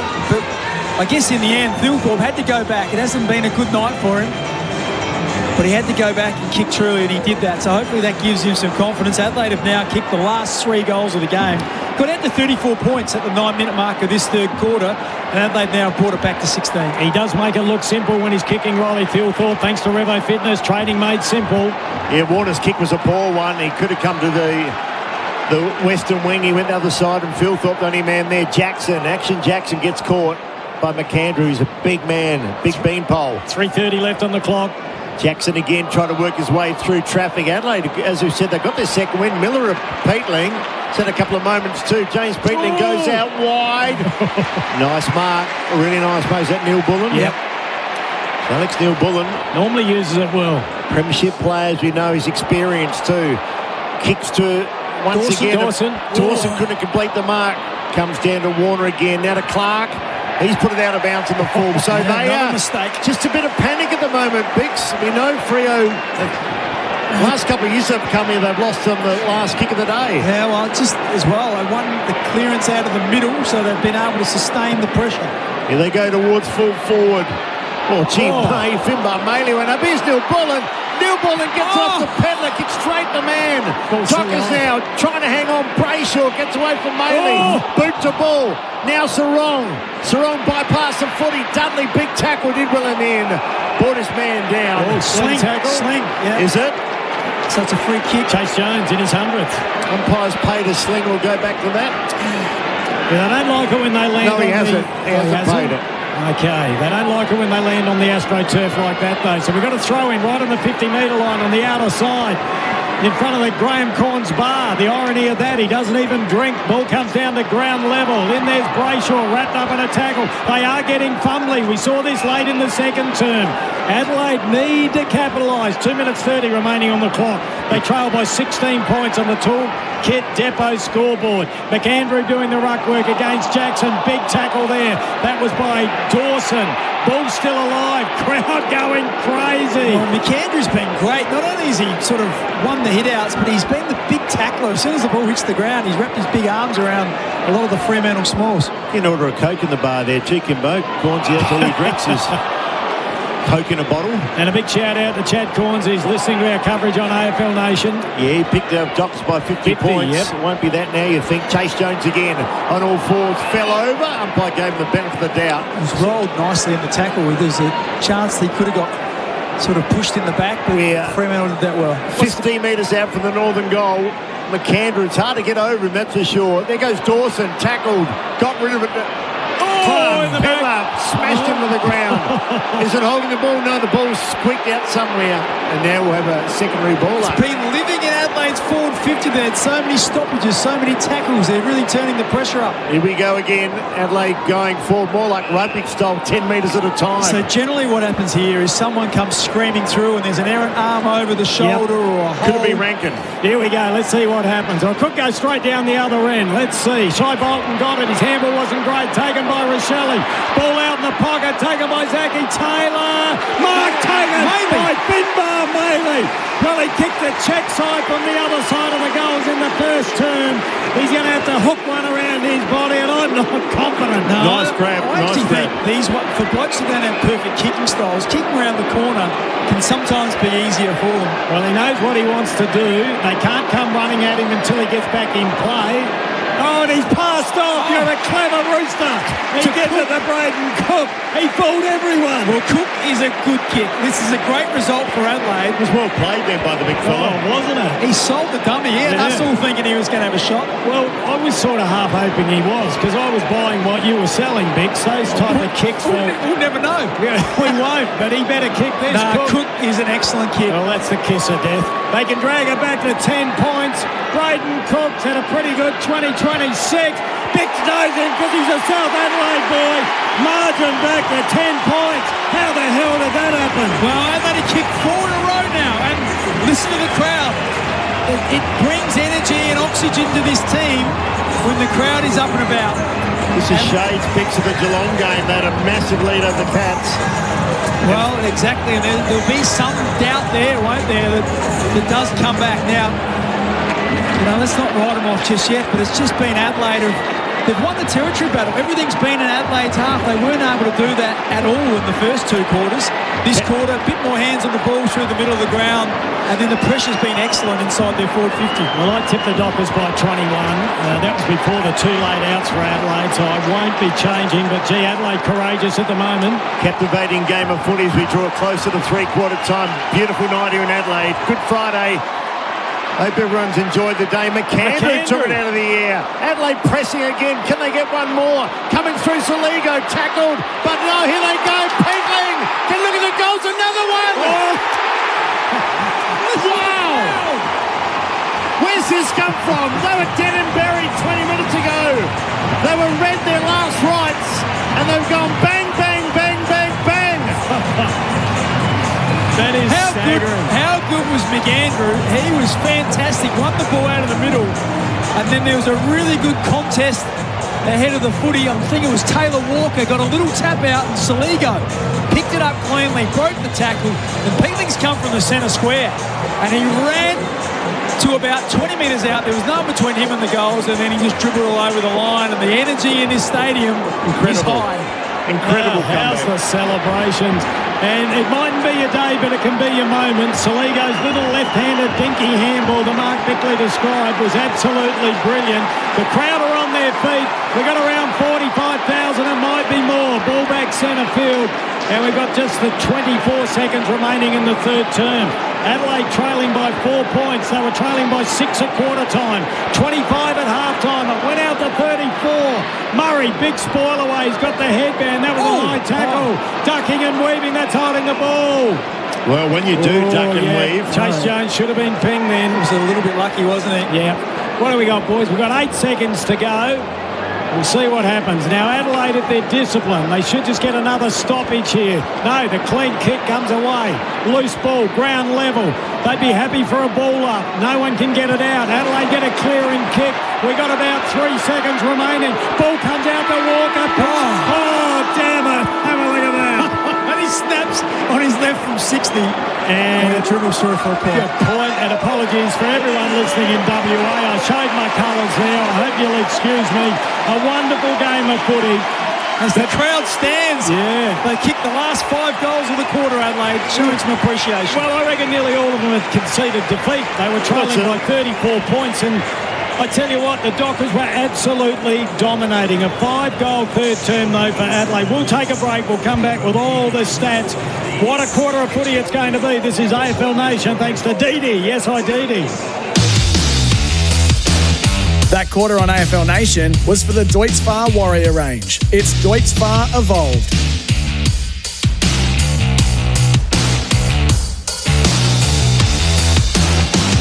Got something big to budge? Budget with Budget. Little trucks, big trucks. You can do it all in a budget rental truck. Get exactly what you need and at a great price too. So remember, whatever you've got to budget with a budget rental truck.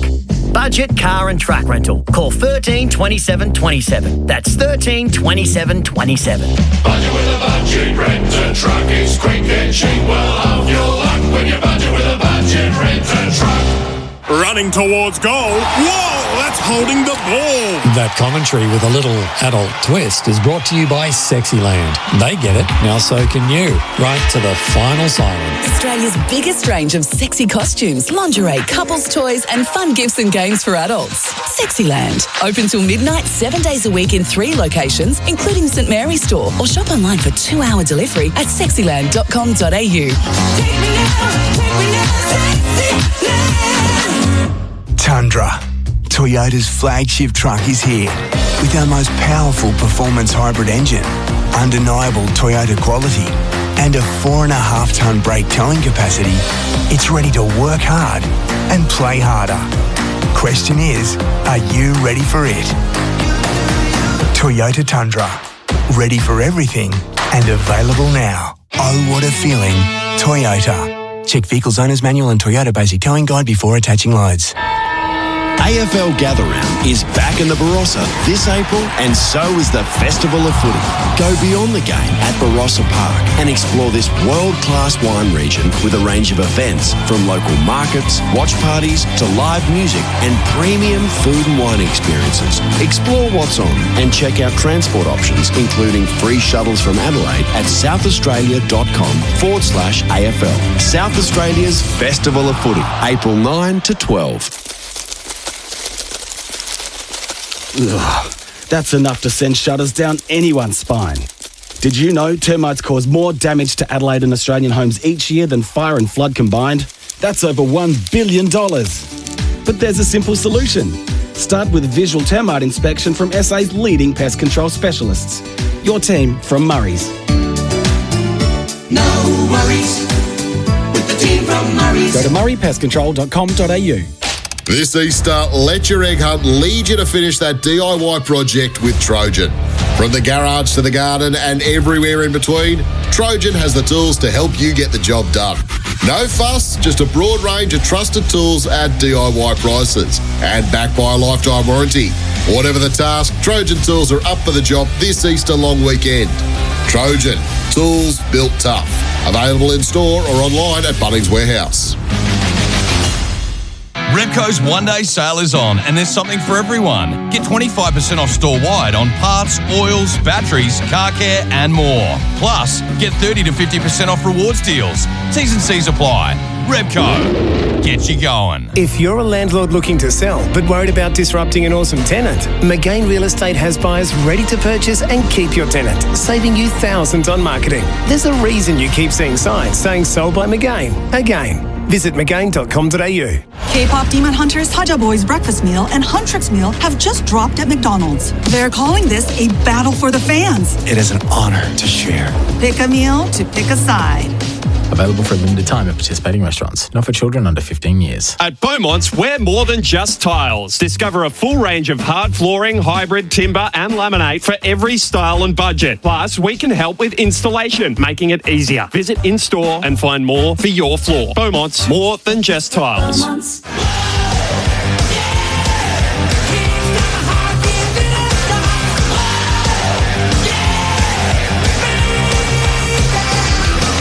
You're listening to Crows Nation for DD. Yes, I DD this footy season. Cheeky little kick, but it's a beauty. And it's marked by Amos, is it? Amos for goal number 4. That's good enough. Doesn't miss that one. 20 out directly in front. Philthorpe. He can't get warm, more busy. Taylor around the body. Zach Taylor. That's what the doctor ordered. Finally. First time we've called him. They turn it over and Philthorpe takes him up. He lines up. He needs the kick out of his sides any chance. And he's put it through and he tries to get the crowd involved. Coming through Saligo. Tackled. But no, here they go. Peatling. And look at the goals. Another one. Maccas, I'm loving it moments. This footy season, never miss a moment with McDelivery. Yes, just some of the highlights there from the third term. It was all Adelaide for the last 10 minutes. Macca's, I'm loving it moment. This is AFL Nation for DD. Yes, I DD. Final quarter about to get underway. Some closing thoughts before we get into it, Biggs. Yeah, Adelaide had 30 more disposals than the Dockers that quarter. 1 contested possession, 1 clearance. So got good field position. turned the pressure up and scored 5 straight goals. Wow, did not see that coming. AFL Nation for Didi, yes I Didi. It's Freo on the Toolkit Depot scoreboard by 4 points. Here's David Wildy to get the final term underway. May your team win, whoever you barrack for. Yeah, incredible turnaround. Freo up by 34 points. It's now 4 points. Adelaide kicked the last 5 goals straight without a miss. And they've got the crowd on their back and the wind in their sails. Here they go, though. The Dockers through Jackson. Had it dropped. That's holding the ball, surely. Had to be. Wow. Still going. Still haven't paid it. Now it's Sarong. Works it up towards full forward. Mark not taking the back of the pack as Amos had a good night tonight. Adelaide's defence has been rock steady there. Here's Cook. Big Shaw man works it out now to Rankin. Rankin's had a quiet night. That was good by Cook. Cook started on the wing and then received the handball in the defensive goal square. They work along the wing. Gee, Philthorpe's been out of sorts and Pearce takes a nice mark. Handball is a low one to Brayshaw. Kicks into the pocket again. Tracy been well held tonight by Borlos. We thought it might be a difficult matchup. I tell you what, it's been a courageous move because, you know, he's probably your 5th best key defender. Came into the side and they put him on the opposition's best player. I still worry with him with ball in hand. He's only had 3 touches and one of them has been a horrible clanger. But in terms of the one-on-ones, hasn't been disgraced at all. Yeah, I'm going to cut Philthorpe a little bit of slack on the last one. A bad kick by Alex Neal-Bullen. Ball gets thrown in about 25-30 metres away from the Dockers' goal. Left half forward flank or left forward pocket. Northern end, members side of the Adelaide Oval. Umpire throws it up. Adelaide would like to get a quick one to get the crowd back involved. Ball stays in play. Sarong's got it. Drives it in forward to a 2-on-2. Ball goes to ground level. Coming through. This is dangerous. In there is Murray. Couldn't take it. Ball still alive. Cook says, get out of my way. He's having a breakout year. Drives along. Philthorpe, good contest. Didn't win the footy though. Erasmus jams it on the boot. It's a mongrel torpedo screw punt. Goes down to ground level. Everyone jumps on it. Umpire blows the whistle. And in there again was McAndrew. And, gee, he has a crack, doesn't he, for a big man in game number 6. At the moment, he's the highest-ranked player on the ground, so he's doing really well. Docker's just bombing it forward, too. It's setting up beautifully for that late defence. Crows now working out back towards the wing. They hit a roadblock here. A real speed hump. Chapman was good. Gave it to Cox. Back to Erasmus. His handball under pressure. Chapman butted up beautifully. His handball was too hot for McVee. Here goes the Crows. No one ahead. What can they do? All the way. It's Rankin. Rankin gets past 1. He gets past 2. He gets past 3. They go to goal. All about the bounce. Needs a big opening. He got the flipper and went straight on. Would have been the goal of the year for sure. Century. But Adelaide, well, they've kicked 5 straight. They break with a point. The margin now 3 points. He carried it from centre-half back. Had 3 bounces. No one on his team ahead of him. He dodged around 3 players and then just missed it to the left. He knew it was Alex Pearce. He said, I got you covered. I got no other option than to keep running. Just couldn't finish. Wow. What excitement. Everybody up and about. Great game of footy on AFL Nation. Miller had front position. Nicely taken off hands by Sarong. Wrapped up in a tackle. Crowd wanted holding ball. Ball comes out to Erasmus. Has to go out the back door. Buys a little bit of space. Panic. Kick goes down the line. Adelaide everywhere. And Switch the play. Switch the play. Yeah, finger tipper taken by Jordan Dawson. Goes short. That ball goes into Rochelle. Normally good with ball in hand. He's in the middle of the ground. He didn't even turn his head to look that way. There's going to be a kick in hope this one. They want a hanger. It's time Maley, Finbar. Maley's down there. Ball at the back of the pack. It's a free kick against Taylor Walker. Oh, Texan. Yeah, he pushed his man, Brennan Cox, into the contest. Bit of panic coming in the Dockers game, though. Yeah. They need a bit more poise too. They've had it for most of the game, but the game has turned on its ear. I think sometimes the Texan forgets there's 4 umpires. You can't do all those little naughty things. Cox now back towards the wing. Tracy, that's a better mark, but he's been well held. His opponent's number 35. He's 35, and he works it up towards half forward. The one-on-one there, Worrell got at the ground. Bond's going to get wrapped up quickly. Can't evade the tackle. Got beat the ball. No, he didn't. That should have been holding the ball. They're Sarong now goes by hand. They're out. Here's Murphy Reid cut off of the pass, but Docker's got numbers. Here they go. Bolt, little short tinky kick was perfect. Absolutely perfect. Well, you can hear the crowd. Bolt was tackled. He held it for it felt like 5 or 6 seconds, and then when the umpire didn't blow his whistle, he tried to kick it and just dropped it. Well, Jago Mira's on the end of it. Just played the replay again. You can see every person in the ground Knows that's holding the ball. Well, the umpires aren't the only ones that made mistakes tonight, but that was an obvious one. But O'Meara now to get one against the Tigers. The Dockers, their tongues are out. They're thirsty. They need a goal. Northern end, 15 out. Jago O'Meara, a veteran of the game now. He'd love to kick a goal. Oh, no! And he's missed. Oh, the footy gods, Willie. Wow. The footy gods are real. For a bloke as experienced as that, the man was standing the mark almost at the top of the goal square. Ball brought back into play. That's by Miller. He's been sensational. Gets it back in the 1-2. Drives it down the members' wing. Philthorpe came up 3 deep. Taken by Neil Bullen. Handball was smothered. Oh, Pearce, he was in trouble. So too Jackson. Reed's got the quickest hands out there. There's another fumble by Bolton. It was. Adelaide are out here. If they're quick and they're not. Keys gave the ball to Switkowski. So he's off to the races. Ball goes out wide to the outer side. And guess who? O'Meara, after missing a sitter, takes it 70 metres out. Drives it long. It's a 2-on-2. The cavalry arrives. And you heard Mark Bickley. It's McAndrew. And he plays on quickly to Miller. Adelaide looking to roll the dice. They reckon that the Dockers look tired, so they put their foot on the pedal. Good mark taken by Zach Taylor on the members' wing. 6-goal final quarter. What a game of football. Two good sides with Fremantle's first 2.5 quarters, but Adelaide have come back and coming home, and they're doing it in fine style. Miller of the 1-2 kicks into the pocket.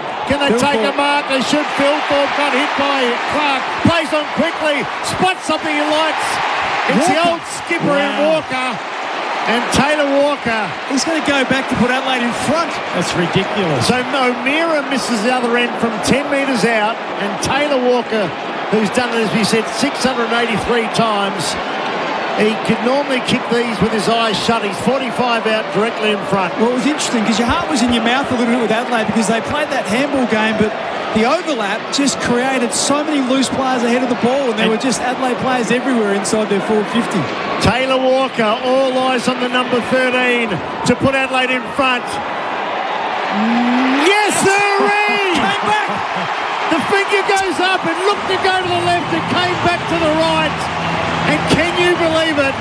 Adelaide have their nose in front, but plenty more time left in this game. I don't believe it. And I'll tell you what, there's one person that's played a significant role, Bix, in getting him back into this game because he's had the courage to run. Yep. He's had the courage to take chances, and he's had clean hands all night, and that's Wayne Miller. Oh, absolutely. And they're giving it to him. Like, he started that, he kicked the ball in, he got the handball back, and then he chipped it again, then he went and got it again, and he's involved in a chain. All of a sudden, you take out half of the defenders because you're kicking it over their heads, and Philthorpe took an uncontested mark, and then he just wheeled around, went inside, and there's Walker uncontested as well. There was just players everywhere. Just got a text from Chad Corn saying his new favourites are McAndrew and Taylor. I don't know if it's Zach Taylor or Taylor Walker. It might be all three. Adelaide in front by 2 points. McAndrew's been enormous. Now the ball comes out. It's Peatling. Goes inside 50 again. Pearce is back there. Adelaide have the numbers. Oh, he just got rid of it. Over to Ryan with a sweeping handball. Big tackle. Big tackle by Alex Neil-Bullen. Getting out of trouble though. That was beautifully done by Wagner, but they're back in trouble. Neil-Bullen crashed his way through. Handball from Walker to Pedler. And they're going to turn it over, but no, they'll get a ball up and they'll be happy with that. Ben Keys has done bugger all tonight and he needs to lift. Pressure is unbelievable here in Adelaide. Well, we thought they were down and out, but they're not. Fremantle now out on their feet. They let one go against the Cats. Now up by nearly 6 goals at one stage. They come back here next week to take on Collingwood. Adelaide otherwise not been a happy hunting ground. Wagner sort of knocked to the knee. Yeah. So just move him out away from where the play is. But he's 30 metres away from the ball. And if it's a knock, you know, he hasn't done it, he's rubbing it. He's banged his knee. So they've been weird with that one. Boundary update, thanks to Green Door Pathways. Love their support. That's a news, and now he's up. Oh, that's ridiculous. Look, he's just got a knock. It's like if you get cramped, it's play on. Run off. Fair dinkum. So the Dockers now with their backs to the wall. Incredible game of footy. 10-6 plays 9-10. Adelaide have kicked the last 6 goals. Dockers now try and clear. They've got a lot of players missing. Big clash of bodies again. It's a tough game now. Murray with the head bandage goes to ground, sits on top of it. And bodies are going down everywhere. What a game of footy. Who was that? Was that Peatling or Bond that went? I think it might have been. Was it Murray or not? No, there was a younger, Bond, a smaller one. Yeah, Bond was in there. Yeah, it was Bond. I had my eyes on him. Gee, that was suicidal. Adelaide's won the free kick, though. It's taken by Peatling. He's lifted, drives along to the forward pocket. Boundary line should win out, and it does. So we get a throw in the left forward pocket. River Torrens end, outer side of the Adelaide Oval. We got 13 minutes remaining. What about the crowd? 48,627 for an Easter Friday. Incredible. That is huge, and are they making some noise? It's been loud at the Entertainment Centre on Wednesday night when the Sixers got up. This will go crazy. McAndrew nearly stole it in the ruck. Ball smothered off the boot by McAndrew again. Keys gets it. Got it to Thilthorpe. Snaps around his body to the head of the square. Bickley. Jumping Jack Flash. Adelaide by 3 points, and that's on the Toolkit Depot scoreboard. Yeah, you mentioned Peatling's lifted. He's been phenomenal around the clearances. I think he's might be out here, Bicky. Up to 8 or 9 clearances. Call Finn Barmali the flying Finn. Another mistake made by the Dockers. Wow. Under pressure there. Right, Skill smother. levels dropped. Did not see this coming. There's Neil Bullen, the smother. Still plenty of time left in the game, though, so it's only a goal in it. 12 and a half minutes to go. But momentum is certainly wearing the Adelaide tricolours at the moment. So we wait for Jackson and also McAndrew. He's just a big man. He's done some good things, McAndrew, certainly with the taps. Ball down there towards Clark, fell over on the 50-metre line. Adelaide pressing. Erasmus somehow ended up with a footy. Yeah, did well. But this is where they've fallen down. Look for Tracy. Miller with Borlace. Miller at the back of the pack. Generally delivers like a postman. It's a mongrel and a Peatling, though. Fell in the arms of Peatling. That's a McGain real estate mark of the day. That was a pipe floater. He's been good since half-time. Pearce gets back. Can't mark. Dawson's there. Pearce. Boundary line wins. Left full forward pocket. The tackling, I'd like to know the tackling count, Bix. It's gone up for Adelaide. They have well and truly got their head in the trough at the moment, and the Dockers are on the back foot. They led by 34 points halfway through the third term. It looked by how much? We thought Chad Corns was a genius. He said it'd be 50 points. Adelaide now leading by 3. Ball's thrown in. Jackson's got it. Dispossessed. Crowd wanted holding the ball. Game still alive. Snapshot Dawson. He's kicked the goal. The Skippers kicked the captain's goal and Adelaide lead by 9 points. Can you believe it? Wow. Did not see it coming. Did not see it coming. Well, Adelaide have now kicked the last 7 goals of the match.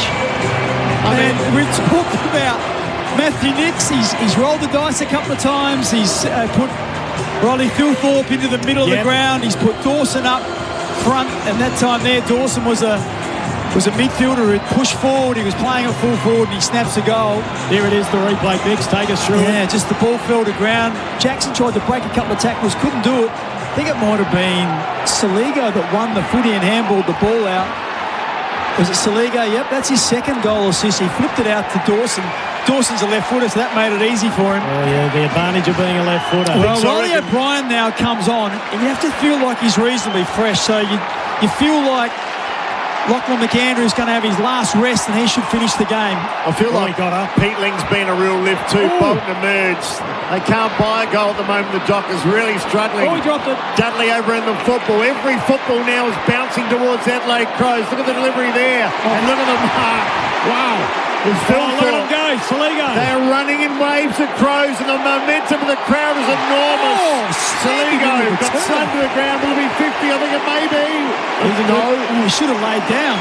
He's a good kick, Saligo. Tough angle, but he's a very good kick for goal. He had 2 possessions to half-time, Josh Saligo. Here's the replay. Is this for 8 in a row, Bix? 8 goals in a row. He's pretty tight angle, but only 40 metres out. Half an hour ago, Adelaide were looking to be 1-3, and the Dockers 3-1. It's just turned on its head. I'm glad there was no 50 for that. Amazing crowd, 48,000. Hats off to you. These are 2 pretty good sides. Saligo to the southern end. Listen to the roar if he kicks this. No. won't hear or tried to come back, but not far enough. But Adelaide again, they're pressing him. Dockers can't get in their forward 50. Well, let's not forget Adelaide did this against the Western Bulldogs. Got their nose in front after trailing all night. It takes a lot out of you. They've got the momentum at the moment. One goal could change everything. The Dockers go long. Sean Darcy underneath. Riley O'Brien from behind. Adelaide starting to win ground ball, though. They didn't win that one. Beautiful work. Dodging his way through was Johnson. Handball pretty good. That's to Tracy. He's the one that puts it inside. Murray with the big spoil. Adelaide have got the numbers, but Isaiah Dudley was pretty good. Gets it to Shea Bolton. He's got it. He's kicked the goal. Margin back to 4 points. That's on the Toolkit Depot scoreboard. Wowee. What an incredible game of football. Well, Freo, at least they've halted a bit of momentum there. That was 8 in a row for 7 for Adelaide, and the 8th one went to Freo. So that surely gives them a little bit of a momentum sort of halting. Well, a bit like the O'Meara. What are you trying to say? I'm trying to say it makes them feel a bit better about themselves. Yeah. The crowd's quiet.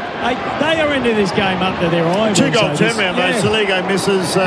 Bolton hits it a bit like the moment ago O'Meara missed. Adelaide capitalised. So. Total length of the ground too. That was from a kick out, that goal source there. So our first coast to coast tonight, I think. Yeah. Pretty sure last 2 times Fremantle come to Adelaide over the lofts by about a kick. One to Carlton gather round and one to the Crows. So it is game on. What a game. We're so lucky to have a terrific game of football.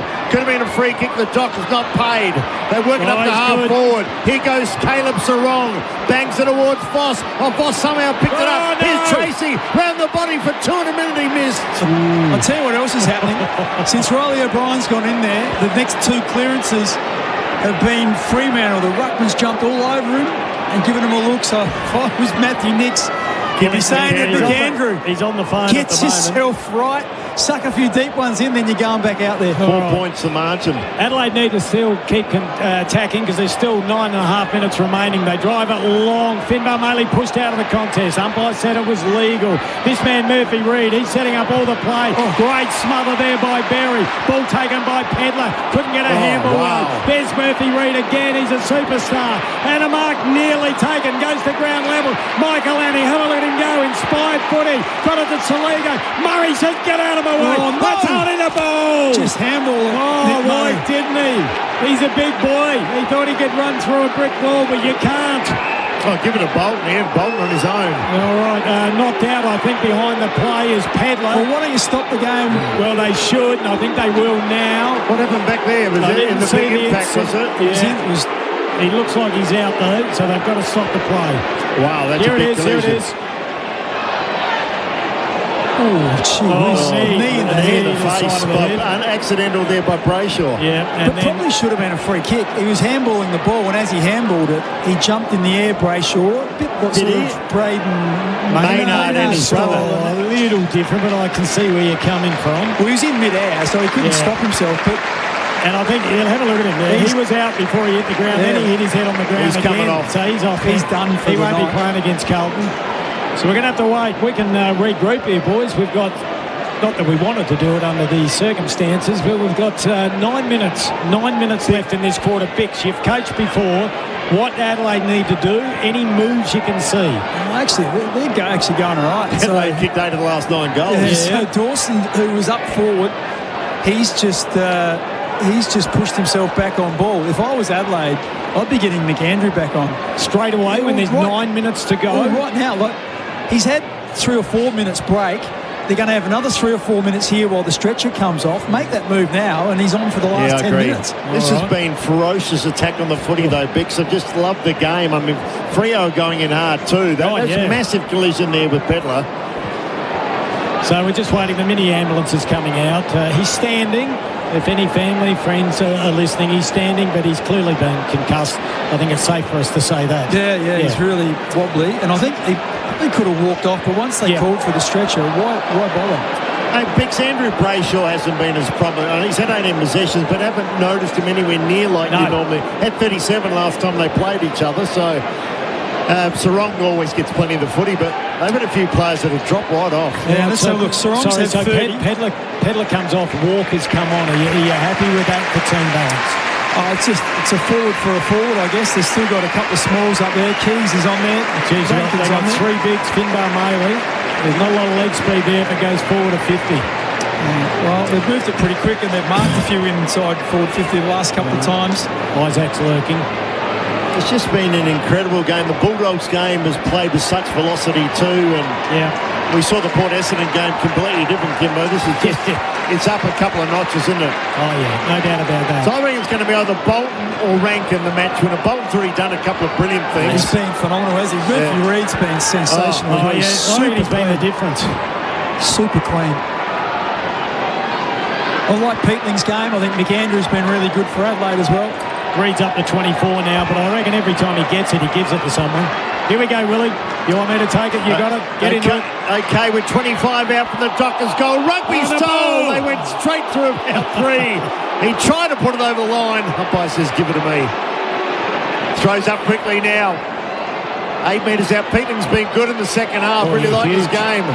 Now they go hard in the footy. Taylor takes the ball and himself over the line. 48 out from the Dockers goal, northern end. It is Adelaide leading by 4. Or is that 3 now? 74 to 71. 3. So anybody's game, either team worthy of the win at Dockers certainly won the first half. Adelaide clearly the second half. Miller, he's been fantastic this year. Sensational. Played a wonderful game. Who was the big game he had in the opening round against Collingwood? 31 possessions. 24 disposals he's had, Miller, and he's used nearly most of them. It's going to be a big opportunity for the Dockers now. Sarong gets it, gets on the right boot, kicks inside 50 to a big pack. Riley O'Brien ran into everyone and fell over. Here's Reid again, possession number 25, gets it out to Clark, had more time than he realised, hooks around his body, and the mark's taken by Josh Worrell. Poor kick. No score, and every point counts at the moment.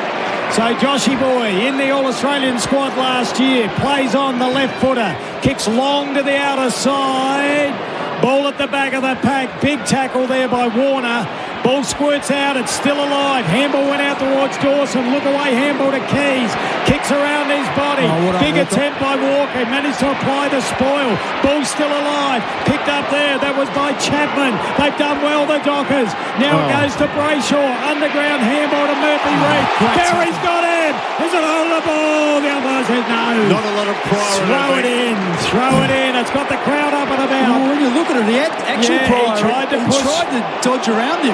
Yeah, I thought I called it well, boys. You held me down. Well, they paid one earlier against Isaiah Dudley for much less than that. Ball tossed in, Riley O'Brien. Bick still saying get McAndrew on. Erasmus worked it out to Sukowski. He got pushed over. Here's Loose ball to Berry now. Here they go. What can they do? Round the body goes Bond. Bond to a one-on-one. Almost a good mark. Not paid to Warner. Bodies go down again.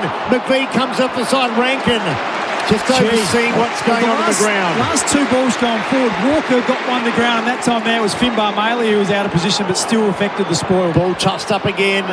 Erasmus tried to find his teammate there, and Wagner, he goes to ground as well. This is unbelievable pressure. Great game of footy. You said before, Will, it's like a rugby scrum, and Adelaide got an extra 10 metres there. Yeah, so Adelaide got a spare behind the ball now. Worrell is free, about 50 metres off the plate. And they just grabbed another 2 or 3 metres in that scrum. So we got a ball out, 55 metres out from the Adelaide goal, kicking to the River Torrens end. They lead by 3 points on the Tool Kick Depot scoreboard. Adelaide's won a free kick to Riley O'Brien. Finally kicks it into the man on the mark. Riley, you're kidding me, and they're away. That's a big turnover. Lukey Ryan gets it. His kick wasn't great. Adelaide needed to be clean. Murray's there, but he got nudged out of it. Ball comes out towards Murphy Reid. Reid's good. Gives it to Bolton. Big turnaround. Riley O'Brien. That's tunneling.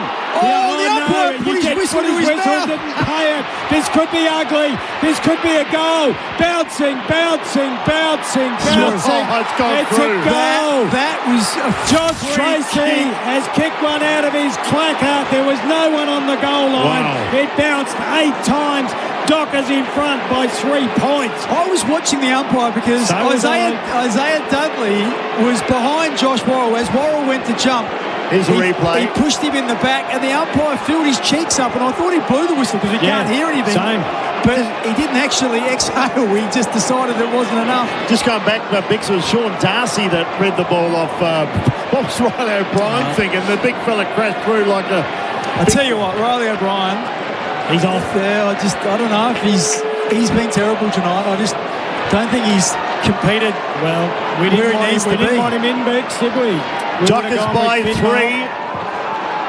Last time they played, Fremantle won by 3 goals at Optus Stadium. A long way from there, but this game's had everything. 2 big balls going at each other. We said Bolton's been outstanding tonight. Just waiting for some Rankin magic.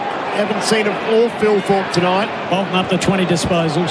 Oh, but he's so dangerous, Kimbo. Could it be Dawson? Who's going to be the match winner? Ball to ground. Adelaide, that's holding the ball. You try and fend off, you're going to pay the penalty. No, he's always gone then, Zach Taylor. Doesn't have the body strength to do that, and he had 2 players right on him, so Brayshaw, the recipient of the free kick. All right, it's going to take a big effort from Adelaide. They've got 6 minutes remaining. They got their nose in front, but now they trail. Ball gets fisted away, goes to ground level. Little hat kick out, goes the way of Rankin. Oh, he had a fumble. He's turned it over. It's taken by McVee. But the kick's not good, and it's been taken by guess who? Miller. Oh, he's been a massive safety net for the Adelaide Crows tonight. He plays on with a bounce, drives it long. Taylor's got to compete. Pearce came over from behind. Big, huge tackle there. Huge tackle by Taylor. Is it McAndrew again? Yeah. Oh, my goodness. He's got the heart of a lion, Lockie McAndrew. So Adelaide will take this. It's a 50-50 ball on the members' wing. Doing the ruck work there was Sean Jackson. Berry taken to the ground. We'll have a ball up right in front of the AFL Nation commentary box. We're here thanks to DD. Yes, I do. And the Toolkit Depot scoreboard has the Dockers 3 points up. You can see where they're playing McAndrew. He's just so hard to get over. Yeah. Riley O'Brien's predictable. G. Dawson just shoveling out the keys. Had a quiet moment. 2-1, 2-on-2 again. Here come the cavalry. Oh, big mark again. That's a beauty. Turn around. Oh, he had Phil Thorpe running back on his own in the goal square, but he had his back to the play. He said, stuff you, filthy, this is my moment. He's not going to get the journey, is he? The flying fin. Bix, the flying fin got up and took a beauty, so what can he do? He's kicked 1 magical goal in the first quarter. What he has to make sure he doesn't do, he's landed on the line and get it punched through. Either you've got to be confident to kick the distance or put it to the top of the square. To put Adelaide back in front. Here goes Finbar. There goes the footy, and it goes wide, really wide, out of play in the full. So, you've got to know your limitations. I was trying to think of that, Bixie. Just put it to the top of the square and give your big guys a jump. Well, in all fairness, got the distance easy. It just wasn't accurate. Ball comes back down the line. Oh, big mark. Huge mark there by Josh Tracy. Yeah, he's just got on top in this last quarter, hasn't he? He's taken 3 marks. Just about the best contested mark, I reckon, in the league at the moment. I'll tell you what, this game should have been put away by the Dockers, but either side deserves to win now. We've got 4.5 minutes left. McAndrew at the back of the pack. The ball taken there by Patrick Boss. How did he go? Smothered. Still in play. Well done, Rochelle. Now he kicks it. Adelaide need a mark up forward. It's a 2-on-2. Oh, good work by Brendan Cox. Got rid of Maley. Gee, Rochelle was brilliant then. Got Wagner now. Gives it to him. So will they start to control the ball? They can't do it for 4 minutes. Maybe next goal wins. You want to call that? You can. It might be right. Ball goes long. Jackson sets himself. Tracy was there. Gets slapped away. Taken there. Good hands by Rochelle. Ball goes to ground level. Switkowski got it out. Now nice hands. Goes back to Switkowski. They're out all by themselves. Voss will kick a goal from 48 metres out. But he's offside. He had the game on his boot right there. He was 30 metres on his own forward of the play. Brain fade. All right, so the margin's 3 points. That's on the Toolkit Depot scoreboard. Crows go right up the guts. Straight down the ground, lands in the circle. So he said the next goal is just critical. Adelaide have to get it. The jumper's sent Geelong now. Switkowski brought down. Did well, big tackle. Well, that was one. Keys is running on his left foot. Saligo was coming the other way. They both let it bounce. And instead of Adelaide going forward inside 50, 28.5 minutes gone. Been an intriguing game of footy. Intriguing. He's been a ripper. Fremantle had it on their boot. Then lost it. Dudley, bit of magic. Pokes it up towards Bolt. Can jump high, jump early. Takes a mark. Wow. We said he can be the match winner. We know he can be. Too far out. Adelaide got to get some numbers back. There's space everywhere inside forward 50. Gee, Voss could have iced the game a moment ago. McAndrew. Bolt goes towards Tracy. Why wouldn't you? Jumped early, jumped high. Ball to ground. Dudley goes to ground. No free kick. They'll throw it in. Dudley pleads his case in front of the Eddie Betts pocket, front of the scoreboard, which just tells us it's a great game of footy. 78 plays 74. Dockers lead. All righty, we've got 2 minutes 50 left on the clock. There's plenty of time for both sides. Freo could almost ice it here if they get another goal. Ball deep in the right forward pocket. Beautiful tap from McAndrew. Got it down towards Berry. Berry on his left. Goes long down the outer side. Maley got a tap on it. Now the kick goes from Keys to Dilthorpe. It sits up for him. There's no one home. It's an unprotected goal. It's a race for pace. It goes out of bounds. That's a good result. Yeah. That is the best result. So we've got a throw in. That was coast to coast. Throw in left forward pocket. Look at Matthew Nix. He is stressed. Well, they've had 2 single-digit losses already this year. Yeah. 8 points to Geelong and under a goal to the Bulldogs. The Dockers lose. Patrick Voss would like a couple of moments over again. They clear with a quick kick out. Mark not taken. Every possession critical now. Bullocking their way through the Crows. Dudley now got it out wide. Amos grabbed in the tackle. Well done, Murray. No prior, but the ball now is 80 metres out from the Adelaide Crows goal southern end. 2:15 left. Wow, terrific game. David Wildy, Kim Dillon, Mark Bickley. Hope you enjoyed the call. Brayshaw. It's a free kick to Adelaide. Oh, that's going to come back with a bit of interest. All right. This is interesting. Who's going to stand up? Who could be the hero? It's every kid's dream to kick the winning goal in a game. The ball goes in from Murray. Drives it long inside 50. Everybody leaps. Nobody down. 4 Docker players there. They're going to run it out. There could be, nearly a run-down tackle. That was well done by Cook. Now Adelaide have all the numbers. Chase Jones needs to make a good decision. He made a very ordinary one. The kick was smothered. Oh, my goodness me. Wow, he was just too slow. Oh, Adelaide have made some horrible blunders tonight, haven't they? They have. The bottom. No one should lose this game. It might be a draw, maybe. Berry applies a good tackle. We'll get another ball up, surely. What have we got left? 150, hang on. No, it's come out. That goes the way of Rankin. He shrugs the tackle. Takes on the tacklers. Puts out a pass. And it's been marked in the pocket. It's been marked by Keys, a left footer. He's done stuff all today. This is his moment. Oh, my goodness. Don't count him out. No. This is the type he kicks. He runs around. He gets the little legs pumping. How long left? We got a minute 20 left on the clock. There he goes around. It's not bending. It's not bending. He had his moment, but it's not his night. So Fremantle only 3 or 4 clean possessions. They can hang on, but Adelaide, there's another twist and turn in this game. Yeah, had the game on his boot there. Voss had a chance to ice it. He couldn't do it. Keys had a chance. He couldn't do it. Incredible game of footy. There's still maybe one more twist. Long kick back towards the big men.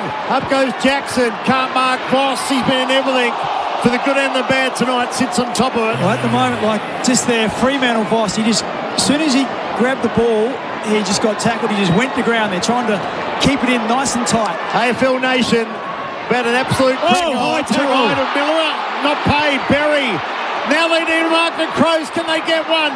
Philthorpe goes after. They go after him. Philthorpe. Gets it across now. Ball ace. Hit the post. Oh, my goodness. What's he James doing Borlace, number 35. Can you believe it? It was only 15 metres out. How long left? Yeah, we got 40 seconds left, really, and they need to find someone. So the Dockers looking to man up. They decide to kick long. They come back to the members' side. Players set themselves. Dawson was up there at the back of the pack as McAndrew. He's got to do the roving. He went to ground. Jackson picked it up, got the handball away. It's going to go out of bounds. So Adelaide will get the football. 27 seconds. This is the last roll of the dice. 26 they need seconds a mark left. Round the 50. So Worrell's got the football. He's a left footer. He plays on. He gains about 5 metres. He drives it long. It'll only get to the 50-metre line. Big leap by Murray. Ball goes to ground level. Now they've got it. Keys picks it up. Handball to Peatley.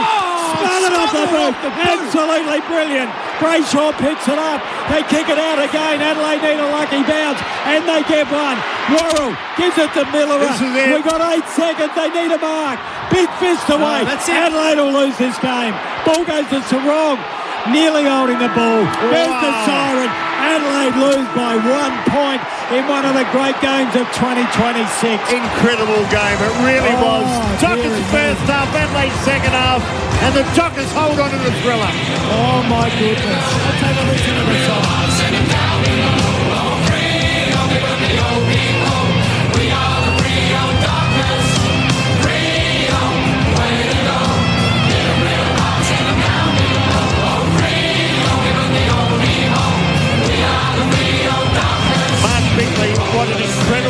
2-point victors in the end, Freo, and it came down to the last second, a massive pack, a big fist, a couple of heroic efforts from the Dockers. They cleared right on the siren, but that's what footy's all about. Either team could have won. Tonight, it was the Dockers. Yeah, and Adelaide actually had the last 2 plays on the game. They had Ben Keys, who had a set shot. He ran around and missed. And then you had James Borlase, who followed Josh Tracy down there. The ball fell to him. He's only 15 metres out. He was under a bit of pressure. He dribbled it, and it hit the fat pad on the post. So you can't get much closer, but that was just so desperate towards the end. But just couldn't find a free possession, couldn't find a person inside 50. And what a smother. James Peatling was going to kick a right foot check sider, but who was it? Yeah, I had no idea. That's Pearce. It was the skipper. Yeah. What a game he played. He dived full length. That's a phenomenal effort. And he was on Philthorpe all night. Did not give him a sniff, Bix. That's it. It was pretty remarkable, really, wasn't it? What a game of footy. Oh, it was an absolutely brilliant one. Either team, whichever team got up, you'd say they deserved to win because both teams had their opportunities. Well, we'll get the stats. We know that Freo were leading by 38 points about halfway through the second term. 34 was the biggest margin just early in the third. All right, the winning team celebrating thanks to Tobin Brothers, celebrating lives every day of the year. And we just heard the song, and that was all thanks to Tobin Brothers. This is AFL Nation for Dee. Yes, I Dee this footy season. We've got a bit of time to breathe, boys. We've got a half an hour before we're off air. So we've got a lot of time to go through a lot of things. But I'm just thinking, Kimbo, Justin Longmuir, after the heartbreak of Geelong and last year, had they lost this one, I mean, this is up their season. They've got a terrific draw now. One more tough game. They could be 6 or 7-1 after 8 rounds. Why not spare a thought for Adelaide as well? That's what I'm saying. 6 and then, you know, it's 1-3 now, the Crows, but they've got Brisbane away in 2 or 3 weeks, but the rest of their draw becomes a little bit open. Well, they got Carlton in gather round, and they've lost Jacob Wiedering. Adelaide have lost Luke Pedler now. Adelaide will go into that game as favourites, as you'd expect. Probably get Cumming and Fogarty back next week, you'd think. And then they have St Kilda after that, which is no gimme. Yeah, look, I guess, you know, it's, until you play, you know, 12 or so games and you get a bit of a look at, you know, you've played a fair chunk of your opposition. You know, Adelaide have lost 3 games by single digits to the Bulldogs, to Freo, and also to Geelong at Geelong. So, you know, they could easily be in the top 4 or 5 teams on the ladder. So, but you know, when you lose games, they've only shown glimpses, Bix, that we saw the 7 goals straight. That was Adelaide last year, but where was it in the first half? Look, I guess it's just, you know, Fremantle were the same. They could say they disappeared when they had 8 goals or 7 goals in a row. But they kicked themselves out of it too. But they still conceded 7 straight, and a bit like the Geelong game, they played all over Geelong in the first and then went missing for a period of time. But to their credit, they were able to steady, and it was that goal.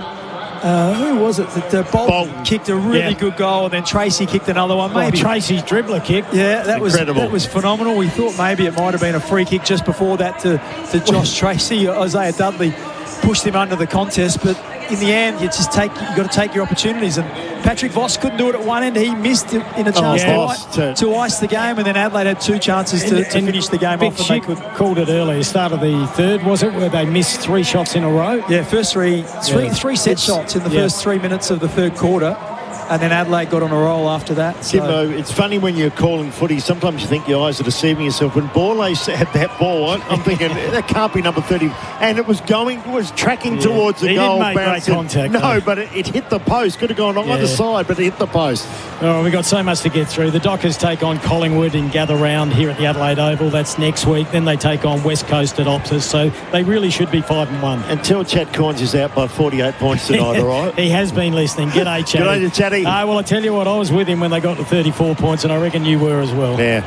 All right. Could have been anything. It was a brave effort by the Adelaide Footy Club, and probably a deserved victory by Fremantle. Maybe they controlled the game for a long time. We're going to go through the stats, Bix, and see if they tell us anything different. We know there's only 2 points in it in the end, but what about statistically, team-wise? What's the game tell you? Yeah, let's have a look. So the disposals were interesting, actually. In the end, Fremantle had 365, Adelaide had 306, which is a pretty low number for them, but they did pull that back a little bit in the second half.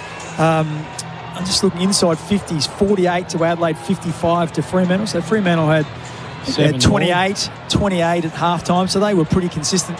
28 and 27. Adelaide only had 17 in the first half, so they've had 31 in the second half, so much more productive in that area. You know, surprisingly, and stats can be misleading, we were talking about how effective Fremantle were going in forward, and that was obviously in the first half, but as it just refreshes, it was quite interesting. The efficiency inside 50, Adelaide were more efficient, which I wouldn't have picked. Well, they didn't go in anywhere near as much early, did they? That was there's only 7 the difference in the end. Half time was scores were the same. They both kicked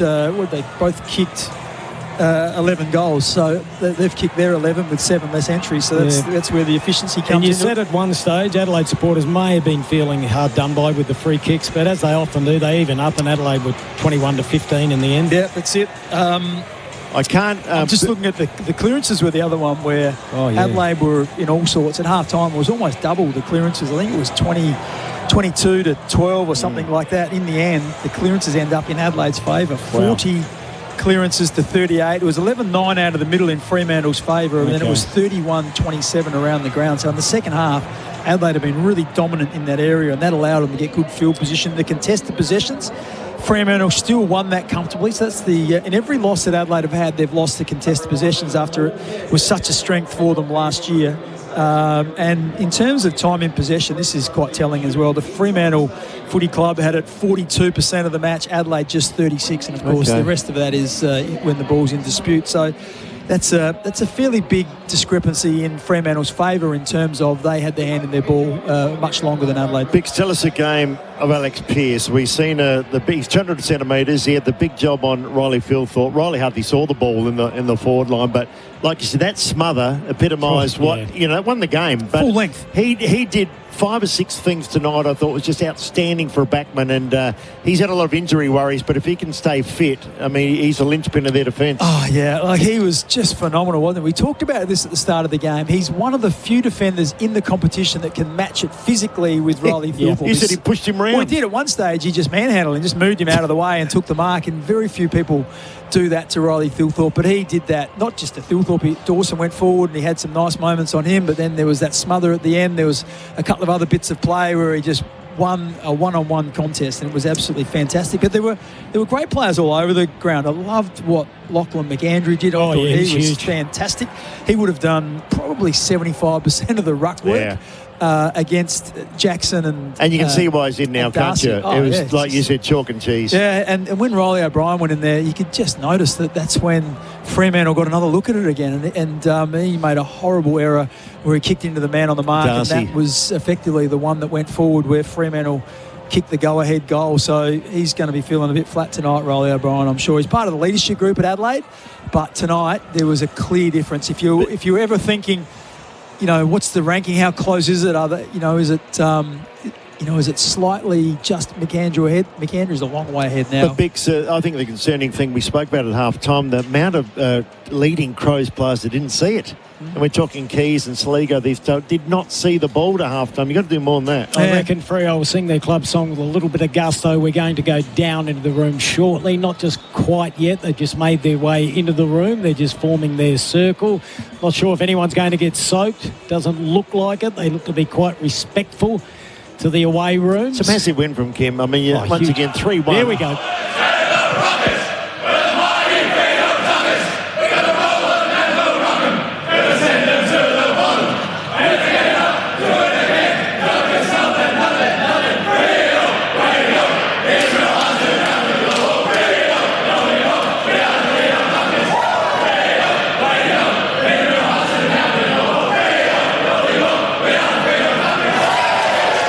Pearce had hair like you used to have, Kimbo, with those down. Looks like Jesus. Never that long. Yeah.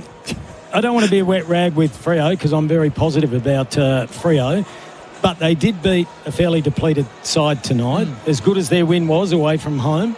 Oh, no, I think... But it's early stages, I think the half-time they were... miles and miles out. I don't know. At the game turned because they missed a few easy goals. They had the first 3 shots in the second half, all gettable, missed. When they're 34 points up, they probably should have been 50. I thought Adelaide got back into the game with their pressure, Bix, and I see their tackle count was up and the inside 50s as well. Yeah, like it was around the footy. They started to get their hands on it. Peatling in particular was really good. But when you look at the goal kickers, Amos kicked 4, Voss 2, Tracy 2. Adelaide's bigs never had a multiple goal scorer between them. The only multiple goal scorer for Adelaide was Jordan Dawson, who went forward twice, had a rest from on ball and was able to kick a couple of goals. So you got Taylor Walker with one, Finbar Maley kick one, Riley Thilthorpe kick one. So Rankin kicked 3 behinds. So the normal go-to players for Adelaide who you're expecting to kick probably more than 50% of your score just weren't able to be consistent winners ahead of the ball tonight. I know he can't be everywhere, but the management of Isaac Rankin, we never saw him have a midfield attendance, I don't think, in the first half, and it happened at Geelong as well. He's just out of form, I think, Kim, at the moment. Play him into form. Well, he went in the middle. He went in the end, second half. I know, but he didn't get it when he went in there. Had some nice touches. Gee, could have kicked the goal of the year. Well, yeah, but that's playing as a half forward, so that's probably what they're thinking. If you're not in great... No, I think he did that when he was on the ball. Do you think so? Yeah. Anyway. Bix, just with Rankin, I think Rankin often plays best when he's angry. It was quite an angry ant, but he's had the big issue last year, and I don't think he's had... I don't know. He doesn't seem to be as competitive as he used to be. I said he won the most contested. I know what you're saying. I mean? Sometimes you might think he knew he made a massive mistake last year, and he said he's repented, but I reckon you come back in and... I don't know. Sometimes you're playing the air. There's plenty of things you can say without saying things you're not allowed to say. Look, no, but it can affect you, Kim. And it looks like it's affected him at the moment. But once again, get him in the game more. Yeah, well, his preparation has been hampered. So when he came back against the Bulldogs, was that his first game back? So this is his third game back.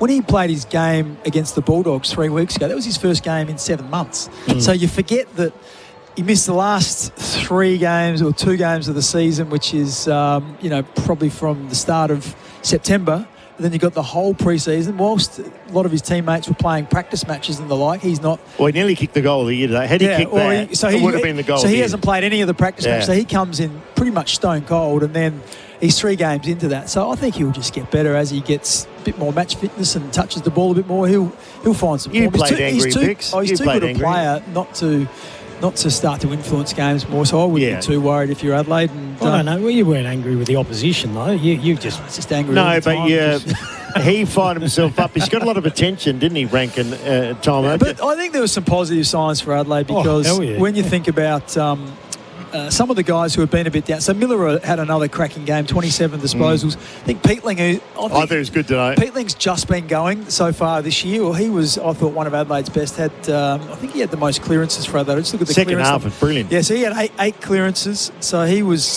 clearly Adelaide's best clearance player.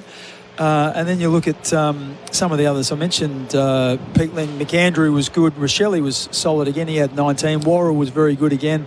Berry late in the last quarter, I thought was excellent. Forley's tried out on Tracy too for most of the game. And Finbar Maley wasn't the Finn disgraced either. And once again, if he can just work on his kicking, because he does look a bit wobbly. Yeah, well, he had a chance, didn't he? Ball in hand. He unfortunately kicked it out of bounds in the full. So, guys, this is AFL Nation for DD. Yes, IDD this footy season. I think there's a lot of people in WA would be saying, hey, what about us? We won the game and we won it by 2 points. It would be remiss if we did not talk about Murphy Reid, because I'll be really interested in your 3-2-1 a little bit later. Yeah. Oh, look, how do you pick so many? There's so many good players. He is just so clean. So I thought Sarong was phenomenal. He's always good. Again. Yeah, so 32 disposals for Sarong. He had 7 clearances. But Reid, he's transitioning from being sort of a clever small forward to now he can play midfield, and he just looks really comfortable. And the more the pressure went up, it just doesn't faze him. Other players got a bit fumbly, and sometimes they rush their work because it feels like you're about to get tackled. But Pearce was outstanding too. He's just really clean. I thought Pearce was excellent.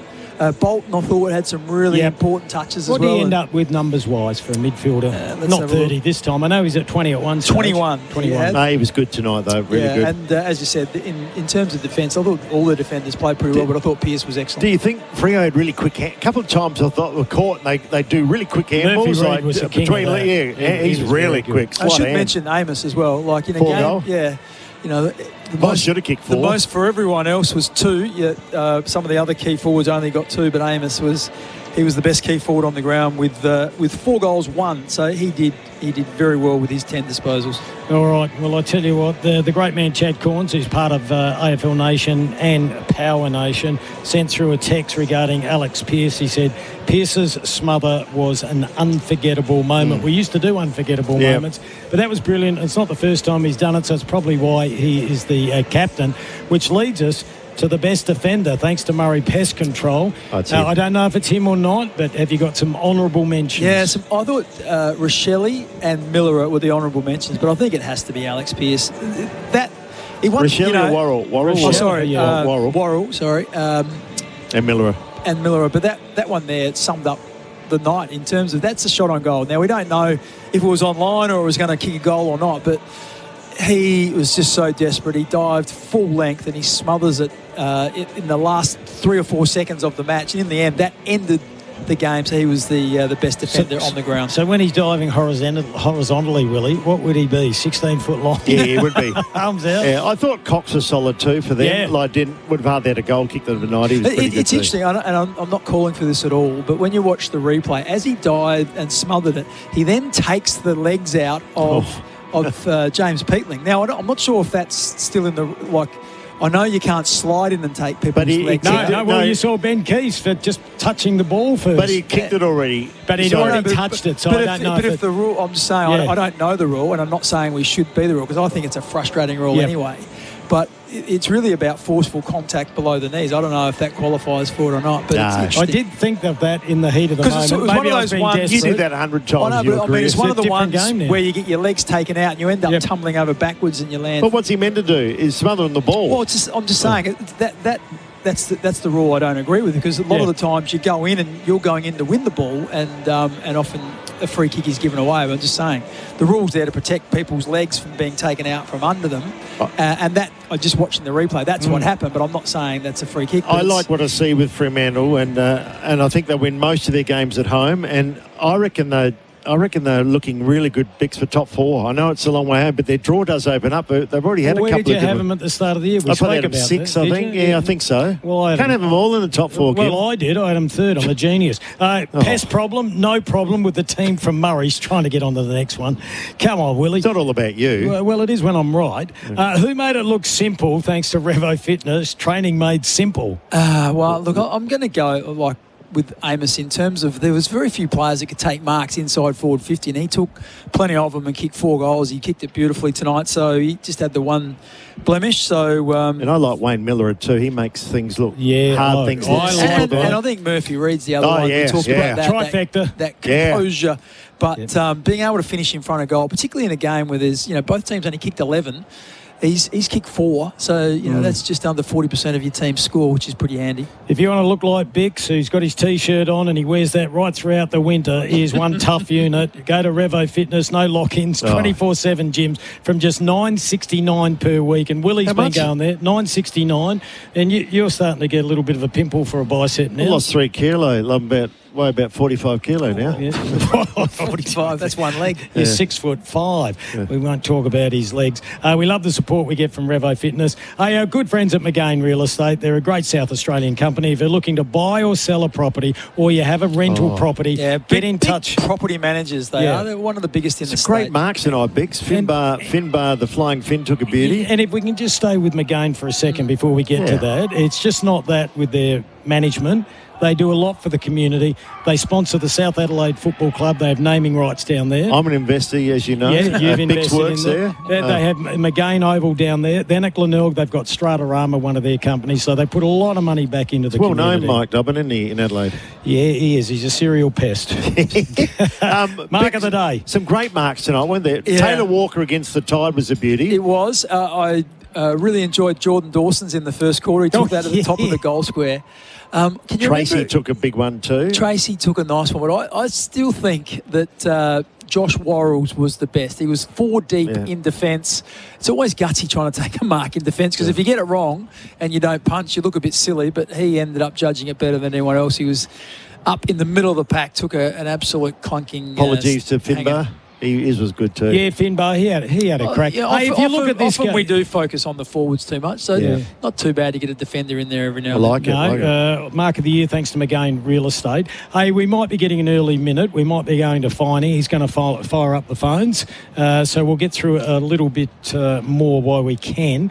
Bix, if you can do 3-2-1, are you ready for that, or do you want us to have a look at the remaining games while you put your head you look at the remaining games. Willie and I'll have a look. We've got a bit to get through here. And at this stage, and I can still change the tips, but on our show on, what day are we? Thursday, I've tipped Richmond to beat Port Adelaide. No, the Port are no certainties, but Richmond have been absolutely depleted by injury, and Lynch, the main Curvis, Bolter's out, Noah Bolter out, and Curvis, Lynch. I might change a couple of the youngsters are out. If Port, put it this way, if Port can't beat Richmond, they are in all sorts of world hurt. Everyone's known that Port Adelaide don't have depth. They needed to get no injuries, and all of a sudden, bang, they lose their Bergman and Wine's back though. Helps a bit. Yeah, they come back. I reckon Wine should have played last week, and we asked Stewie Dew about that, and of course they weren't going to own up to it. They say he needed footy. All right, so let's just hope let's hope it's a good game. We've got a couple more. Are you ready for the 3-2-1? I think I'm ready for the 3-2-1. All right, drum roll. One vote. No, before that, there's a couple of apologies. Are we allowed to heckle? Yeah, you can if you want. Okay, right. Alex Pearce just missed out on the vote. I didn't have him. What? I didn't have him. He won the game. Well, he won the game, but that's not important. I'm talking about across the whole night. He built Phil Thorpe. in the competition. I'm going to heckle. I will heckle. Stop hitting me. I just had a couple of others. Okay. All right. Just we'll thought. We'll hold and see you headed. One vote to Murphy Reid. I thought he was... Only one? Yeah, he was very good. What did he end up with? He ended up with... 26 disposals, had 11 kicks. Yeah, he's good, really good. Handballs, but he went at 80% disposal efficiency, and this is in a high-pressure game. Right. I gave 2 votes to Lockie McAndrew. I thought he was absolutely fantastic, and he was one of the driving forces to get Adelaide back into the game in the second half. I would have had Pearce ahead of him. Okay, well, that's your prerogative. I didn't get a chance. McAndrew was the second highest ranked player on the field. What was his actual disposals, Bix, McAndrew? He ended up with 8, but he had 40 hit-outs as well and 6 clearances, and also 7 tackles. So he was great around the contest. But the best player on the ground I had as Caleb Sarong. He had 32 disposals, 21 kicks, 11 handballs. He had 7 clearances, and he was I think he was the most consistent. What disposal efficiency was he at? He was at 59. Yeah, that's why Murphy Reid, I would have given 3 to. No, being serious, I know. No, I'm just saying he's more probably through a bit heavier traffic, but just felt like he would read some of his stuff. I know, but I'm just saying. I know you mean. Every disposal that Sarong gets is under heat. Just put him on hold for a sec. I know he's a 2-time premiership captain. No. Which way would have you gone, Willie? I would have put Pearce in the votes. You would have had Pearce. Who would have come out then? In fact, I think Fremantle probably had the best 3 on the ground. I agree with Bix's, but I would have had Pearce in there. Would have you had Sarong ahead of Reid?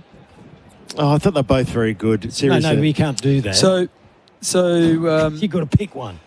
1.5 votes each. Sarong had 4 centre clearances, which was 2 more than any other player on the ground. He had 6 clearances overall. Just thought he was the most consistent Freo player. He gets harder ball than Murphy Reid, but Murphy Reid. Once again, it was the game ebbed and flowed. So both teams had good players at different stages. Mainly, Freo's good players were a lot in the first half. Of course, Adelaide fought back, and a lot of their good players were in the second half. I thought Bickley was good in the second half as well, but I thought Caleb Sarong, best player on the ground. Yeah, Adelaide didn't have 4-quarter efforts. That's a problem. Yeah, I was probably trying to be argumentative because I've just received a text saying that Finey's not even in the studio yet, so we've got to stretch a little bit. But I was really enamoured, and I know you can get caught up when you're calling the game, and it might be the passages that I was calling, but Murphy Reid's, his hands were so quick, so maybe we're splitting hairs. Here's the big smother. We're watching again. Just take us through that, Bix. No, that's not taking the lead. He's just diving, and the player ran into him after he kicked the ball. It's hard to stop when you're running flat out. Yeah, well, it's hard once you dive too to get up on your feet. So it's pretty tough. But I thought Pearce was good. All right, just been told now that Finey's arrived at the studio. Give him 3 minutes. We'll give him a little bit more than that. Let's look at the other games. Bix, your thoughts though on the Port Richmond game? Which way did you think? Yeah, look, I think Port Adelaide win that game. I just feel like Richmond are fairly well depleted as well at the moment. Getting a few youngsters in, that energy. Yeah, look, Who's going to kick their goals, Richard? Yeah, exactly. And who's going to be the ruck? Campbell? Who's going to ruck? Like last week, when they played Fremantle, the hit-outs were 89-13. Yeah. So you can't win. You can't win like that when Lafau is your number one ruckman. Yeah, Murphy only had three hit-outs for a ruckman, lowest ever. So it was they just dominated, and so you're missing Nankervis, you're missing a couple of other rucks. Bolter's out. Yeah. Just text me later tonight then, because I've got to change it, the tip on the AFL website. West Coast and Sydney. Now, when we were talking about this game, and everyone is in love with what the West Coast is doing, and I think they're well and truly on the right path, and so excited about we called the game, 9 players under the age of 20, 3 19-year-olds. Sydney win this one. 3 18-year-olds. Yeah, I agree with you.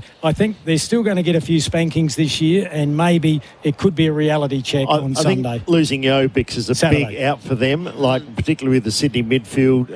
But he went off at half-time last week, and they were still... They're playing Port Adelaide, they're not playing Sydney. Yeah, I understand that. But no need to get aggressive. Sydney missing Goulden, though, that's a huge loss. It's really uncomfortable when you had that fist fight that last time. I apologise. Goulden hasn't played for a couple of weeks, but... Are you back in West Coast, though? No, I'm not, but I don't think they'll get smacked. All right, give a margin then. Come on. I think it'll be Sydney by about 35 points. Oh, that's solid. 6 goals. Yeah. Melbourne and Gold Coast. We know Gold Coast. I've tipped them to win the flag. But Melbourne, where are they at? Are they going to cause some major upsets, or they? Well, they've already played some good footy, and I think people looked at Stephen King coming in. They've lost May, they've lost Petrarca and Oliver. A lot of experience, and they've been St Kilda. They're going to play some kids. But they are playing kids, and they're just playing with a bit of flair. They're taking the game on. They're high pressure. Blokes like Pickett and they're good players. Pickett and Gawn are playing really good footy. What about Latrell? What was he doing hiding in the reserves at Glenelg? Yeah, well, it's an inspired pick, isn't it? He can't even play league footy, and they take him in the first round and walk straight into the team. So he's still got a lot of work to do. He's not quite Cozzy just yet, is he? But Cozzy Pickett's been phenomenal for them. But I think that I think the Gold Coast. Stephen King's making him play more flair than Simon Goodwin, no doubt about that. But Melbourne's record against Gold Coast has been... Come on, he won a flag when they... The last couple of years they've had trouble to score, but suddenly they're scoring. They've had trouble off the field. That would have been a big distraction. But their record against Gold Coast is not too... I think they've won 3 of their last 4 against All tipping Gold Coast, though? Yep. Yeah. Yep, okay. And Western Bulldogs and Essendon. Oh, by how much? Yeah. Is it 8, 10, 12, 14 goals? Well, this could get really ugly, couldn't it? These are the games that, if they go the wrong way, make people really nervous. Like if, in terms of if you don't see a response or you don't see the fight. And remember, I think Western Bulldog played Essendon twice last year and won by 97. So do we think that Essendon are better or worse than last year? I think they feel like they're a little bit worse, and we feel like the Bulldogs are better. Yeah, they've got better players in, but the playing, Kim and I saw it, they were awful 2 weeks ago. Yeah. Guys, you've been great today. Congratulations to the Fremantle Football Club. They had this game under control, leading by 34 points halfway through the second term. To Adelaide's credit, they were undermanned, they fought back, they got in front, but ultimately, if you've just joined us, it was the Dockers winning by 2 points. That was the post-game show. Thanks to AFL Nation for Dee Dee. Yes, I Dee Dee this footy season. Your calls next, coming up with Finey on 1300 736 736. If you're not excited about Melbourne and Gold Coast or Western Bulldogs and Essendon on Sunday, we won't be watching it either, because the Adelaide 36ers will be in Game 5 against the Sydney Kings. Bring it home, Sixers boys. All the best to Mike Wells. Hope you've enjoyed the coverage. You can get anything off your chest now with Finey.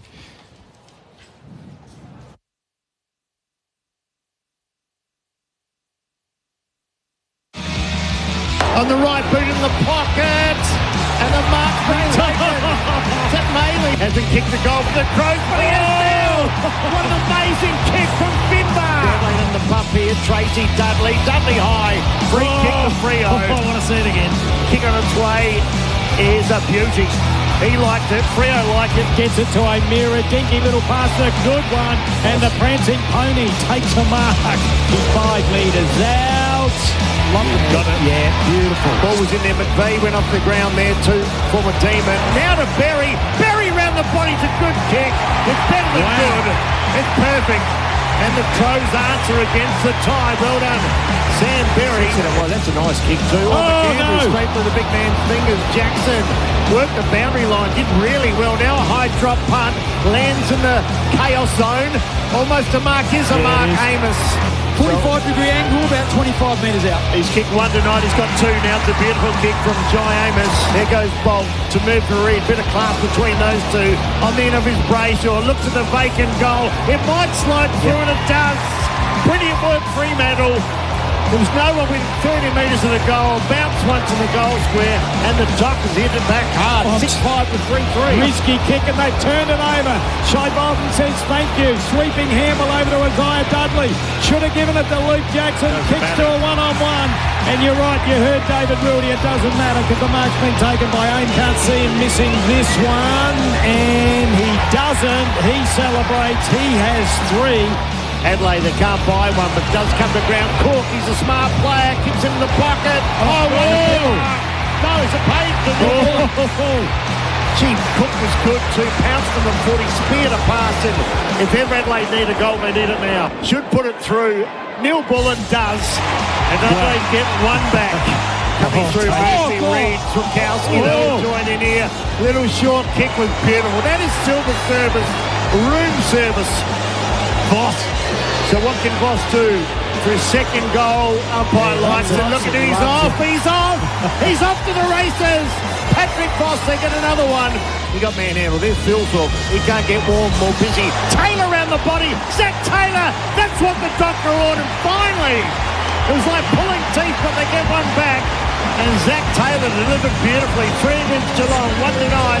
Coming home, and they're doing it in fine style. Miller of the 1-2. Kicks into the pocket. Can they take a mark? They should. Philthorpe got hit by Clark. Plays on quickly. Taylor Walker, all eyes on the number 13 to put Adelaide in front. Yes, sirree! 55 metres out from the Adelaide goal, kicking to the River Torrens end. They lead by 3 points on the tall kick tempo scoreboard. Adelaide won a free kick to Riley O'Brien. Finally kicks it into the man on the mark, Riley. You're kidding me, and they're away. That's a big turnover. Lukey Ryan gets it. His kick wasn't great. Adelaide needed to be clean. Murray's there, but he got nudged out of it. Ball comes out towards Murphy Reid. Reid's good. Gives it to Bolton. Big turnaround. Riley O'Brien. That's tunneling. The umpire put his whistle to his mouth. This could be ugly. This could be a goal. Bouncing. It's gone through. A goal. That was Josh Tracy has kicked one out of his front.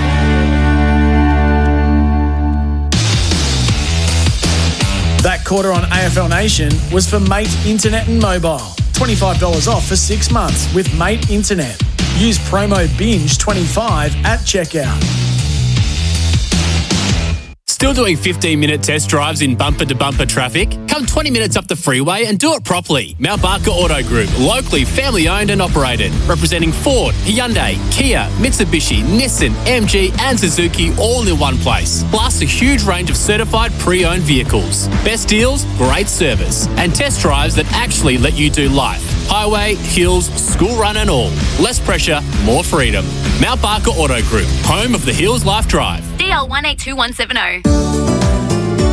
Let's have a quick chat about spiders. Get away from me now. Exactly. Well, we're not the biggest fans either. But that's okay because unlike you, spiders are our business. I'm Mel from Murray Pest Control and we've been solving spider issues for over 50 years. So put away the broom and slippers and leave it to us, okay? Give us a call or book online and we'll be round in a jiff. Spiders? No worries. We've got this. With the team from Murray's. murraypestcontrol.com.au. For 185 years, Elders Real Estate has been embedded in the fabric of our country. So when it's time to buy or sell in your part of Australia, you need a trusted name. Someone who knows Australian real estate like no other, who understands that it's not just a house, it's your past, it's your focus, it's your future. Someone with a network that runs deep right across Australia. There's one name you can rely on, Elders Real Estate. 2026 is the year to upgrade to your ultimate fishing weapon. And Bark Rusher, Australia's leading fishing boat builder, has the perfect weapon for you. Come see for yourself and check out the most advanced plate aluminium fishing boats on the market with industry-leading design excellence and quality. Find Bar Crusher boats at Pacific Marine and RV, 8 Tapleys Hill Road, Royal Park. Or build your dream boat online at barcrusher.com.au. Bounce around the Barossa this AFL gather-round from Thursday 9th to Sunday 12th of April. Take advantage of free daily hop-on, hop-off shuttle buses stopping at cellar doors and restaurants throughout the Barossa. Plan your day and enjoy the flexibility of 3 routes featuring a range of local businesses, from markets to providors, premium foodie experiences and world-class wineries. Bounce around the Barossa this April 9 to 12. Find out more at southaustralia.com/AFL. This Easter, let your egg hunt lead you to finish that DIY project with Trojan. From the garage to the garden and everywhere in between, Trojan has the tools to help you get the job done. No fuss, just a broad range of trusted tools at DIY prices and backed by a lifetime warranty. Whatever the task, Trojan tools are up for the job this Easter long weekend. Trojan, tools built tough. Available in store or online at Bunnings Warehouse. Adelaide, Sexyland is ready for you. With 3 stores in Adelaide, we offer Australia's largest range of adult products, open late 7 days a week. Shop in store or online with fast, discreet 2-hour delivery across Adelaide. Trusted by thousands of locals for choice, privacy and convenience, come see your local store today or shop online at sexyland.com.au.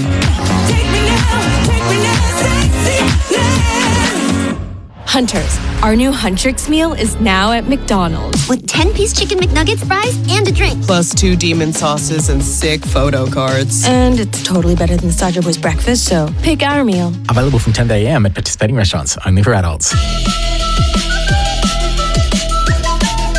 That's the sound of saying yes to another Spressy March with the girls and other fancy bevies like that. Say yes to cheap trips so you can do more. Say yes, Ididi. Looking for an affordable SUV? Check out a Cherry Tiggo 4Urban from $23,990 drive away at Alan Mance Motors. Finey's Final Siren on SEN. Good Friday, great football. 2 fantastic games of football. And for those of you like I was, committed to watching football from 3:15 right through until 10 o'clock at night, you and I were rewarded. Exciting games of football. Both went down to the wire. Both could have gone either way. And, of course, plenty of subplots. For North Melbourne, they're 3-1. And the team that has struggled for so long, supporters desperately hoping that this young group can make the next step. Well, there's still ways to go, and I understand people will say that who have they beaten? Let me tell you, they were fantastic in their comeback this afternoon. Desperate, at times brilliant. Their opponents, we'll talk about them shortly, Carlton, but the big story out of the game for mine is North Melbourne, and they're stepping out of the shadows and into the real world of AFL football. Hopefully season 2026 is not a false dawn and they can continue giving as good as they get. As for Adelaide and Fremantle, it was a battle of 2 heavyweights and it played out accordingly. Fremantle have set themselves up for a great season. They've negotiated a pretty difficult start, 3-1, and they've got it. They've got the midfield. They've got the key forwards. They've got the small forwards. They've got the 2 ruckmen. And they've got a very sound defence. They've got what it takes to be a challenger. Adelaide Crows, 1-3. No need to hit the panic button. They're still a darn good football team. Could easily have been a different story for the Adelaide Crows. They could easily be 3-1 or 4-0, but they're not. And they'll regroup, play Carlton next week in Gather Round and look to get their season up and running. But it's all about the callers, as it always is on this program. Thanks to Alan Mance Motors, Footscray Melton and Bacchus Marsh. If you're looking for an affordable SUV, check out a Cherry Tiggo 4 Urban. Drive away a brand new quality SUV from $23,990. That's affordable. That's almost cheaper than the petrol you'll have to put in it to drive it away. Thanks to the team at Alan Mance Motors, 1300 736 736 is the number to call. And you can always text on 0433 98 11 16. Let's kick off the program. It'll be emotional with Carlton supporters, and we'll start off with a loyal one. Paul from Dundee. Good evening, Paul. Good evening, Finey. How are you, mate? Very well. We'll talk about Dundee during this discussion as well because, of course, Dundee is Dundee Beach up in Darwin. And they're in the fight of their life, just as Paul's footy team, Carlton, have got a big battle on their hands.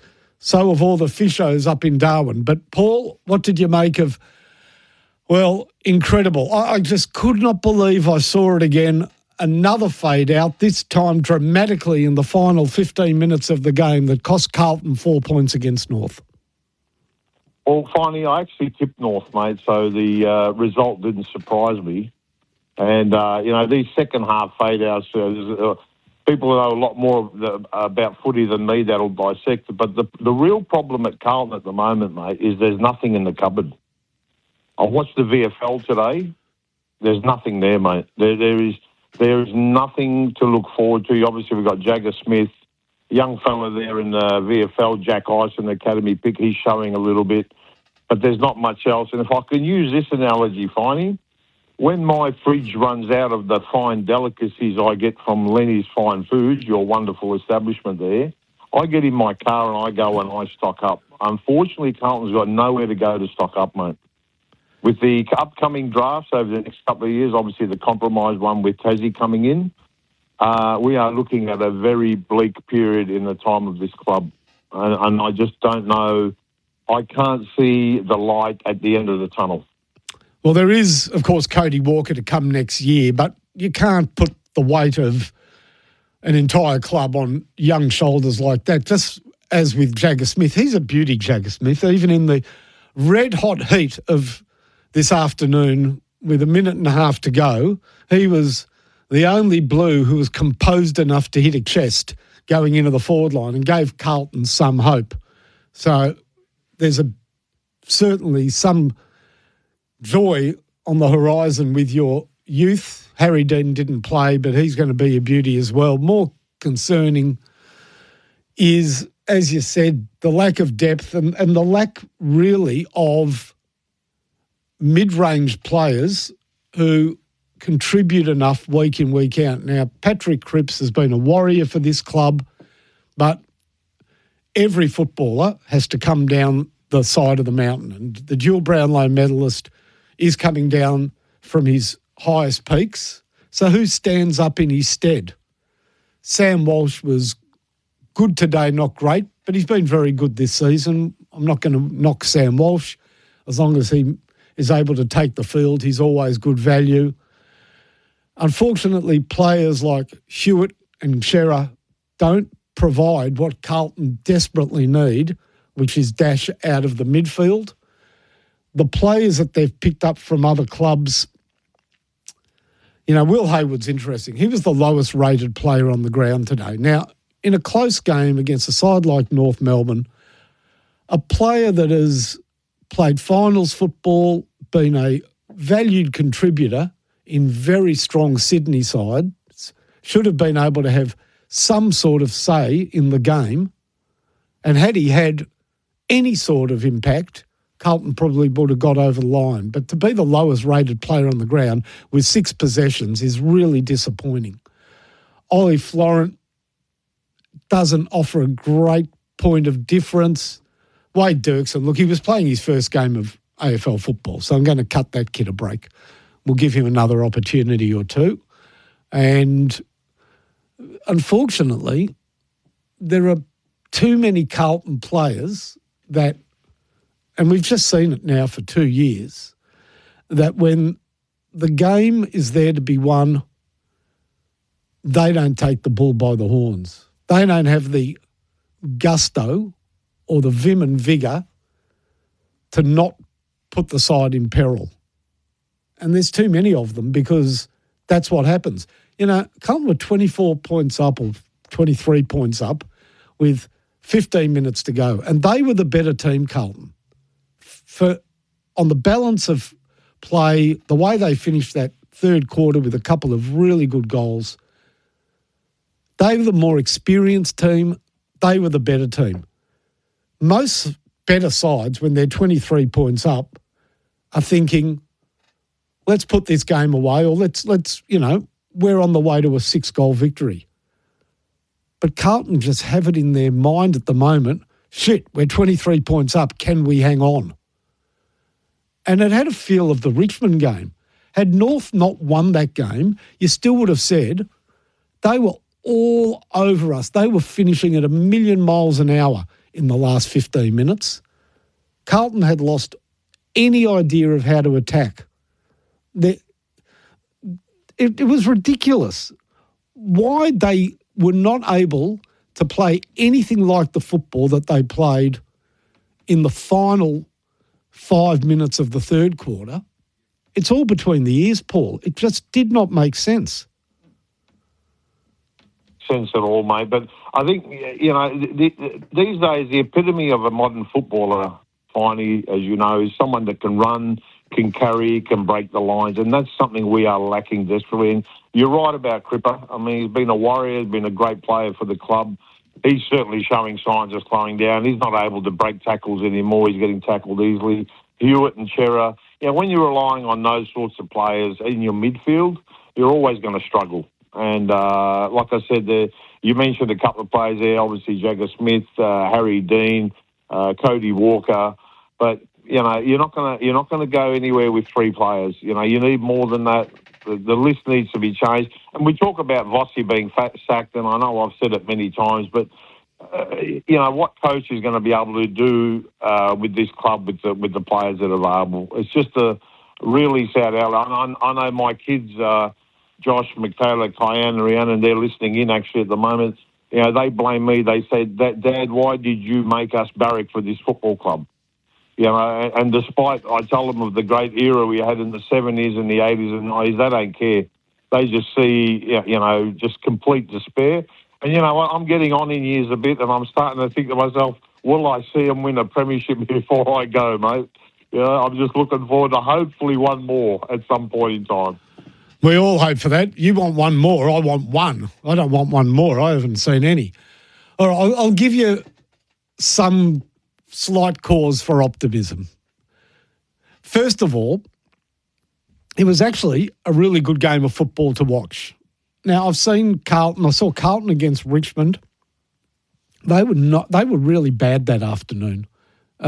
Certainly for the second half of the game, they were actually terrible. Carlton weren't anywhere near as bad in this game. I want to give North a whole lot of credit because they've surged desperately in that last 15 minutes. They played it like it was a final. And not only were they desperate diving on the ball, but they also pulled off some fantastic football. So it's not like you lost shabbily. They actually, credit where credit's due, North were great to win that game. So you weren't terrible. Now, what would you, Paul, give for the Dacos brothers? Well, you'd give up a hell of a lot, and hopefully Cody Walker, and I believe he has a younger brother who's also showing some great signs. I think he'd be, if he was to come on, it'd be sometime in, I think at the end of 2028. So, I mean, we saw last night, didn't we, in that game with Collingwood, how much they missed Dacos. I mean, he'd have to be worth 5 or 6 goals a game to him. Not only what he kicks himself, but his involvements and the way he breaks the lines, and his disposal is just like he can pinpoint a needle on top of a hat. That's how good he is. So the reason I'm asking, Paul, is because everybody would love the Dacos brothers, wouldn't they? Of course. Well, you had them for a quarter. Because in the third quarter, the Hollands brothers were absolutely fantastic. Yeah, I'm not sure they were up to the standard of the Dacos boys. Elijah did play very well, I must admit. Elijah had a terrific third quarter. For a quarter, they were fantastic. They had about 19... They were close to 20 possessions for the quarter between them. But particularly Elijah, some of the stuff he did was pretty special. So let them build on that, and it's been a great story. It's a great story of redemption, and absolutely, and something to build on, because we know that there's talent there, and I'm certain through the carnage, through the wreckage, they'll be pulled aside and told, you know what, we had a turning point on Good Friday for both you boys. Yeah. You played really well, and there's more to come. So there is something there. There is something. Well, I wish I could share your optimism, Finey. I really wish I could. But I mean, you're a very astute football person. You know your footy very well. I thoroughly enjoy the chats we have about footy. So I'll take that on board, and I guess only time will tell. Only time will tell. Paul, thanks a lot for the call, and for people that want to know what's happening with fishing at Dundee Beach, the best fishing almost in the world occurs off the north coast of Australia, and recreational fishermen are facing the dreaded prospect of a proposal to close the reef between Darwin and Tiwi Island for 9 months a year. It seems crazy. I've been up there. I've seen the mega trawlers tear the life out of that part of the ocean, that part of northern Australia. So the mega trawlers do their work. Their bycatch is atrocious. They kill millions of fish to catch tens of thousands. And yet, at the moment, there's a proposal that recreational fishermen are the ones that are going to cop it. So let's hope that sanity prevails. Paul, thanks for the call. Let's head to Perth and Brad, who wants to talk. It really was the big story this afternoon. North won that game because they were brilliant. Good evening, Brad. Hey, Finey, how you going, mate? Good, thanks. Yeah, I was just listening to that previous call, and I think what you said, I don't think Carlton were that bad. I just think North last quarter was just watching it was I don't know, it was just amazing. We haven't seen football like that since, the 90s, since the boys were winning flags and playing finals week in and week out. I'm not getting ahead of myself, but that quarter was just absolutely something to watch. I agree. I'd be the first. When a team comes from behind to win a game, it's always exciting and it's exhilarating, and you can get ahead of yourself and say we were brilliant, etc. But I have to look at the game analytically, and it's not always the case. Carlton were pretty desperate in that last quarter. North were a fantastic combination of desperate, daring, and brilliant. And without those three elements working in tandem, had they not had all three click, they wouldn't have won the game. Now, the brilliance came through... I mean, let's go through the two key goals. The goal that got you within a point or a couple of points, I think a point, and the goal that put you in front, okay? So the goal that got you within striking distance, that kick by Luke Parker to Paul Curtis was next level. I mean, he has come through the back of the centre square. Now, to hit Paul Curtis, and the Carlton defender was right on his ginger. To hit him, he had to lace out the most searing 35-metre pass you'll see all season. Brilliant. Curtis then goes back from distance and goals. Excellent. The goal that Harry Sheasel scored was first set up by desperate play by Jack Darling because the ball was going through for a point, would have levelled the scores. But I'm telling you, in the modern game, if the scores are level and the team's got a kick in, they've got the advantage. So he did everything he could to keep the ball in play. He batted it back. Jai Simpkin was able, after the ball was knocked on a couple of times, to evade a tackle, beautiful evasive work, and a superb handball to Sheasel, who brilliantly sidestepped and kicked a goal. Now, this was brilliance. This was brilliance by any team. The desperation that surrounded it was fantastic, and the daring to take the game on at the right time was also outstanding. So I could not agree more with you, Brad. It would be easy, and the headlines tomorrow will read, fade out by Carlton, crisis at Carlton, Carlton have done it again, blah, blah, blah. Carlton's not the story. The story for me from that game was North Melbourne stepping up, as I said, after years in the football wilderness, and when they go back and do the analysis of that game, they will find many, many things that put them on level with teams far higher than them on the ladder, Brad. Yeah, absolutely. And even you go like with about a minute and 20 to go, it's down Carlton's end, and that George Wardlaw smother on, I think it was Frankie Stevens, to just come in and full length dive, just that would have put them... Frankie Evans. Back. Yeah, Frankie Evans, that's right. Yeah, that would have put them back in front. But Georgie's, like, his last quarter was, man, he was just everywhere. Do you know what I mean? He was smothering, he was... Yeah, and speaking... He was marking. And speaking of Stevens, you might have made that Freudian slip, because with a minute to go, the previously mentioned and maligned Hayward of Carlton actually had the ball on the boundary. Now, he wasn't having a shot at goal, but he was centering it, and it would have been in a very, very dangerous position. And Dillon Stevens got it in for another smother, and the ball went out of bounds. So, two desperate pieces of play that made all the difference, Brad. And that's what I'm talking about, desperation, brilliance, and the daring was taking on the game just at the right time. So, yeah. Cherish it, because it was actually a very good win. Yeah, just another thing. You're talking about, like, Dundee getting their fishing taken away from us. That's another thing over here in Perth. Oh, yeah. It's already... Yep.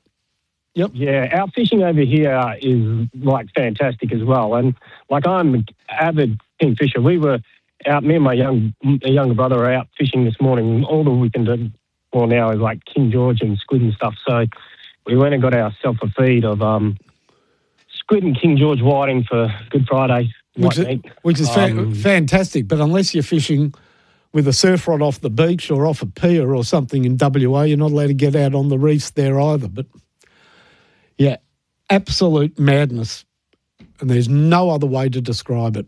Whilst giant trawlers are gouging the ocean for fish, dedicated fishers around Australia are being denied the right to fish by the Greens and Labor. I know it's political, but it's the truth. A break, and when we come back, your calls, and I'll read out some texts. Looking for an affordable SUV? Check out a Cherry Tiggo 4Urban from $23,990 drive away at Alan Mance Motors. Finey's Final Siren on SEN. Still doing 15-minute test drives in bumper-to-bumper traffic? Come 20 minutes up the freeway and do it properly. Mount Barker Auto Group, locally family-owned and operated. Representing Ford, Hyundai, Kia, Mitsubishi, Nissan, MG and Suzuki all in one place. Plus a huge range of certified pre-owned vehicles. Best deals, great service. And test drives that actually let you do life. Highway, hills, school run and all. Less pressure, more freedom. Mount Barker Auto Group, home of the Hills Life Drive. DL 182170. Installerine.